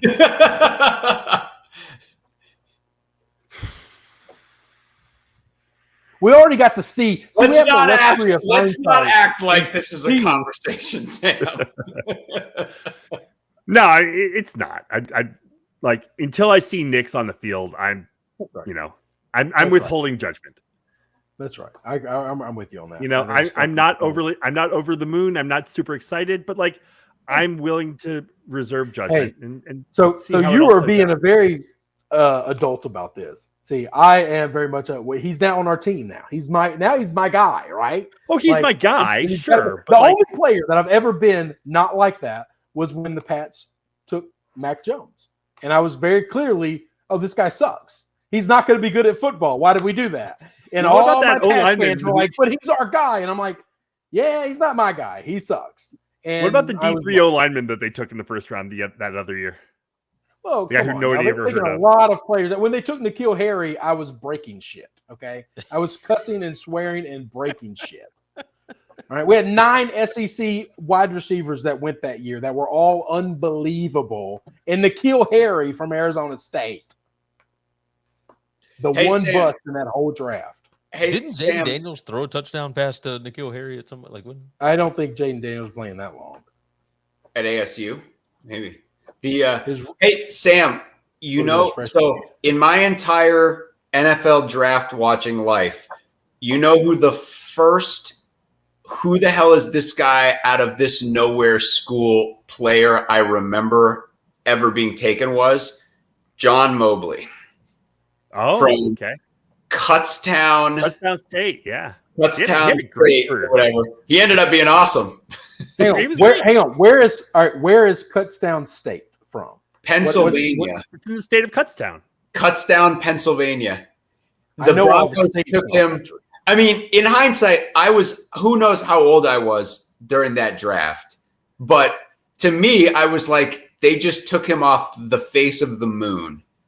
And I'm sure in real life, he was probably well scouted and everything. But I have no idea what division that is. I have no idea who else they play. I have no. Is that intramurals? Do they play Quakers? I mean, I have no idea. But he was awesome. He came right in, was a great Bronco. Yeah, I think he was part of that Super Bowl team. Yeah. Super Bowl teams of 97, 98. Mm-hmm. Kutztown State. Kutztown, K-U-T-Z. Town. Okay, Cuts, not Cuts. I'm going to look it up right now. That is a completely different place that wouldn't be from Pennsylvania. No. It'd be like somewhere in Las Vegas. Oh, maybe New Orleans. Kutztown University of Pennsylvania. Public university. Pennsylvania, Pennsylvania State University. 7,400 undergrads. They are D2. So there you go. And I'm sure if I look up notable alumni, he's the only one. John Mobley. He's the list. I don't know. Let's see. Let's see under sports. I'm gonna bet they've had a town mayor. A town mayor. I love that. I mean, I'm just guessing every college has to have some local person that's won a local race somewhere. City alderman. Apparently Andre Reed went there, so that's two big time guys they had. That is a football university. I know. That's a blast from the past. Yeah, seriously. Kutztown. Cuts. I take it all back. Alabama of the North, they call it. That's what it sounds like. The real Pennsylvania State. Yeah, the real Pennsylvania. Right. Pennsylvania State University. I love it. Scuzz, we got you. Yes, thank you. Okay. All right. I switched my. I was just switching my signal to try and improve my connection here, and neighbor's Wi-Fi works better. Yeah. Yeah, pretty much. I love it. Sorry, I'm an ass. No, you're all good, man. Yeah, but that's why we love you. For the Dolphins. So I am curious because the Dolphins kind of don't have any holes, right? Do they have a real need? Defense. Well, okay, we could say that they need a defensive player because their offense is great, but their defense was not bad at all last year. No, but they lost 8 guys off last year. That got did they? significant playing time. Paid very little attention to this team. I don't blame you. I don't blame you. Why would you? I like your head coach a lot. Again, I get it doesn't always work this way, but I just feel like guys like Xavier Worthy are way more valuable on teams like Kansas City and Miami that already have multiple super fast guys. Wait a minute. You're telling me that really athletic skill players are awesome when they're surrounded by other really athletic skill players? Big if true. Big if true. Some might say Urban Meyer defined an entire generation at Florida by doing this exact same thing. But this is true. Yeah. The Dolphins, by the way, take Chop Robinson. Oh. So they're showing highlights against Iowa. I bet that this is a lot of defensive So Yeah, Chop Robinson comes off the board. Northwestern's about to catch its first strays of the night. Buckle up. I don't know. Iowa was one. Michigan, Iowa, and West Virginia now on the ESPN. So all right, so I'm getting a different one. I got Iowa, I got Rutgers, and then I got Auburn. I got 3 trash teams from last year. All right, yep. Sorry. Here's Auburn. All right. So yeah, when TJ Finley was the quarterback, so 2 years ago. TJ Finley sliding. All right, wow. Here come the Chop Robinson highlights. Yeah, they have not shown Northwestern. They already happened. You got nothing to worry about, John. Well, I'm watching ESPN. Are you? Yeah, ESPN you got nothing to worry about. Oh, all right. Well, then all right, good. Because I was gonna have to hasten to add that we were tied at the half in that game. McKinnon, I swear to God. Add away. McKinnon jumped in. Dolphins need a quarterback. I agree. I think Chris, I was going to be in the Super Bowl team. I was going to ask that earlier. I was like, I was going to joke. Is this where Spencer Rattler gets considered? Yeah, let's go. Because I think Tua is good, but I know, Chris, you don't. I think Tua is Brock Purdy. I think there's 25 people in the NFL that could run that offense and be amazing at it. I really do. I think that offense is loaded. Listen, that's not a shot at an Alabama guy because part of that offense is Jalen Waddle, okay? And I'm going to give him all the props in the world. When you've got 2 weapons like they've got at receiver, we've got an offensive line that they have that's actually pretty good, and you've got a running backfield that's as loaded as they have. Anybody could run that offense and be amazing at it. The difference between winning playoff games and winning big in the regular season is you need a leader at the quarterback position. We are seeing that with Brock Purdy. We are seeing that with Tua. He's going to struggle in the playoffs because that's when things get tighter. That's when pressure mounts, and these guys don't have it. Let's see. They got all the talent in the world around them. They're a trigger man away from being there. I 100% agree that Brock Purdy would crush in the Dolphins offense. I will unbelievable. Meet you unbelievable. He'd be awesome. He'd be awesome. On that we can all agree. He would be awesome.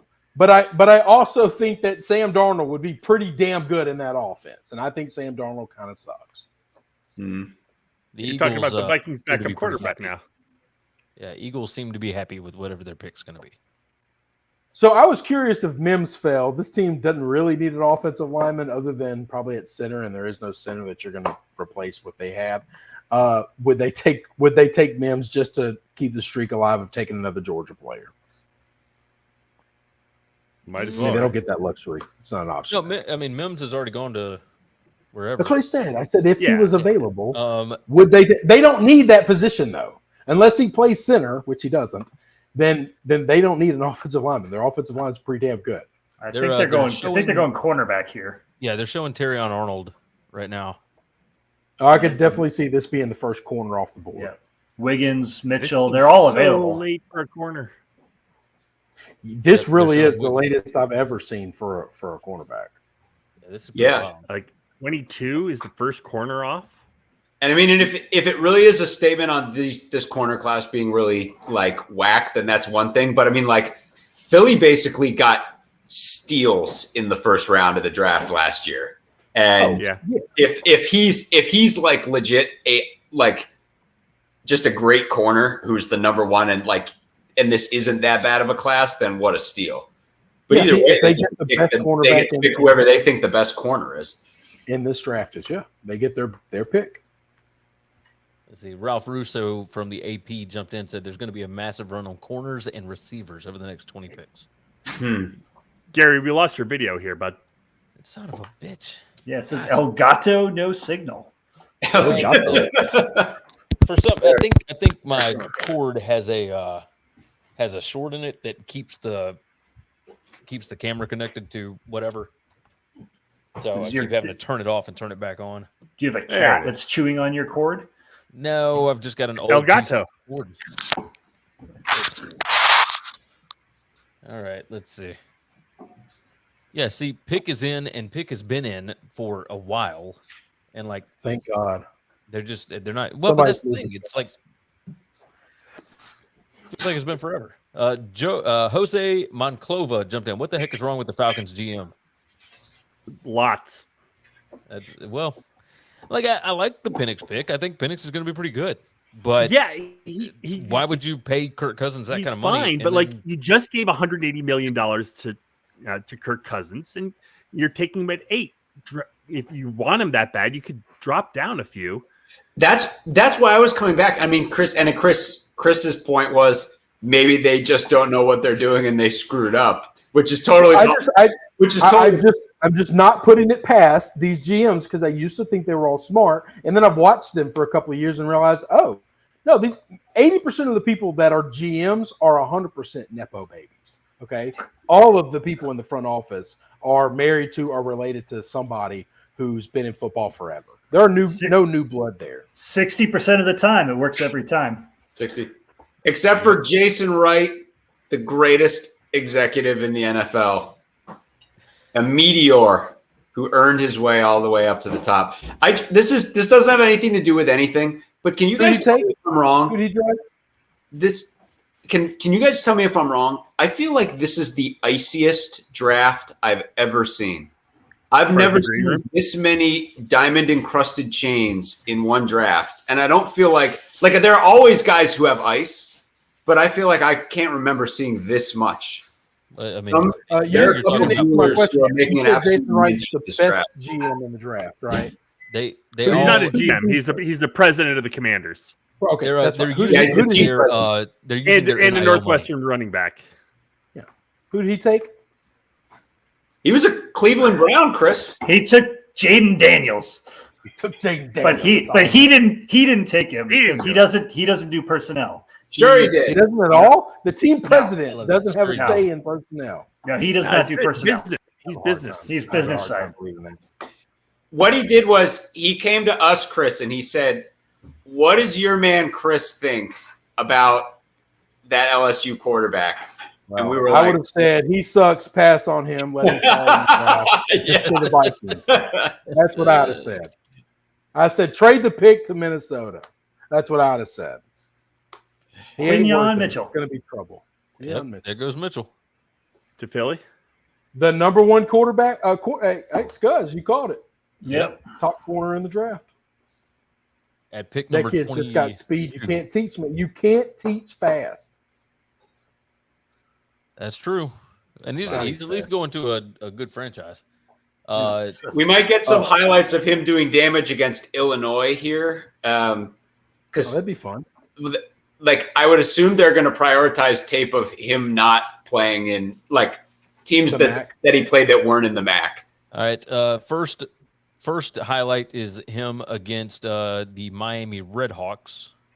There's the MAC. Next is him against the Buffalo Bulls. Also MAC. Ball State. That's MAC. Ball State ball. Ball State ball. Yep, Ball State. Yep. The NFL Network has yet to show a highlight. Is that Cal? Next? No, that wasn't Cal. Now Western Michigan. Yep. Let's see. Wow. I think My that one against a good 3 minutes behind. Kent State on the previous Notre one. Dame.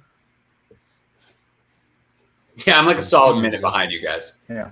Either way, they the highlights were the highlights, but I to Chris's point, this dude is fast. He has crazy instincts. Yep. You can't teach that stuff, and he's going to a place with incredible defensive pedigree. This is a rich get richer situation in Philly on the defensive side. The best friend to a DB is a great front pressure. All right, and they've got a couple of monsters up front that are going to pressure the quarterback, make them make mistakes, and this is where DBs just feast. Now they're showing him against Marvin Harrison Jr. Yep, and 1-on-1. That's a highlight reel. Who's he? They just showed him light up Notre Dame.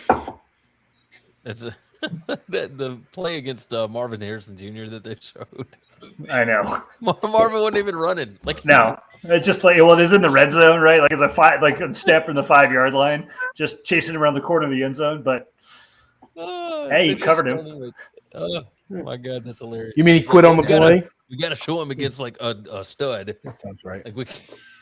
Yeah, he didn't quit on the play. Come on now, Chris. Sounds like he quit on the play to me. Let's see. Oh, here we go. Now I'm seeing this. Who's backing up a dump truck? Yeah, I thought I heard the same thing. I don't know. Somebody picking up a garbage can. Someone rocking the microwave. Let's see. That highlight says a lot more to me about Marvin Harrison and the situation that he was in. That it's just Marvin Harrison be like, throw me the damn ball. Throw me the damn ball. Will you just throw it? Yeah, basically. Like, just Again, throw the ball I up feel here. like that's factored partly into why he went fourth. Yeah. Basically. Azu the Demon jumped in. He doesn't look happy. He had to think he was going earlier. I think every quarterback in this draft thought they were going earlier. Yeah. Yeah. Agreed. I mean, if defensive offense hadn't players gone the first 14 picks in a row, then all defensive players were very not pleased. pretty salty. Yep. Yeah. Let's see. All right. So our first one was Latu. So 1, 2, 3, 4, 5, 6. So we've had 6 defensive players and 2 offensive tackles taken in the last 8 picks. So, okay. I can get down with that. Yeah. The Eagles this is going to be another good first round for them in terms of value, I feel like. Yeah, I think so. You guys think Jags are going corner again right here, or do you think this is Brian Thomas? I think it's Thomas. Ooh, I didn't even think about Thomas to them. What's their wide receiver situation look like? McKinnon just came in with because they said McKinnon just came in like they lost Calvin Ridley. They need wide receivers. I was about to say, yeah, he doesn't have much targets to go through, does he? Nope. Nah. Yeah, I think that would make a ton of sense for the I Jaguars. did not even think about that. I didn't think them being an option for him. This is a team, to your point earlier about Miami, Chris, I do not think about the Jacksonville Jaguars very often in my daily life. I think about the Jaguars a lot. My buddy Ryan is a gigantic Jaguar fan from Jacksonville, like loved them forever. And so he's as diehard of a Jaguar fan as it gets. Who's a giant AEW fan. Who's the cat in the war room in a neck brace? I don't even see that. What's there? Somebody get choked out? Talk about a way to take your draft stock. Yeah. But yeah, he's been really harping on. He wanted the Jaguars to make some move for Brandon Ayuk. Yeah, there's a lot of people that want that. Yeah, so. Can I get? I would also like to get Penix. Yeah, I was about to say I would not hate it if the Patriots or the Browns made a move for Brandon Ayuk. Chris, what do you think about Brian Thomas going here? I'm happier with him going here than to Kansas City or to the Steelers. Okay, there he is. So yeah, there it is. The guy in the neck brace was Tony Khan, who last night on AEW Dynamite took a couple of bumps, got turned on, and got laid out.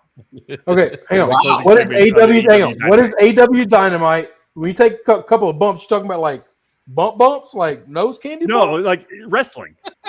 Oh, okay. I don't know what that is. He's like the president of WWE now, isn't he? No, that's he's the president of AEW. Tony Khan is the owner of AEW. Oh, which is right. So, but he's also the owner's son, right? Yes. Yes. Khan, right? Okay. Yes. Sam, I really thought you were implying there was a potential draftee in the green room. Oh no! In a neck brace, and I was like, no, do they not want to be drafted? I could tell this was not a football player. It was the guy. This was somebody. It was the owner's son selling the injury from his run on AEW Dynamite last night. That's hilarious. Good for him. He's really just like kayfabe is real. Wow. Hey Gary, I was going to ask you. Gary, I was going to ask you about Kool-Aid. Like, what's your read on him? Like, that's a guy that because of the name and because it's Alabama has been talked about so much. But I feel like in this draft, he's kind of feels like he's a little bit of an afterthought for how high rated he is. I wouldn't say he's an afterthought. Not an afterthought. I don't mean an afterthought. I just mean like you're looking at all these guys and you have all these guys who are being talked about, and Kool-Aid's name's not the guy that I feel like is getting brought up a lot. Well, Kool-Aid is 2 years older than Terrion Arnold. He didn't have like crazy numbers at the combine or anything like that. Like he's just a solid, dependable cornerback that, you know, plays good fundamentals. Like that's what he is. Like he didn't get thrown on a lot, which is part of the reason why Terrion Arnold has got, you know, a lot of the hype in this, because Arnold is, I think, a redshirt sophomore. Mm-hmm. You know, not a ton of tape on him, but people felt like they could throw on Arnold more than they could throw on Kool-Aid.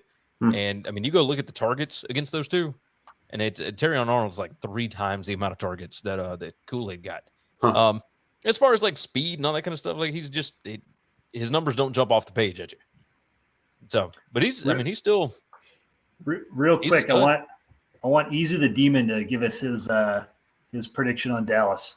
Who do you want, Walsh? I love McKinnon's. Chris said bumps like bumps. Like I didn't know the wrestling lingo these days. It's been a long time. So not watching a lot of wrestling these look, days. I saw a rich guy's son in a neck brace, and you were talking about him doing bumps the night before, and I thought Fair enough. That makes all the sense in the world. Hey, that's more plausible that rich guy's sons did cocaine than they got beat up in a wrestling match. This is a good point. Right. Fair point. Yeah. I mean, I don't know that the two need to be mutually exclusive here. I don't think that, I don't know that we need to take one off the board. There's probably a lot of cocaine that leads to wrestling matches between rich guys. Is this where we start talking about Lance Stroll, or are we not drunk enough yet? Yeah. No, we're talking about this, Scuzz. This is the first round of the NFL draft. We're talking about guys with talent here. This is shit. Yeah. Wow. Off the top rope. John the Well, coming in hot. Well struck, buddy. I mean, this is the point. It's an interesting thing relative to you guys are like kind of negative on Brock Purdy. But I think like whatever the analogy is, it's like how perfect does an offense have to be? If we take like the 49ers and we're like, does it have to be 10 times better than they currently are for like the equivalent of Lance Stroll to be an effective quarterback in the it's like F1 doesn't if you keep the offense as currently constructed and you gave them Tyreek Hill, I think the equivalency of Lance Stroll would be really good. Effectively what I'm like honestly, like I kind of feel like it's like for me to be the quarterback of the 49ers, how good do they have to be? How good does every other guy have to be? If it's like me and 10 Hall of Famers, will it function at all? Like, are we guaranteed to be last? No. Well, without ascribing any like negativity to the individuals, because I don't want to do that. Like who is the biggest like coach's kid QB? I mean, is it Gundy's kid? Oh, I don't know. No, I don't. That's a tough question because I don't think a lot of nepo babies are that's very the thing. good quarterback. That's what's so crazy about it, though, because ultimately you don't really have anywhere to hide. I mean, Chris Sims would be the one that would jump out to me more than great call. Great call. I was just never broke who used to be it, like in history. Yeah, we've got a couple. Yeah. I was thinking now, but it's probably a better construct to go backwards. All right, I'll give you a weird nepo baby kind of guy. I think Derek Carr. I think if Derek Carr's brother didn't get beat to hell, I don't think Derek Carr would still be in the league right now. Interesting. I mean, actually, hang on. Dallas is doing exactly the same thing as they did in free agency. Nothing. It says the pick is in. They've traded. Oh, trade alert. Okay, there it is. Yep, trade. Pick is in, and the Lions have got it. Don't do anything. Just nothing. Do nothing. The Lions are because I forget what happens if the clock expires here and they haven't made their pick. You shut your mouth. Too soon. Well, they've already picked, so we don't have that problem. Traded to the Lions. Lions fans in Detroit are going bonkers. So the Lions are going to get 2 draft picks in their hometown, right? No, it was a pick swap. Did the Lions just trade up? Yeah. If they didn't just take the pick, they just traded up. They just traded up. Edge GTO, is this Newton? This could be Newton. Could be Terry and Arnold. Or they could be, it could be Terry and Arnold too. If you pair Newton with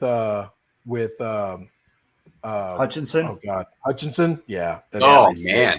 Yeah. Oh boy. Yeah. Hello. Oh baby. Jesus, that'd be pretty unbelievable. Yeah, they're so okay. Right, so they trade up. Oh man, if they do take Newton, 5 spots. He's worth it. How does it? We've talked in the past about all of us actually going to the NFL draft. What I mean, I wouldn't want to be in that. I wouldn't want to be in that sea of humanity. I'd want to be in like a hotel over. I would pay $2,000 for the night for a hotel that oversees it. I want to be in one of those rooms right above it, looking out at all those people.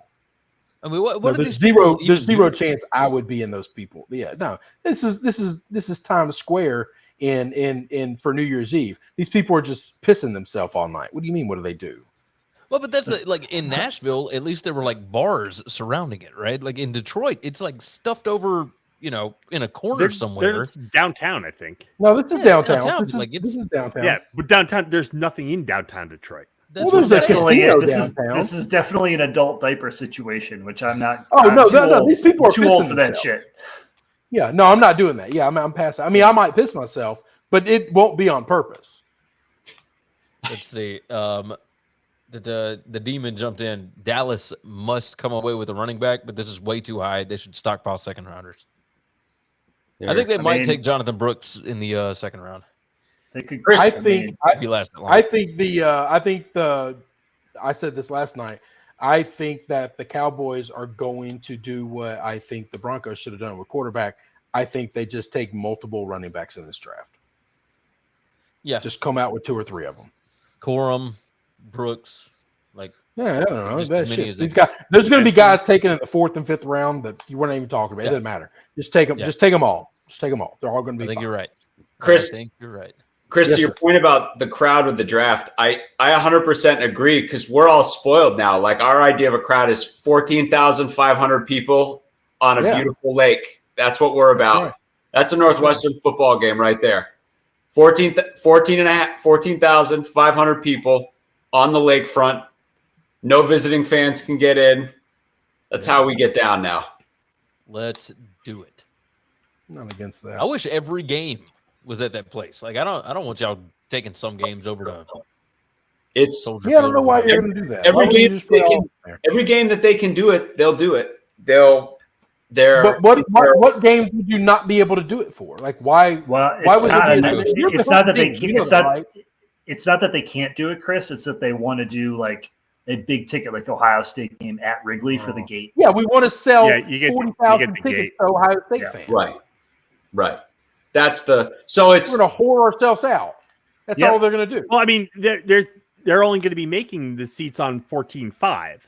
So I mean, you had a capacity of 49. Obviously, you didn't sell 49. You were selling about 30,000 tickets a game. Now all of a sudden you're capping out at 14.5. I'm sure the prices are going to go up, but that's not going to meet the gap. So you got to do at least one game in Wrigley and one game in Soldier. I mean, you go sell out Soldier Field. Can we stop talking about our schools making money here? You're about to get $80 million a year from your TV deal. That's what I was going to say. Can we not whore ourselves out to Ohio State one fucking time? I totally agree. That's why when the athletic department floated, tell those Buckeyes that they can watch from the locker room or from the hotel like everybody else. They floated the idea of playing Wisconsin at Lambeau this year for a Northwestern freaking home game. Oh, that got shut down fast. I mean, my reaction immediately was like, we make our money from the Big Ten Network, not from the gate. Let's stop being stupid and greedy. What are we doing? What are we doing? They're actually, the whole reason you sell your soul. It sounds like we still may do Michigan at Lambeau.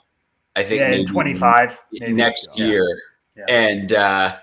And that's like so, which at least is a little bit better because it's not a home game for Michigan like it would have been a home game for Wisconsin. But although all those Yoopers could come down from the peninsula. Well, yeah, who do you and think's going to they sell out will. that stadium, though? In realistic fashion, who's going to sell out that stadium? Are y'all going to bring 50,000 people from Northwestern for that home game? No, absolutely not. No. You're going to bring 12 or 10, and then they're going to bring the rest. Right. McKinnon reminds me, by the way, that there are not a lot of people that fully understand the situation that is going on with Northwestern football. So he said, NW boys, I'm fairly certain my high school has a similar number of seats. Got to step it up, gents. Your football is too good for that shit. So explain what's happening with the stadium situation. All right, I'll walk you through it. So basically, we're not going to have a stadium for 2 years while they're building the new, redoing. Pause. The old stadium seated 49,000 people. It's been torn down. A new stadium that seats, 35 and is going to be an absolute palace is going to be built over the next 2 years. Right. And while that's being built, we're trying to find a home for all of our games. Now, you figure we're in Chicago and you say, well, there must be a ton of venues. Well, there are a bunch. But when you actually dig in, the solutions, I think that's what Northwestern was thinking. But in practice, it hasn't really worked out. So, for example, our home opener this coming year is against Miami of Ohio. They were going to look at SeatGeek Stadium, which is an MLS stadium in the south suburbs for that game, but they can't. It's not available. Wrigley is still in the middle of baseball season, so that's not available either. Same with White Sox Stadium, not available either. So you look at Soldier and you say, well, first of all, playing a MAC team in Soldier Field when you're Northwestern and you're at best going to fill a quarter of the stadium isn't a good look. But on top of that, there's an MLS game with Leo Messi on the day where they would be doing the game. So they would have to move it to a day later and play on a ravaged field in a cricket Soldier Field against a MAC team. That's the only option. So suddenly you look and you're like, all of a sudden you see a ton of options running out. You can only play in SeatGeek, which isn't remotely near Northwestern, for a couple of games. Wrigley's. By the way, so Northwestern is in Evanston, right? Which is 40 minutes from Chicago? Right. It's the first suburb north of Chicago city limits. Right. So, but where SeatGeek isn't remotely close. SeatGeek is more like southwest suburbs. So, and first you got to get to the interstate. So in terms of the students, there's no easy way for them to do it. Oh, from Northwestern to SeatGeek Stadium, you're talking at least an hour to an hour and a half of driving. Right. So it's at not least. Right. So, it wasn't a good option. We would have gone and would have enjoyed the tailgates and everything. But when you hear 14-5, you got to understand, if you're talking about a non-con game against a MAC or I think Eastern Illinois at SeatGeek Stadium, you'll be lucky to get 14-5 showing up to that game. Whereas now, this is a situation where they've created this, they're going to create a temporary stadium on the lake where the lacrosse field is, which is already the best located lacrosse field in the nation. They're going to add a bunch of stands and bump up the capacity. It'll be 14-5, but it'll be 14-5 packed to the gills. We were talking about it on the podcast. All of us have already, everyone who has season tickets, everyone's coming and being like, oh my God, that sounds amazing. Can I go to one of those games? Everyone's fielding those kind of requests. It's a hot ticket and there's scarcity. There aren't a lot of seats. So our hunch is they're going to fill that 14-5, and then they're going to try to be stuffing people into every pocket to try to make it. It's just a cool thing, and it's temporary. It's not going to be permanent. So, yeah, it's little. And it's being built by, the crew that does, the golf waste management. Yeah. The rowdiest hole in all of golf, the 16th at the Waste Management Open. That's the general idea. It's not going to look like that, but it solves a bunch of problems. All the season ticket holders get jacked up about it. They're all going to go and use their season tickets instead of just sitting at home and just being like, I don't want to truck all the way out to SeatGeek Stadium. The students are right there. So as soon as they come back to classes, they're all going to be able to go. And they're going to just roll out of bed and walk. They'll be right there. And for Big Ten Network loves it. They can mount cameras all over the place, put the lake in the background, put the skyline in the background. Yep. It's their dream. And again, it's like, yeah, if for a team that's like for an Ohio State or someone who has a larger fan base, you're like, the numbers, we can make the numbers work. Our season ticket holder allotment is low enough that 14.5 number is palatable. And I mean, and there are some like people grousing about like, oh, like the seats are all going to have to be in the end zones and stuff. And we're like, no one gets to do this. We're the only people who are going to get to do this only for 2 years. It's this unique. It'll be worth it. Thing. So yeah, everyone hears the numbers. I'm sure for people outside of Northwestern Nation, you're like, those are Mickey Mouse numbers. How is that even possible? But it's only 2 years and it's going to be awesome. Yep. I love it. And Big Ten Network money. Mickey Mouse numbers don't matter. Yeah. Right. Yeah, we don't need Mickey Mouse numbers. We got Fox numbers. Right. Exactly. And Mickey again, Mouse numbers can go to the SEC. Let's move back over to the draft right quick. Lions take Terrion Arnold. I feel good about that. They needed help at corner. I think that's good pick. Fantastic value pick. Is there anything that this says about like certainly we're going to get to a point where there's a run on cornerbacks because there's value, right? I mean the Packers very well might be taking Cooper DeJean right here. I'm gonna bet that the Packers are taking offensive line. It could be. Like, doesn't that seem like? All right, so we're getting the pick now. Damn, that was a little faster than I thought. Yep, you're right. Jordan Morgan.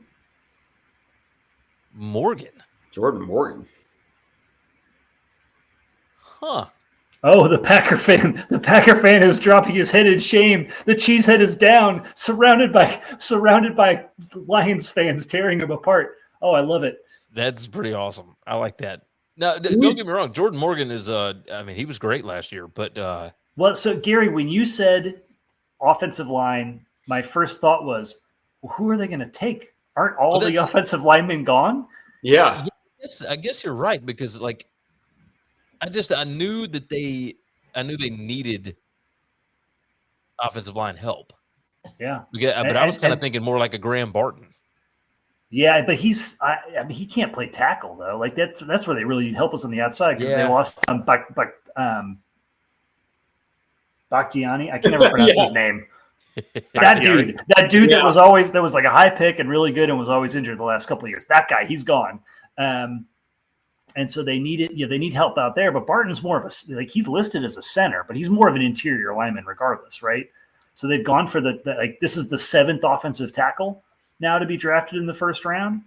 That would be correct. I feel like going with the number 3 corner on the board instead of the number 7 tackle would have been the better choice at this point in the draft. But maybe they tried to trade it and they couldn't do it, and they just were like, well, we'll just take, this is what we need, so we're going to go for it. I mean, at some point, it does a little bit feel like they're avoiding other positions in this draft. I'm like, because it is pretty wild. Like you have giant holes of positions that are just not getting touched right now. Yeah. So here's a question, and what I'm interested in. Like, so we're at 25 now, 26 through 32. What team is going to try to trade back into the first round to get Washington. that extra? Yeah, for who? For what? I feel like every mock I saw had Washington trading back into the first round for something. Now now that I think about it, I think a lot of them were offensive tackles, and that seems like it's dead and gone now. Trading up for a tackle now. Yeah, no, that's unlikely. So I guess if you want if you're looking at Rashawn Newton, maybe one of the cornerbacks, but you don't really need to trade up. You've got Kool-Aid. You've got DeJean, Wiggins, and Kool-Aid all sitting right there. You don't really need to trade in. You're like, unless you love one of the Texas wide receivers, So those aren't typically positions. Spencer Rattler. Those aren't. Let's go. Let's see it. Do it. Okay. Spencer Rattler. I mean, those aren't typically positions that you would trade back up for to get that extra year because those guys don't cost you a fortune anyway. Yep. Just based on where we are. It's the quarterback, right? Quarterback, it's offensive. There is elite level offensive lineman. It's positions like that you're really probably if there was like an elite level edge rusher that you thought was still out there, it's your high ticket item position player, or a wide receiver. If there was a wide receiver that you thought you could save some dough on, because that's becoming this is the Lamar pick, right? Player this is the Lamar pick. The problem is Lamar's not left in this draft. I mean, there's 6 of them in the first round. Yeah, all the Lamars are gone. Yeah. Although, from a defensive perspective, just from what we saw, Newton and DeJean are both for where we are now in the draft. I'm like, those guys are both sweet. Hey, Gary, check your camera again, bud. El Gato. God. I swear to God. I think we're gonna bring McKinnon on here in just 3 or 4 picks so that he can jump in about the Chiefs. Nice. I think I'm gonna be going for a little walk when that happens. I don't need to. I don't need to take anything from the Chiefs fan. When the Chiefs take Xavier Worthy, just still I think it just would be hilarious if they did it. Oh, just bananas, just bananas. I feel like they always do it.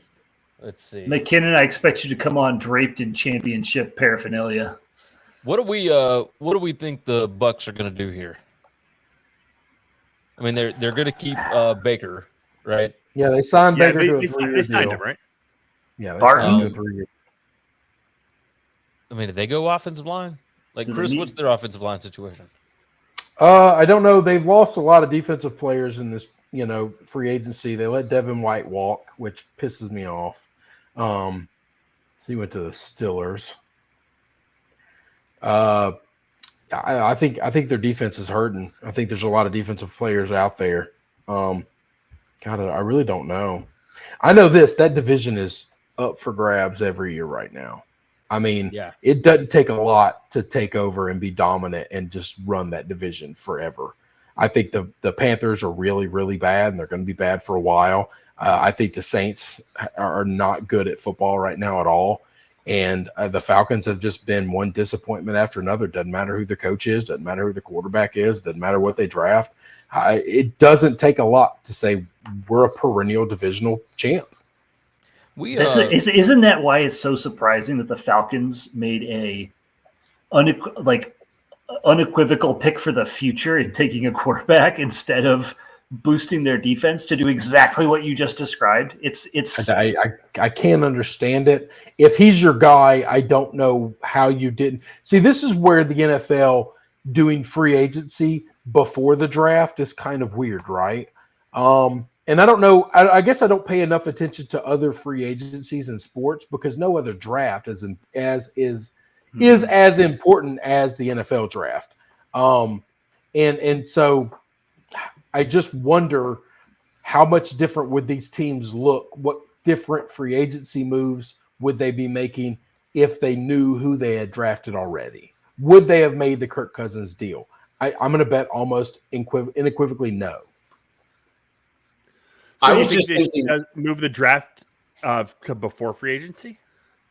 I don't think there'd be a problem with them waiting on free agency until after the draft. I don't know that would hurt anything. I was just but they're never going to do that, by the way. The NFL is not going to change because I think they should. Yeah. And I don't even know that I think they should. I just think that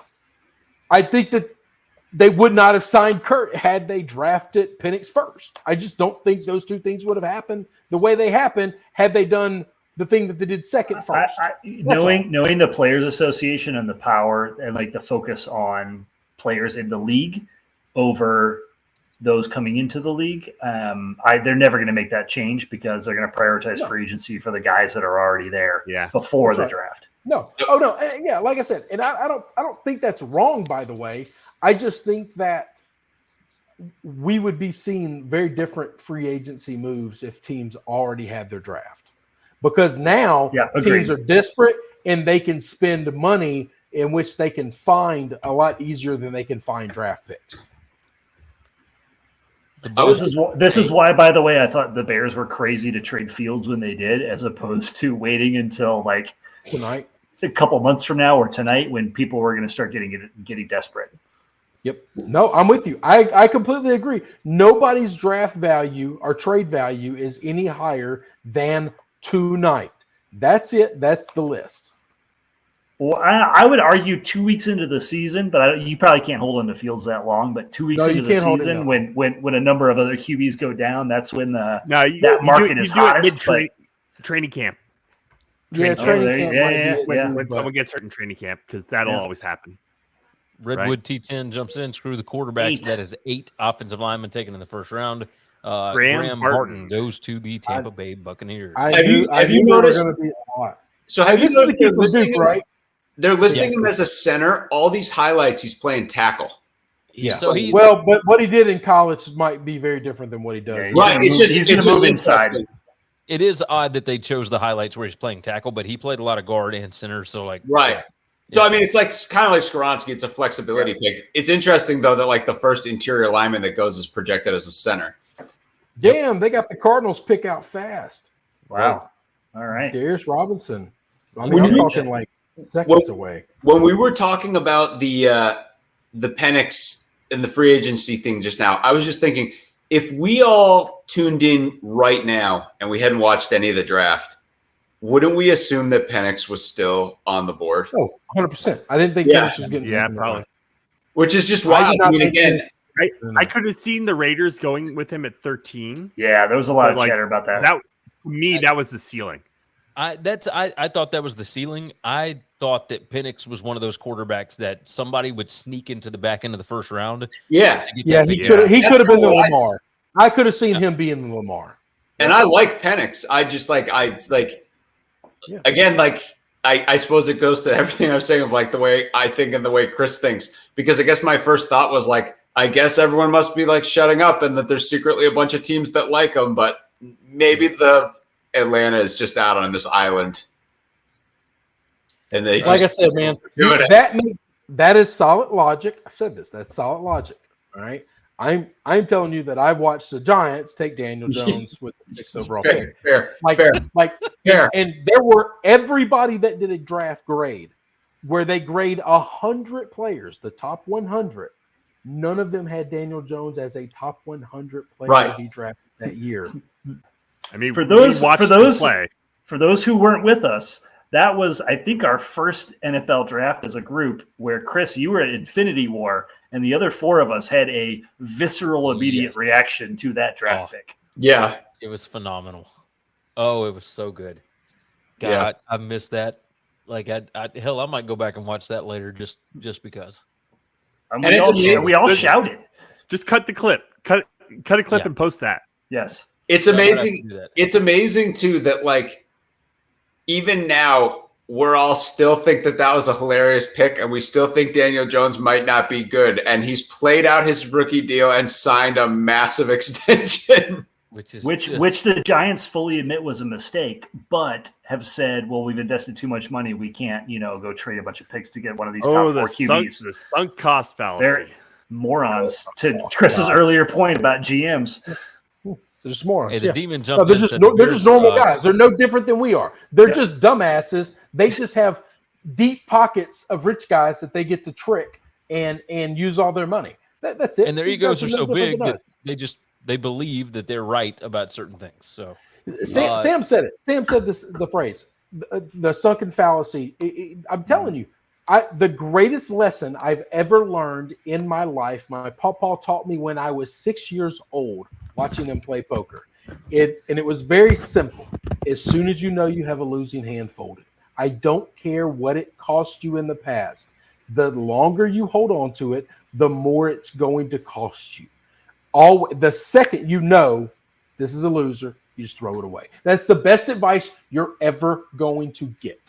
That's what Arkansas and Florida State did with it was Willie Taggart for Florida State, and what was the guy's name for Arkansas? Oh, Chad Morris. Yep. No, the second best advice I can give any man on here is she ain't the only one that's got one of them things. They all got one of them things, and they all pretty. Okay. Whoa, Chiefs traded up. Whoa. Chiefs traded with the Bills. So I would assume Buffalo was going to take a receiver here, but you got to think the Chiefs are, right? Oh, that's 100%. Weird. 2 teams that need the same position just traded with one another. You got to get the bat signal for your boy up quick there. Yeah, we got a. There he is. There he is. Check your audio, on, McKinnon. boys? You good? There he is. Boys, What's up, buddy? Yeah. Hey, Roger Kim jumped in. Just saw the tweet by Westlife Pirates calling me out to attend this. Yeah, there you go. Cheers, Roger. Rogers. And Rogers hey, Scuzz, what you know about that Chief strip? I got that ball cap on, brother. I was hoping for some like belts and chains and like I don't know, man. I thought you'd bring a little more heat. Buddy, I'm a hillbilly like from Ozarks. I don't do all that shit. Fair enough. Fair enough. Yahoo, hang on. I got Yahoo breaking news from Yahoo Sports. Kirk Cousins reportedly left confused after the Falcons selected Michael Penix Jr. with the 8th overall pick. Kirk Cousins frustrated with the pick. His agent was like right out and saying this is bullshit. Again, that sentence begins, Kirk Cousins left confused. You go a lot of ways with that. It just happens to be in this particular case. You could just end the sentence right there. Kirk Cousins is confused. Did he walk out saying, "How do you like that? Right? How do you like that?" They got to be. They got to be. So McKinnon, got to be wide receiver here. It's got to be. I mean, there's a whole lot of beat writers and stuff like that I follow that are Chiefs beat writers and stuff like that. So Worthy still on the board. Yeah, I'm gonna bet it's Worthy. It is weird though that the Bills. I really don't think it is, just because I love Worthy because I like Texas. It's just I spent a lot of time in Texas as a kid, loved them, and I still root for Texas as long as we're not playing Auburn and stuff like that. I'm not a Texas fan, but I like to see him win. But he just doesn't have great hands. If you look at all of his film, that's one of the only things. But he does have speed, right? Like, can you? He does, but after you're right. After the Chiefs last season, the Kadarius Toney or anything else. Yeah, I get it. Let's see. And there's a dozen other guys on the board right now that have phenomenal hands, get open on the routes.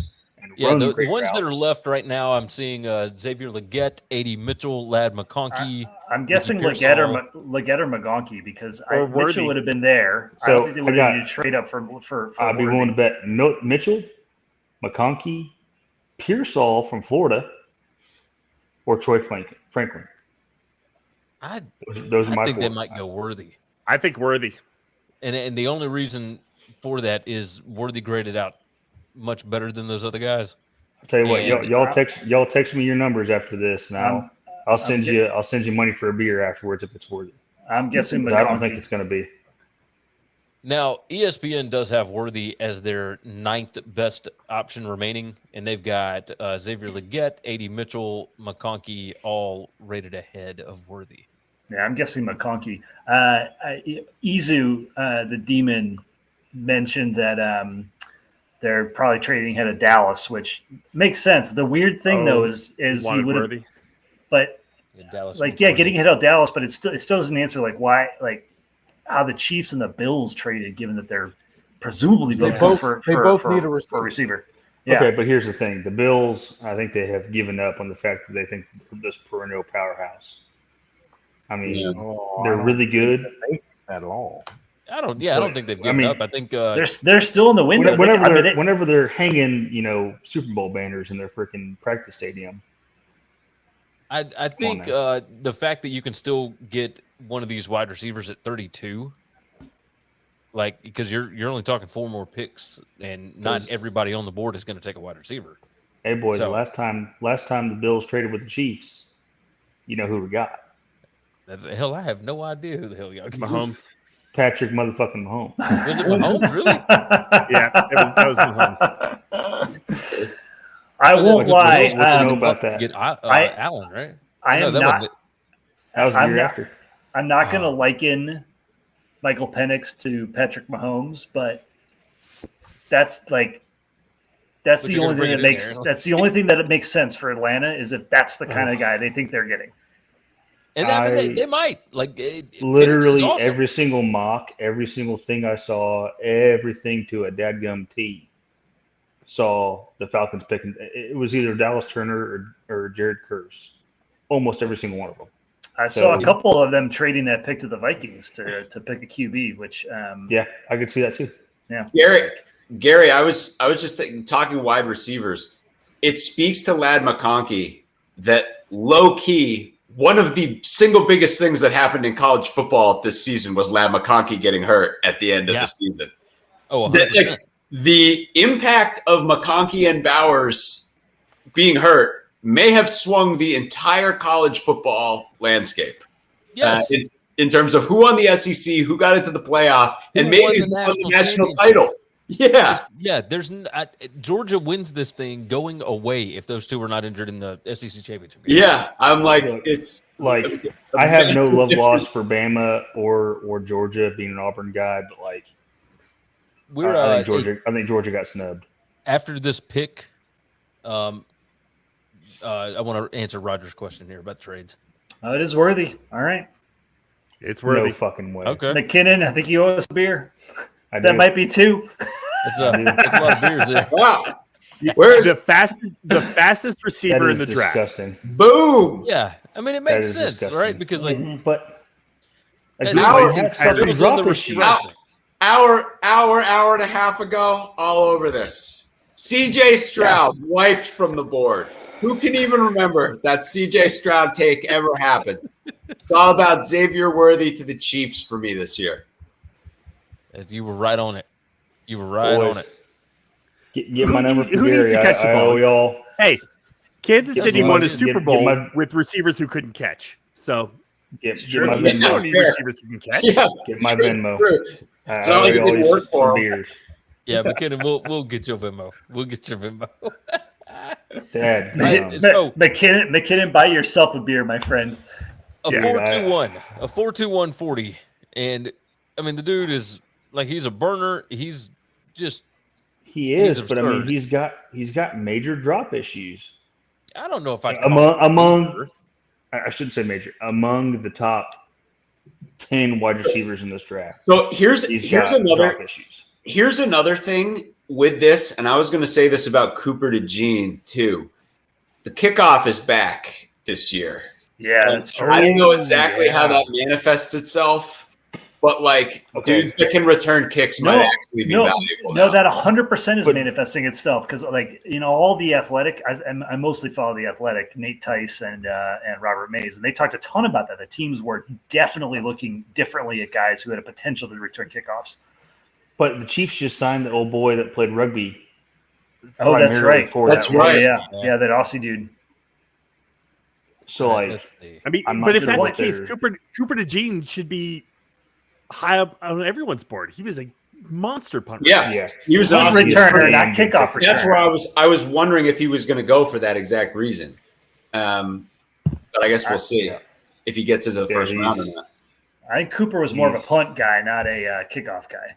Yeah, that's either true. way. I mean, if you can do punt in college, I mean, I feel like you can do kicking. I mean, we're all going to find out, I guess, how this new kickoff goes down, but I don't know. Like we were saying it before, and Chris is right. Like, I mean, it's not like it's breaking the wheel to say that, like, yeah, it's good to have a bunch of crazy fast guys, like obviously, but I feel like once you have a couple, the third, like, I don't know. The Chiefs have made it work. And when you've got like that speed threshold of like 3 or 4 guys that are truly elite, I just feel like it opens everything up. Yeah, until they start dropping passes. Hey, like Scuzz said, you won a Super Bowl, so. Oh shit! Yeah, who needs receivers who can catch? Just throw it to Taylor Swift's boyfriend, and that's right. It'll be fine. Xavier Worthy graded the number 341 wide receiver at PFF last year. Let's see. Just based on not good. No, it's not. It's not hey, great. speaking of PFF, shout to Brad Locker, who's probably working at PFF right now and is probably working the draft for PFF and may or may not be listening to this. But shouts to you, Brad, if you're listening. He dropped every year. He was Tyler Guyton for the Cowboys. So offensive lineman. Again, like, I would have been happier with Guyton here for the Chiefs. Makes sense you trade back a few picks to get the 8th offensive tackle off the board, but again, boy, that's something. Oh, wow. That is something. Everything I've seen on him is Oh he's a right tackle. So I mean, I guess that fits what Dallas has. They do need offensive line. So we haven't had running back, safety, wide receiver. I mean, running back, safety, linebacker, tight end, guard. No, old boy from Penn State was. I think he was classified as a linebacker, but he'll play edge in the NFL. We haven't had any true linebackers. Yeah, we had Brock Bowers, and we've had a guard. Bowers. Yeah. We've had a guard. Isn't it funny? Safety is the funny one to me because, for several years after the Legion boom in the Seahawks, safety was one of the most coveted positions, and it has really changed. They've taken a lot of hitting out of football. They've taken it's all that's covered. true. It's all covered in finesse now. Them days of Brian Dawkins. It's wild though. Look at this. Reed, boy. Look at this. Days are over. Look at this Guyton celebration. This run on OTs is the dream beyond dreams for this guy. I don't think he, in his wildest imagination, thought that he was getting into this round. I thought he could have before this, the draft started, but I did not think we would have 8 or 9 offensive linemen taken. Yeah, I mean, just what a run on this position. Yeah, that's pretty unbelievable. So 2021, Xavier Worthy had 3 drops on 103 targets, so that's 4.6. In 2022, he had 7 drops on 113 targets. That's a 10.6% clip. And then he had 5 drops on 119 targets this year at 6. Yeah, but none of those stats matter if we don't know what the average is and we don't know what everybody else is doing. Those are just numbers that don't make sense to anybody in the ethos. How big is he? How big is he? 6'1". He's real thin though. He's 165, 170. 172. Yeah, but skinny doesn't matter anymore. I mean, it just doesn't in the NFL. These guys are playing. If he went to a different team, would it be I think if he went to the Chiefs, Dolphins, Vikings, and a handful of others. So let me equate. Let me equate this. Going. Okay, he ran a 4.21, right? That's right. Yeah. Okay, he ran a 4.21. He's 6'1", and he's 60 pounds or something like that. All right. Thompson Jr. from LSU is 6'3", 6'4". He's 45 pounds heavier, and he ran a 4.31. Okay, if you put 45 pounds on Xavier, you think he's a 10th slower, or do you think he's substantially slower? Substantially slower. He's 5'11" too, so he's not. Wow! So he's significantly shorter than Thompson. Well, so Chris, let me put the drop rate that Gary. I'm not a real big happy. Yeah, I was gonna jump in on that drop rate. By the way, Nabers 5.3% drop rate. Luther Burden this last year 4.4. Marvin Harrison Jr. 8.2% drop rate. He had 6 drops on. I can't find the target. So the Worthy number from 2 years ago is really concerning that he was at 10%, but he improved significantly this past year, dropping down into the 5s. So it's still not great. You got Brian Thomas and Odunze, all under 5%. Yeah, that's pretty good. But Worthy clearly improved in a very meaningful way from 2022. Xavier Legette 2.7% drop rate, only 2 drops on the season. Let's see. I'm trying to find some of the best. Roman Wilson had 6 drops at 6.7%. Ravens picked a corner. Shocky. Yeah, shocking. While we're talking drop There rate, we go. didn't we have the lowest drop rate in the country through the first half of the season? I feel like we did, the wide receiver core. I'm not even joking. Our wide receivers were awesome. We had a great receiver core, no complaints. Red flashing lights here. All stats lie. Not Northwestern ones. All of you are liars. Hey, y'all are Yankees. I mean, come on now. So I live below the Mason-Dixon line. Let's go. Let's see. All right, No, so you don't. Ravens take Nate Wiggins. Okay. What do we feel about Nate Wiggins? Like, I kind of thought he might drop to the second round. His measurables are good, but I mean, look at I mean, the he competition almost he went did. against. He feels like a Ravens guy, doesn't he? Like, am I crazy I for don't thinking know. that? No, I don't know. he's I a don't very like physical. anybody. He's a very physical corner. So I mean, that fits what they want to do. Sure, Dabo thinks he's great. Well, Dabo thinks everyone's Whoa. great. Don't even Don't get me Dabo. Don't get Don't get me started. I'm not drunk enough to talk about Dabo. I'm gonna go get a whiskey. I'll be back. He's Bourbon and Wiggins. water, baby. Bourbon and water. My God. Yeah, that's Scotch. What up? Yeah, he's long for a quarter.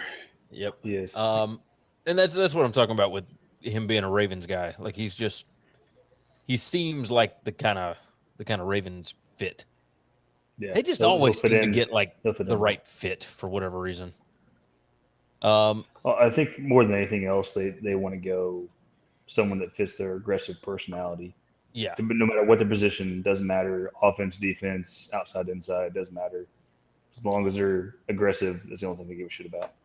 We got 2 picks left. So we got the 49ers and we got the Buffalo Bills. Does anything crazy happen? Does anybody trade back up? Is there somebody really worth trading back into the first round to make sure you get that 50-year option? Based on our previous discussions, I can't help but think that the Niners are like, we need a quarterback with physical tools. We have to take Spencer Rattler.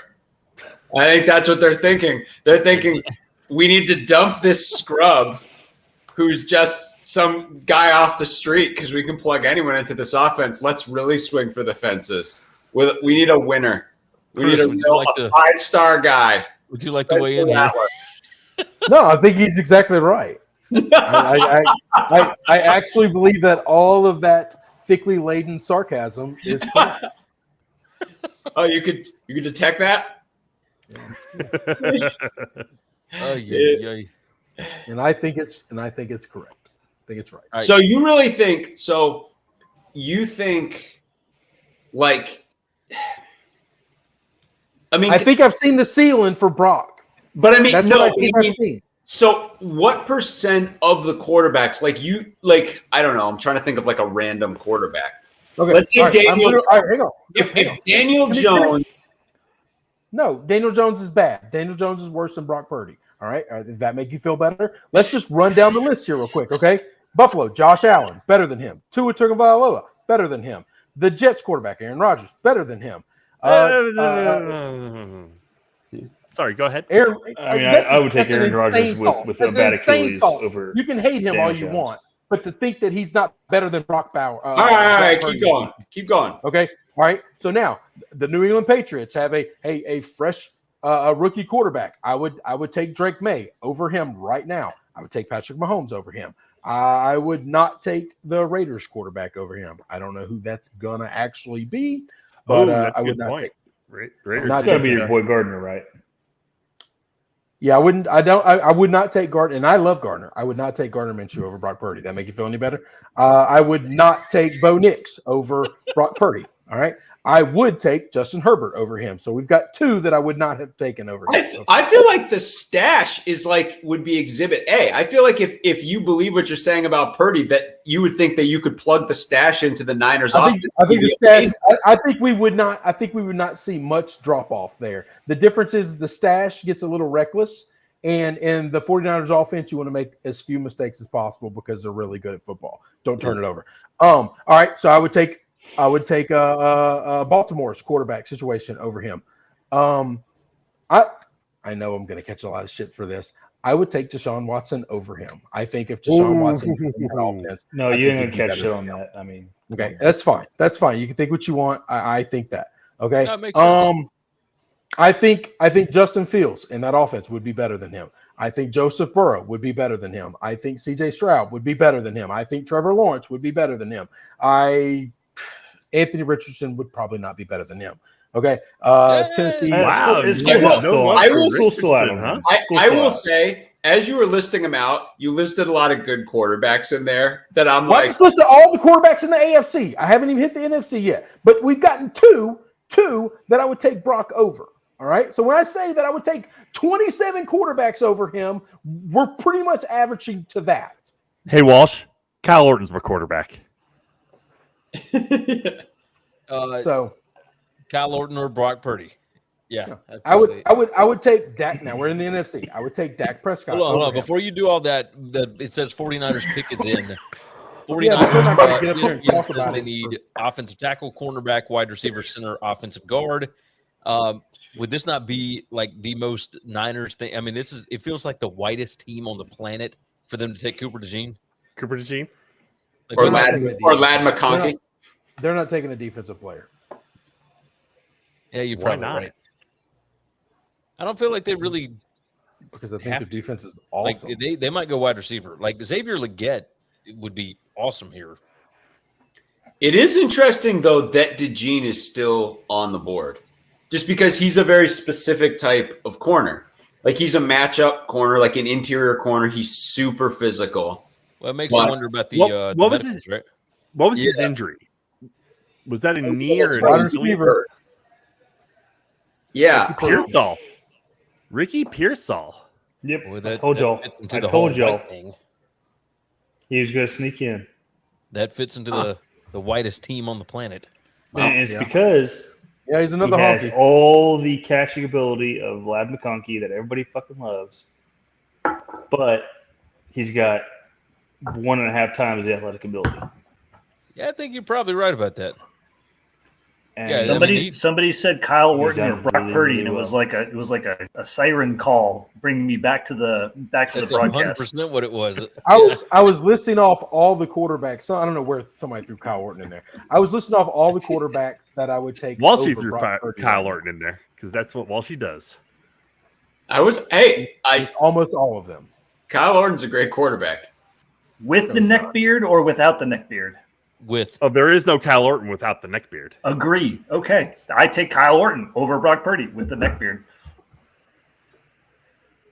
Yeah, Ricky Pearsall was awesome. Against Charlotte. Oh, that one-handed grab.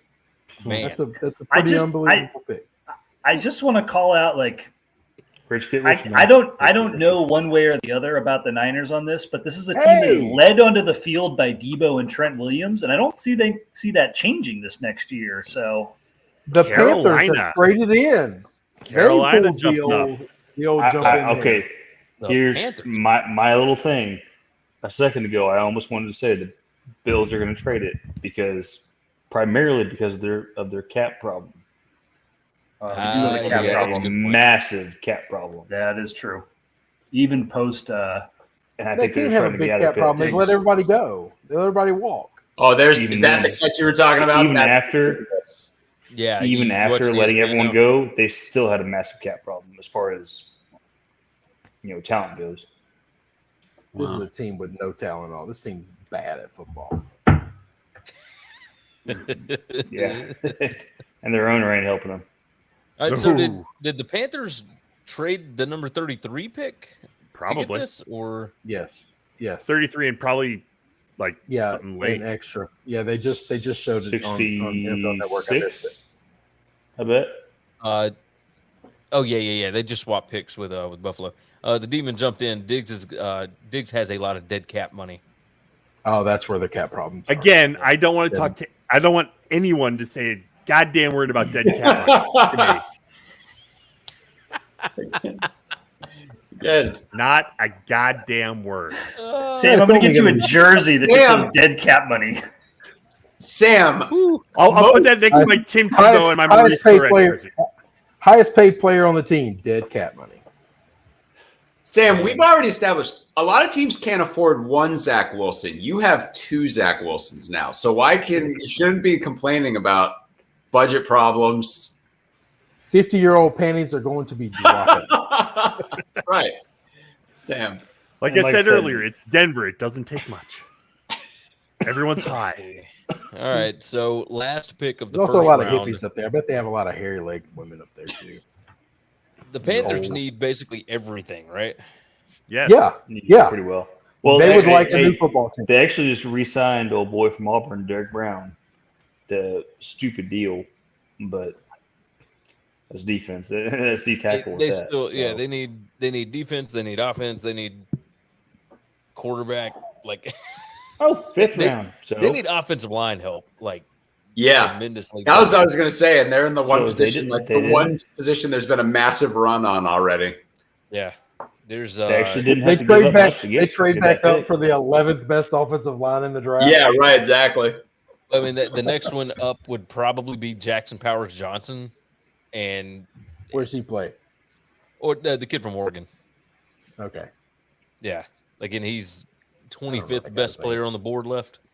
Man. I think this might be Leggett. I mean, yeah, like they need weapons, but my God, if you like your quarterback can't get the ball to him because, he can't stay upright. But he didn't have any weapons last year either, right? No, he had Thielen and They were so bad. Did they have Somebody Moore else. last year? I can't remember. No, Yeah. they traded, Moore was in they Chicago. traded They Moore traded Moore. That's right. for they Bryce traded Young. Moore. Oh, yep. So they Moore had Thielen and Panthers Well, depth shit, chart that for might have been it. 2024. All right, so the They had Panthers, Lavisca Chenault. Gary, do you remember what we both thought he was going to be awesome? I thought he was gonna be awesome.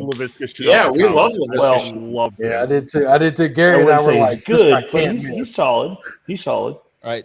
So Oh, here's what they've got for this year: Jonathan Mingo, Deontay Johnson, Adam Thielen, Terrace Marshall Jr., David Moore, Adam Thielen, Amir Smith-Marset, Cam Sims, Jalen Camp, and Mike Strachan.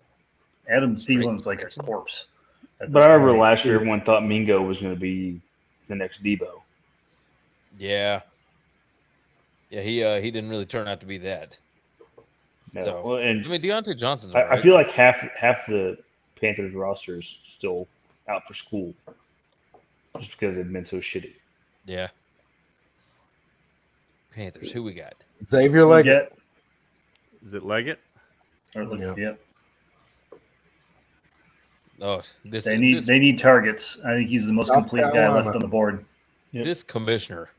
Hang on, they got him measured at 6'7"? That Who? can't be What? right. That's going to No, be 6'1", Chris. All right, so my eyes are getting blurred, but Yeah, that's 6'1", 220. it said 6'7". Coffee? No, I'm just old and I can't see anymore. I'm tired. Okay. I was just hoping Right. there's something else in your cup. No, He just ran coffee. Just He coffee. ran a 4.3940. Let's see, averaged 17.7 yards per catch last year. So he's quick. Let's see, built like a power back, catches balls in stride.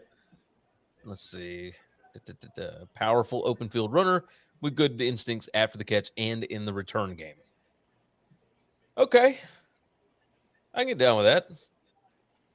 Yeah, he's solid. I mean, he's one of the guys that I was kind of looking at for the Chiefs, and Did you he's have no to joke. trade into the first round to get that guy? No, You you get the didn't. extra year. So Yeah. wide receiver is probably a position where I would do that. There Yeah, I there think aren't many anymore. There aren't many anymore. It's probably edge rusher, quarterback. Not in this order. Well, anymore left you got to tackle, look at D and tackle wide- too, or not D tackle, but offensive guard, No, because I would offensive no. guard has gotten stupid for pricing free agency. Yeah. Has gotten, But that's just stupid. because the cap has gone up so much. Everybody's getting more money. But these guys, the wide receivers are making, I think, the second most amount of money towards cap than quarterbacks. So, yeah, that extra year is pretty valuable for them. All right. All right. So Let's see. first round, we got 6 quarterbacks, We're in the books, boys. 8 offensive linemen, 7 wide receivers, All right. and a tight end. I think I called that. I believe All I right, nailed it. Most offensive players picked in a first round ever. Previous high was 21. What is this total number? I didn't. I didn't. Oh, okay. I thought you had it. I'm sorry. Well, no. I just was Well, I mean, it's wide receivers was 7, 6 quarterbacks, 8 offensive linemen, and a tight end. Scuzz needs back in. Oh shit! Hold on. There. Sorry, Scuzz. I'm over here trying to look up NFL salaries. 9 offensive linemen picked in the first round, the most since 2013. Thank you, Brad Locker, for that. Boy, howdy. That is something. Most quarterbacks taken since 1983.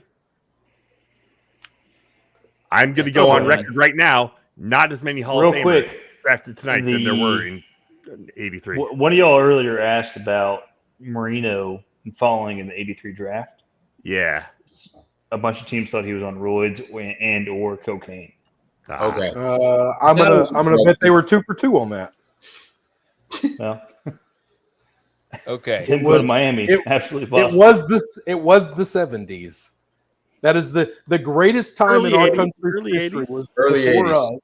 Before we were really a thing. It was pre-AIDS, mid-coke. That is the greatest, most productive years of American history. Was pre-AIDS, mid-coke. I don't know. I don't know. That's so good.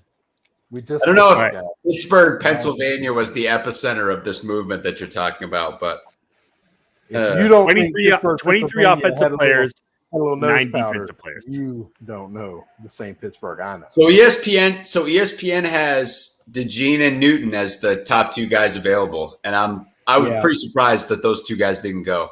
Yeah. I was about to say I thought both those guys were going to go tonight. I really did. McKinstry, they're both number awesome. 3. Then you got A.D. Mitchell, McConkey, Ennis Rakestraw, Keon Coleman, Braden Fisk. Man, Keon Coleman, he is so freaking slow. Man, Like the he combine, got whoever gets crazy Keon hands, Coleman, but like is gonna feel like shit. they got a steal in the second round. Like Keon Coleman Yeah. can catch the ball, man. Like that dude is ridiculous. but you look at his film. How often is he open? He's open a lot. But he's What are you not. talking about? If you look at If his he film, catches he's the ball not while open a he's lot. covered, then that's a He's good sign. exactly. He catches the ball while he's covered, which a That's- lot of new age quarterbacks don't like fucking doing. that's true. That's true. Bunch of pussies. Well, look in the NFL. If you were talking 10, 15 years ago, he'd be a top 15 pick. yeah, But a lot I of the think- I quarterbacks think you're right. today don't want anything to do with throwing into coverage. First 14 picks were offensive players.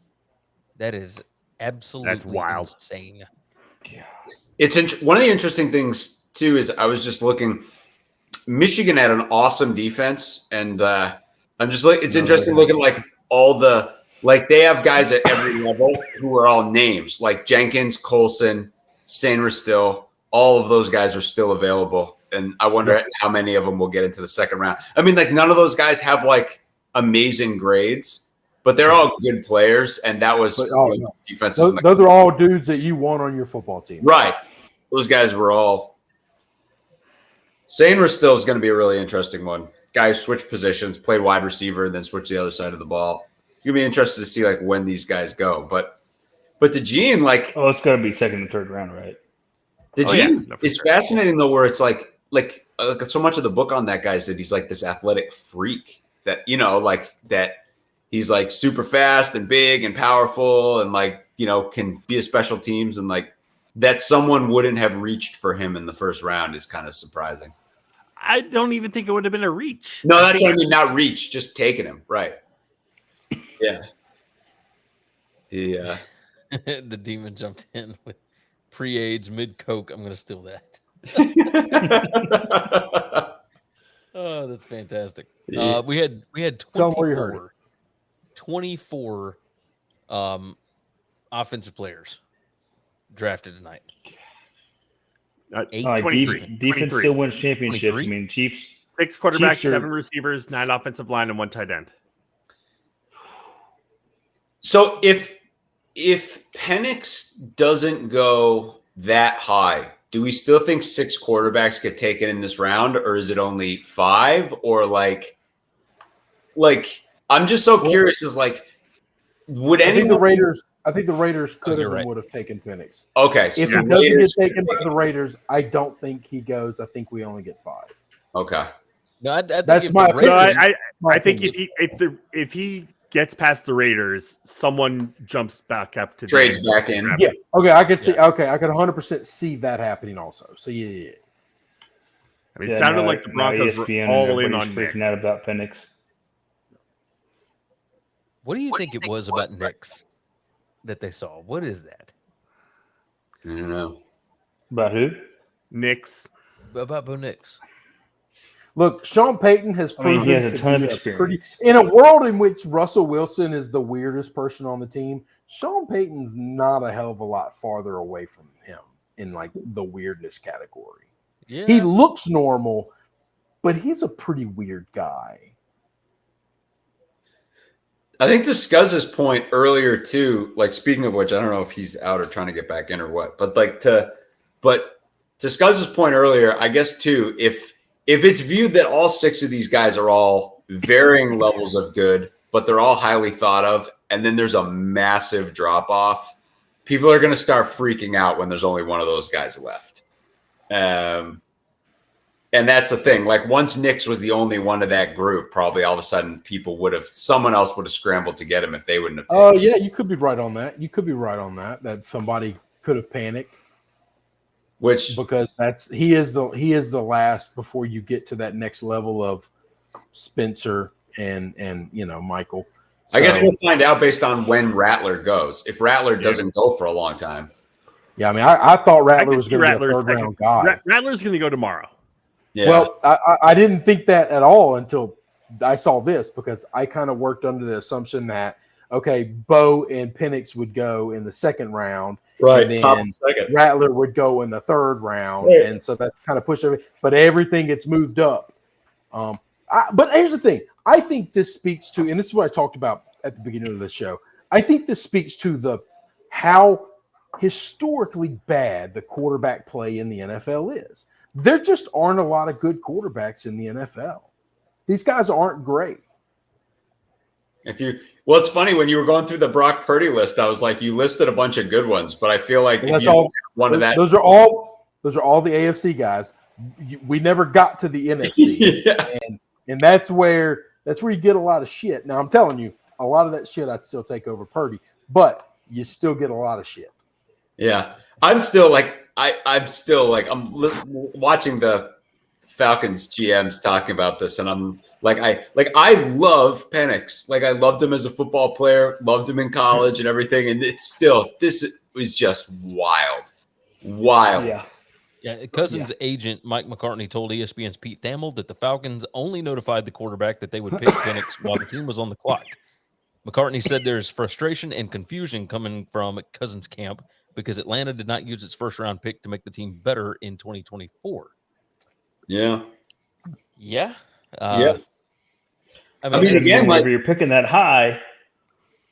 And the other thing too, like, I don't know, like I'm just spitballing, but if it was a situation where they're like, we keep asking Cousins' doctor for like a health update and they're being really close-lipped on what the situation with this Achilles and they won't say anything to us. We're not liking how this is playing out. Of all the guys to make that quip about. Yeah. So let's talk about this. One of the best GMs ran teams in the league over the last several, decades has been the Green Bay Packers. And what have they always done? They always took a quarterback before they needed a quarterback. Yep. I mean, at what point in time do we say, hey, man, this might not be the worst idea? Now, I don't know about using the 8 overall pick, but, I mean, at some point in time, Green Bay used the first pick. That's what the Chiefs did with Mahomes, right? They didn't need a QB that year. They needed him right away. But I think the worry, here's the thing with the Falcons is the Falcons took Brett Favre. Yeah. Traded and granted, the coaches there at the time didn't recognize, what he would become.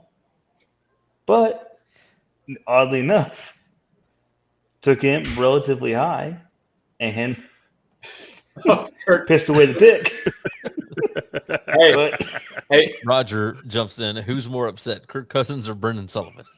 hey, we hopefully Brendan Sullivan lands in a good spot. Happy trails, all the best to Brendan Sullivan. But it's funny. I will say to Rogers on that question, I guess my instinct in both cases is to be like, there's a missing piece here that we don't know, but will know at some point. I feel more confident about that with our situation where I'm like, I feel like there's a guy inbound and we just haven't found out about it yet. We don't know that for sure, but it just makes the most sense. But there's that part of me that's like, seriously, I mean, when you look at it, it's like Penix is an injured guy who, like they said, who's 24 years old. He's a little bit older too. Right. He'd be 28 when Cousins' contract is running, and he has an injury history. And I'm just wondering if they're like, I mean, everyone knows Achilles's are bad. And I don't know. I mean, maybe I'm just like but if they suddenly had a little bit of a panic or something and we're like, we don't know how this is shaking out. We don't know what his situation actually is. I don't know. I mean, maybe they just love Penix, but I guess Penix, Penix has been like the fastest rising guy in the last 3 days. Like his name has been, he was clearly in that Bo Nix tier until 3 or 4 days ago, and then all of a sudden popped up. And that's not like one team doesn't do that, right? So some confluence of whatever around him started to grow, and people got excited about him. I still think it's stunning that it was the Falcons that pulled the trigger, right? But he's been. I've heard his name come up more than anyone else in terms of like surprises over the last couple of days, and like him going before JJ was, again, the team he went to was a surprise. The fact that he got picked before JJ didn't quite catch me off guard.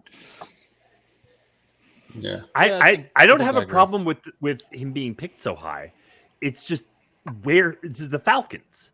Yeah, that's the weird part. That's the weird thing. Like it's not about Penix. It's about the Falcons. To me, it's not about Penix. I mean, Terry Fautanu, ever since he's came from the Saints, has,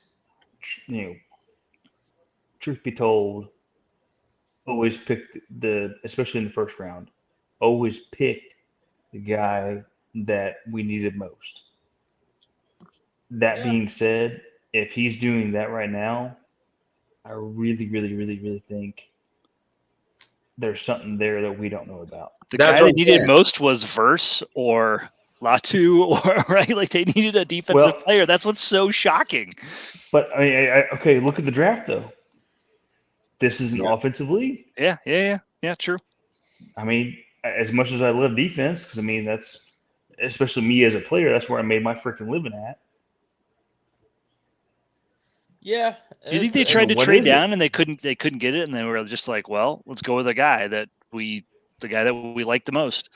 Yeah, and even if Cousins plays for a year, surely to God, there's going to be somebody out there that says, okay, we need Cousins.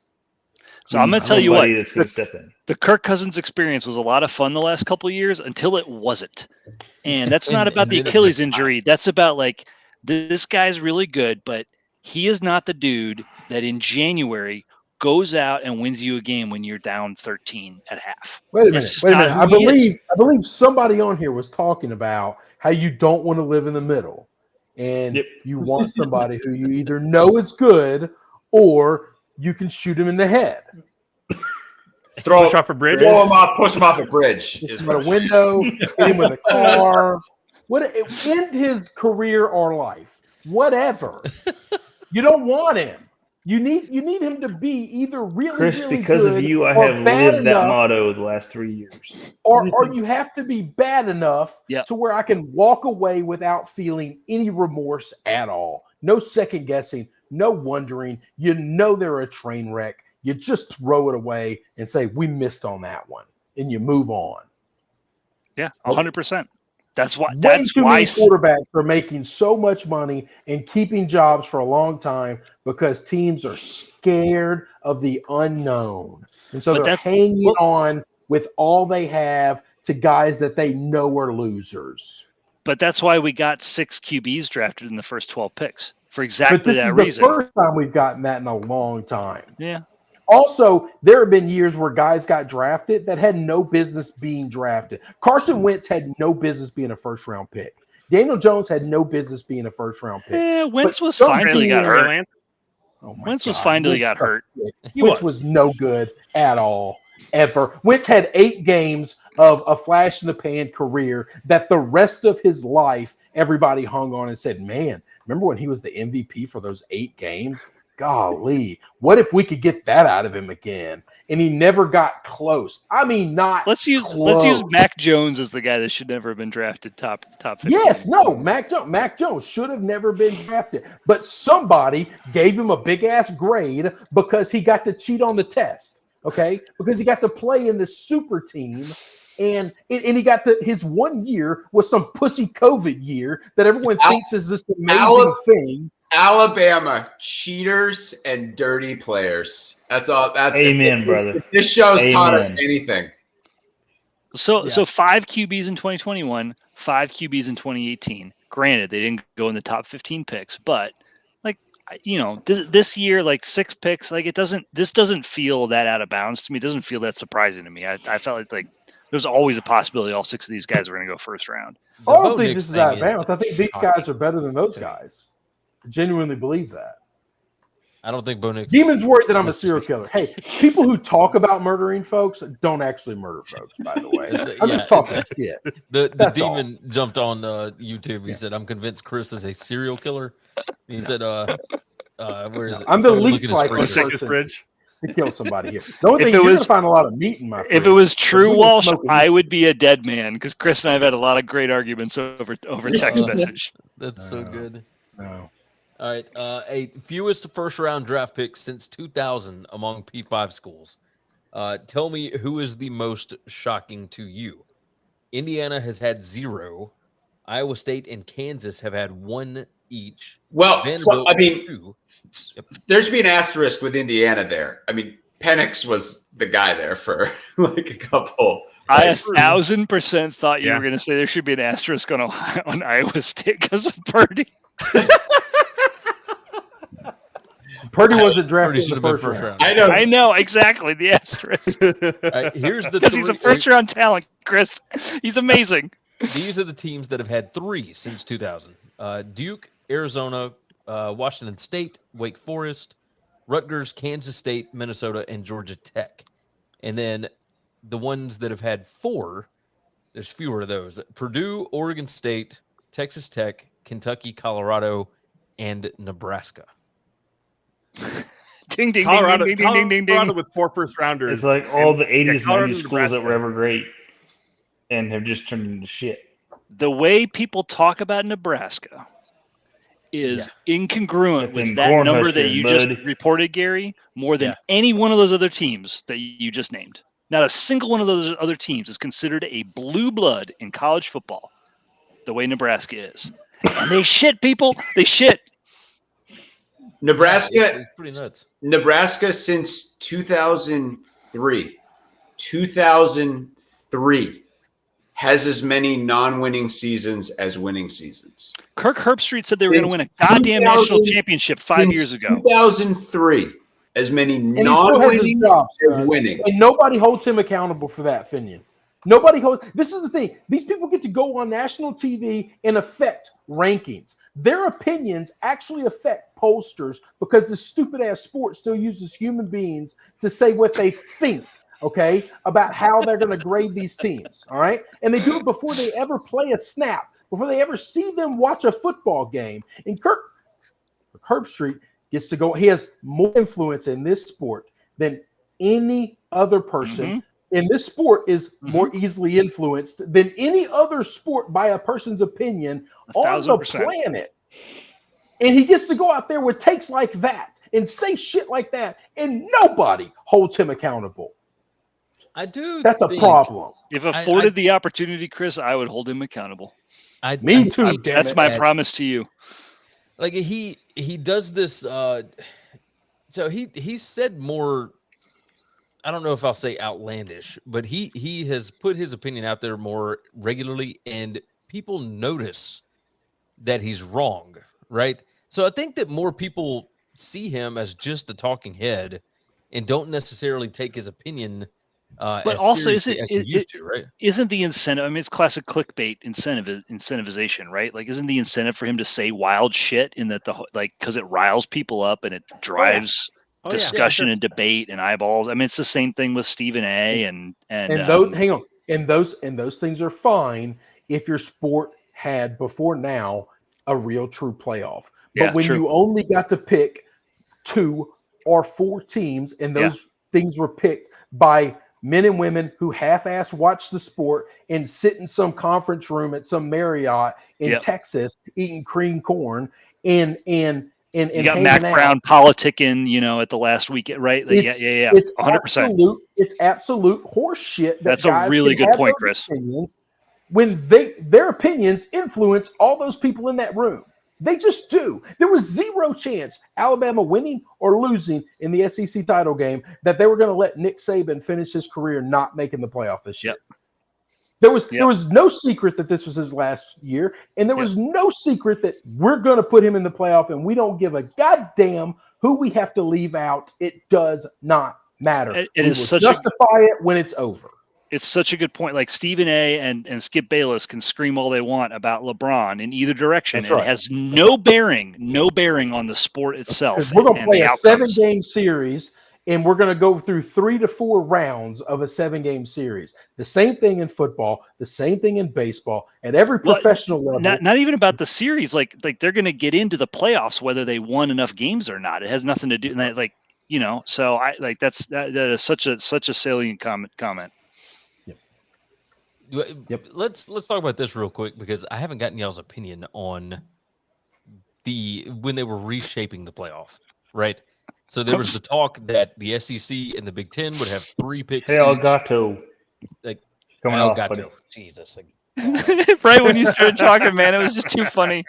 It's like every 40 minutes it does this. So what the setup right now is 5 plus 9, I think is what they're going to end up with. Would you have been more okay with 3 SEC teams, 3 Big Ten teams, 2 ACC, 2 Big 12, and 1 G5 and like 1? No, I'd like to lead Can you off. Explain 5 plus 9? Can you just explain 5 plus 9? What? 5 plus 9 is 5 auto bids for the highest rated conference champions, and then 9 wild card spots, basically. The Power 4, the top of the group of G5s, 5/6, depending on what you call them, the 2-pack, and then 9 at large. Basically, like the 2-pack, it would just have to be an at large. They wouldn't be considered a conference. So conceivably, you could have 5 teams that got in by merit, and then 9 at-large SEC teams. At-larges. Yeah, that's the way it is. Mm-hmm. Like the way that they finally ended up with it.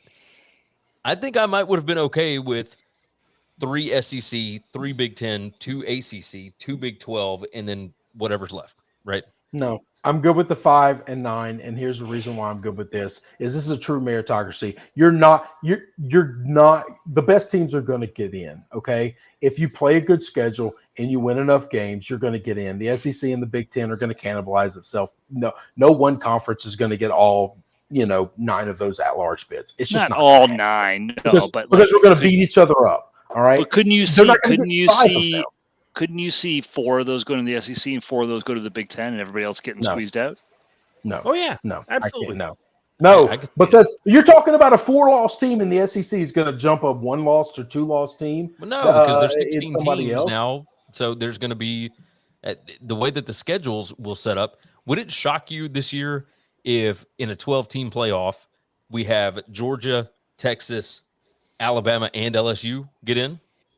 Like the way that the schedules are set up, all of those teams could end up. Yeah, but that's one of those teams is going to be an at-large. One of those teams is going to be an at-large, so it's only taking the champion. So that's only taking 3 at-large spots, not 4 or 5. Okay, that's fair.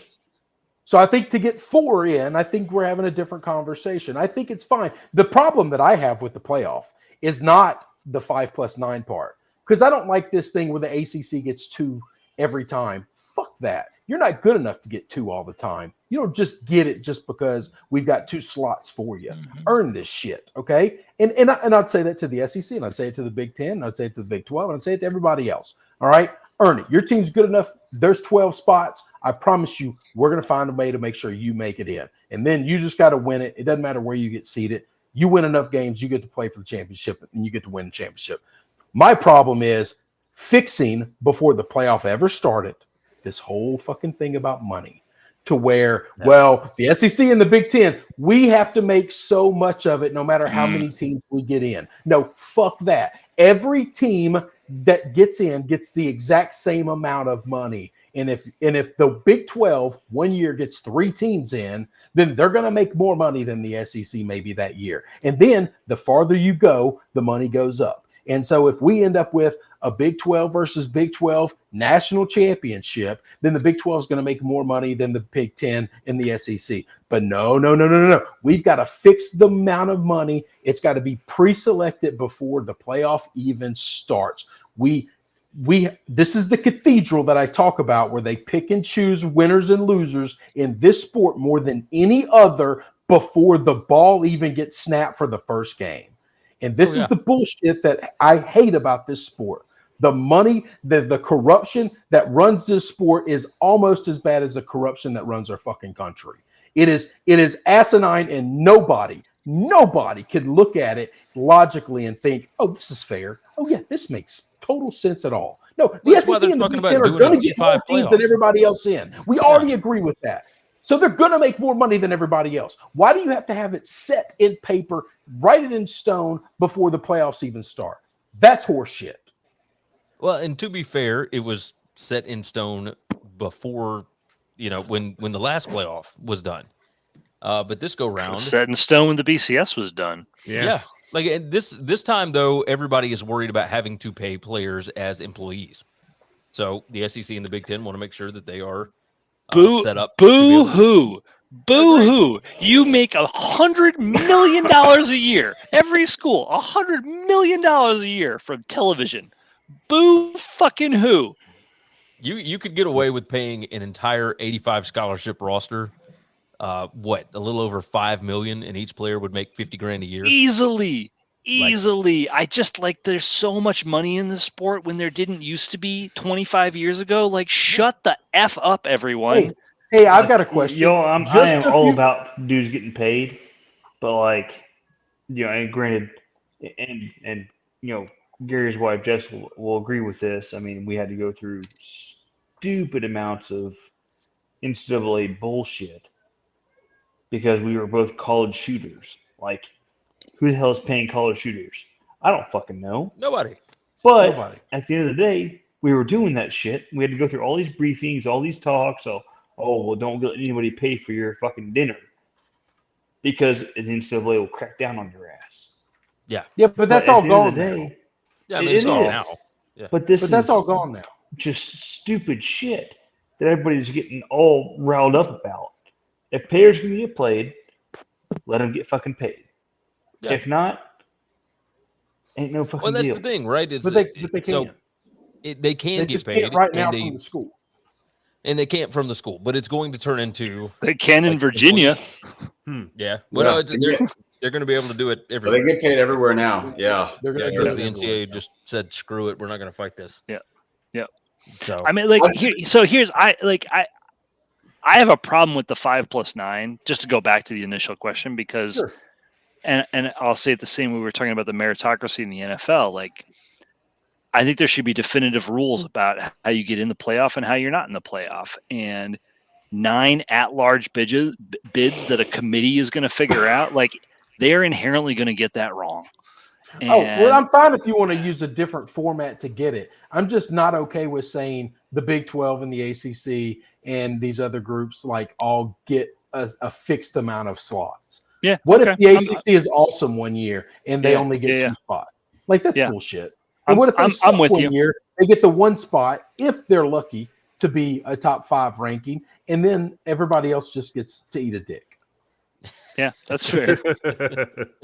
That's fair. Yeah, And that's the no, thing. but I'm fine with getting rid of the committees. I'm so sick of these damn and just like the 4-team playoff, right? The first time that two teams from the same conference, that LSU Alabama game in the BCS championship, the moment that happened, the 4-team playoff was ordained. The moment that the 4-team playoff left out like whoever it was, undefeated, I forget undefeated Florida State or undefeated whomever several years ago, or you had one loss Alabama going over one loss Ohio State, even though they beat each. I forget what the screw up was, right? The moment that happened, you ordained a bigger playoff. Like they have this has been a self-fulfilling prophecy because the system that they make is so inherently flawed that it can't help but screw up, right? And like the playoff was built by people who didn't want to play off. Yeah. So the moment that the 5+9, you have a disproportionate number of Big Ten or SEC teams that take up those 9 at-large spots. The moment that happens, they're going to change the whole kit and caboodle because. See, but now I don't know that they can because of the amount of voters that those schools have. Yeah, fair. I just don't know that the other schools have enough votes to make a difference. At some point, you fall off a cliff, though, and you start to lose too many of your other area. Right? The SEC and the Big Ten are the biggest, but like they only go so far. We've had this conversation before off camera, and we'll have it now. It's fine.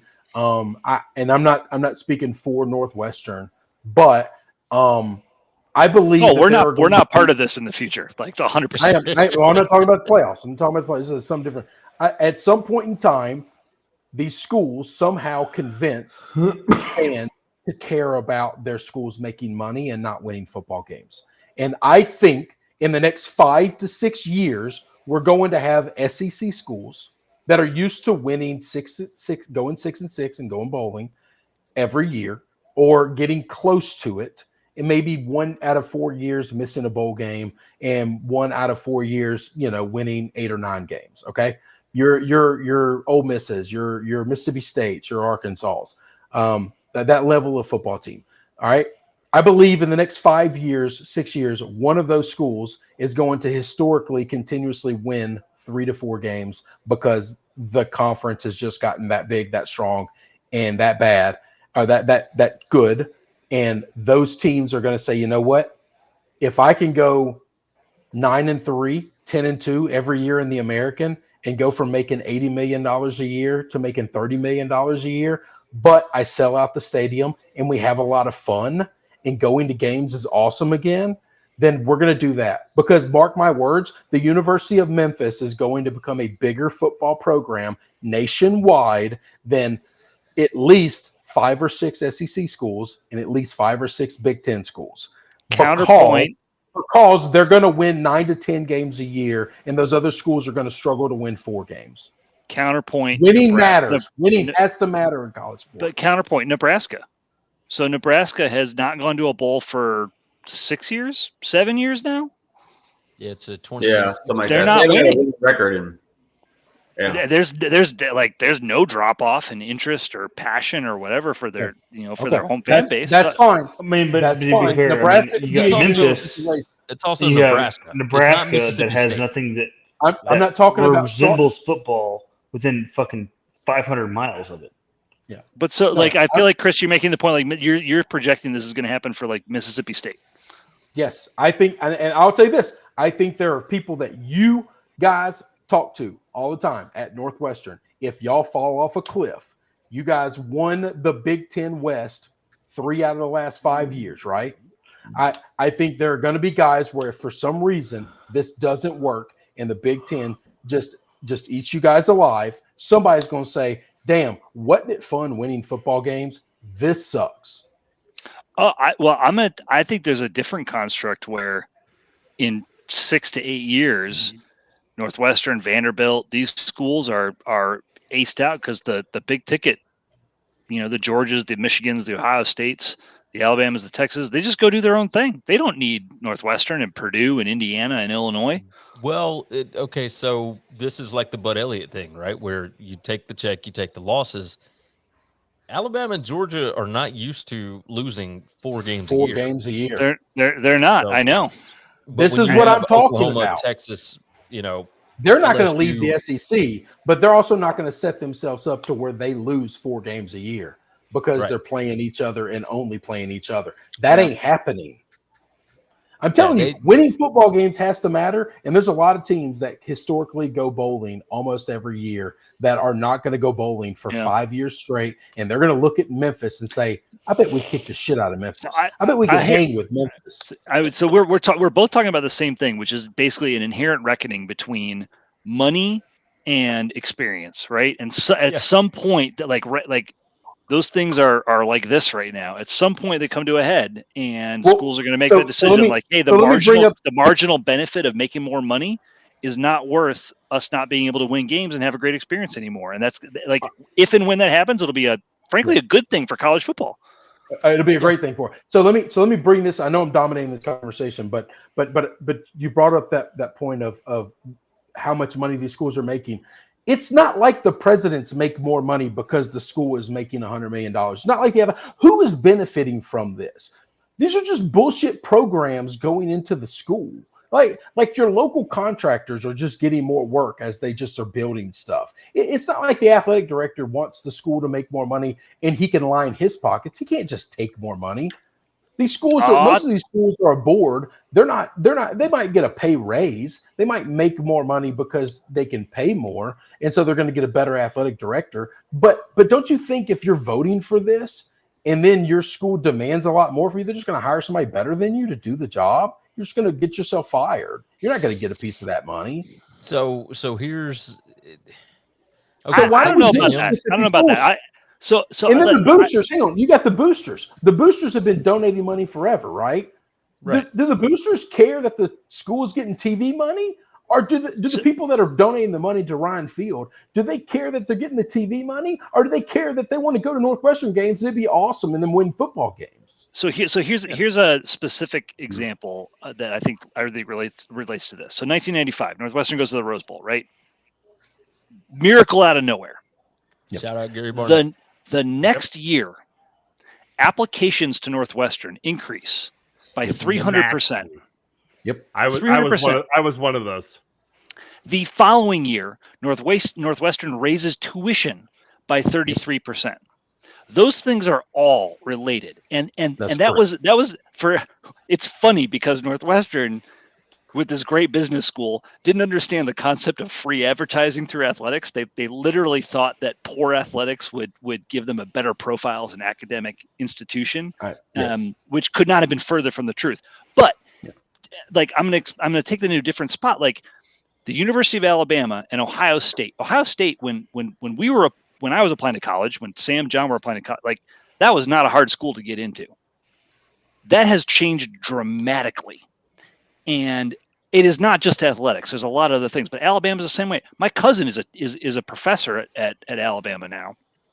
She's left the state of Illinois for the first time in her life. And there's a different construct of the way those universities are operating, and it's built on the exposure and the free advertising and the name recognition that comes in part through athletics. So I think the broader university community is benefiting from these things, whether it's money or TV or eyeballs or just attention. I absolutely think they're benefiting, but there is a reckoning that comes. I think you're spot on about that. Because I wholeheartedly agree with that because, you look at so there's a girl that I graduated the year before her in my high school. Hey, gentlemen, real quick. I'm sorry to interrupt. I don't mean to interrupt. It's 11:30. I'm going to bow out. It's been an absolute pleasure. I'm not far behind. To do this again. I want to keep this conversation. This conversation is awesome. I love it, and I want to keep it going. But I'm falling asleep. So I bid you all a very, very good evening. Chiefs, buddy. It was a pleasure. Cheers to you. Go Broncos. Have a good night. Go Broncos. Have a good night, brother. All right, bye. Cheers, bud. Go Chiefs. It's funny because there's a girl that I went to high school with that went to Alabama and ended up she went for basketball and And granted, women's sports even 10 years ago was a way different landscape than it is today. And she played Euroball and all this other shit. But her husband is now Zach Sealer, who is one of the primary. He's the starting defensive tackle for the Dolphins. And the difference it's made because he came from a small ass school for like a D2 school, some random school. The difference it's made for his school and her is massive compared to what it's made for, any other college athlete that went to Memphis or went to, UC Colorado or UC, fucking Boulder or wherever. But like, whenever you get that pro tie to it, it makes a big damn difference. Oh yeah. Alabama numbers, by the way, as far as admissions go, the year before Saban got to Alabama, 23,878 for fall enrollment. In 2022, they had 38,645 students. When you can imagine like the volume of applications, right, and the admission rate and everything. And John, I feel like we're talking your language too, because you live this world day to day as well. Well, McKinnon, I'm so glad you brought that up because I've been sitting here the whole time listening to all this, but in answer to Gary's initial question, I want to bid for every conference. I want the effing Sun Belt champion in the playoff. I want to bid for every conference. Imagine what it would do for the Sun Belt champion if they got a bid. I don't give a shit if they get smoked if they draw the SEC champion as the 116 or whatever, and then get flattened. I don't care, and no one in the Sun Belt cares either. They got in, and it would. It happens in the basketball tournament. Nobody bats an eye. I can get behind that 110%. And I'm just like, that's like, if you do the numbers, how many conferences are there? Like 9, 10? In the FCS, everybody gets in. In the FCS, they get every conference champion gets in, even if they like the Northeast Conference. They put like 4,000 people in the stands for those games. They get a bid. If they play NDSU in the first round and get absolutely steamrolled, no one in the Northeast Conference cares. They still got in. I'm like, and you can look at the math and it's like, whatever. If we're going to 16 eventually, you can still have 7 at-large bids. Like, it's like you get like every conference champion. And again, this is pie in the sky. It's never, ever going to happen. We're going to carve out like one bid for Conference USA plus Sun Belt plus AAC, right? Plus Mountain West, plus like they get one bid. But I just wish it was just as simple as every conference champion and then at larges. Same as the FCS, same as March Madness. I don't know. And then like once every 10 years, we would get like Florida Atlantic beating like Michigan in a playoff game, and we'd dine on it for like decades. It'd be amazing. But I know it's never going to happen. Oh, it'd be fantastic. That would be fantastic. University of Memphis I can't find the 2013 numbers, but in 2012, looks like there were just over just over 13,000 admissions in 2013 or 2012, excuse me. In 2014, after 2 years of Justin Fuente doing great, and then in fall of 2014 is when Norvell started. They had 21,000. So it went from 13,000 to 21,000 enrollment, and that's what a good football program can do. Well, to Scuzz's point too, like you have like your magical season. Same thing McKinnon was talking about. Like you got like whatever, some traction with athletics. If it's like a pro guy who like is goes pro and it like traction for the school, but something, right? But then you have all like the hidden stuff that when kids apply to college, like this is what Scuzz was saying, like the my job piece of it or whatever.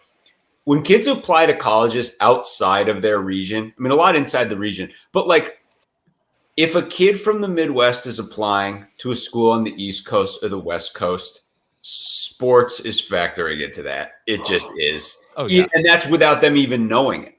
They're just like, like you should look at the volume of apps like North Carolina gets from people outside of region. What do you think that is? Right?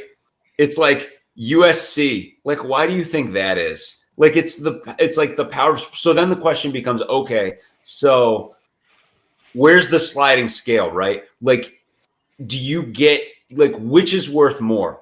Like Chris was saying, like, which is worth more, being in the smaller pond or whatever in the system where you're cranking out 9 or 10 wins, or is it better to just be in that super elite club year in and year out, right? To be one of those SEC Big Ten teams year in and year out. And like, do you just bank that year after year after year? Where like 10, 20 years from now, some kid without even realizing it is like, I got to apply to Alabama because it's like everything that I'm about, or like, or whatever, like what at some school, right? Like Purdue. It's like some kid from California is like, oh, I'll look at Purdue. And it's just literally because like it's a big time league and they're not even, I don't know. But fall semester for Alabama, they had 39,623 students enroll. 58.3% were from out of state. That included 92 foreign countries, and 41% were legal Alabama residents. That is the lowest number that Alabama has ever had. Oh yeah, Alabama's the footprint in the Midwest for Alabama is huge, and it for sure correlated with them getting really strong at football. There's no doubt about it. 100%. I mean, it's a bunch of things, but it's. And I bet the numbers are the exact same for like LSU. You know, we're State, like in the Ozarks, we're right in the middle of both Midwest and the South. So like, depending on the map you look at, whether you look at like geographical or cultural maps, you know, you always see the Ozarks where I'm at as either like the northwest corner of the South or the South, or southwest or southeast corner of the Midwest. But I mean, I can count on two hands how many Auburn fans I run into. Oh, but yeah. I could not count how many Alabama fans I run into. Oh yeah, they're everywhere. Yeah, bandwagon. I mean, it is bandwagon. Thick. Yeah, gentlemen. Do we want to Gary, wrap this thing up? You gotta give me credit. Yeah. Oh, I know. I'm with you. Be an Auburn fan, brother. Yeah. Shit ain't easy, brother. I can understand. Hey, you're real for that. Yeah. You're real for that. All right, we want to wrap this thing up. Anybody want to say any goodbyes or shout outs or anything? It's good times, guys. So for anyone, for anyone who made it to the end, on.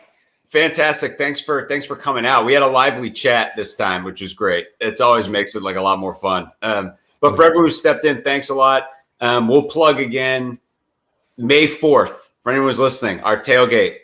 Women's non-revenue tailgate that alum Brad Maye is organizing. It's a week from Saturday. West lot of Ryan Field, west lot of the Ashes of Ryan Field. We're going to do it up. We're going to have a super fun tailgate for like 5 hours ahead of women's softball and then women's lacrosse. It's going to be awesome. So come out and join us. Most certainly.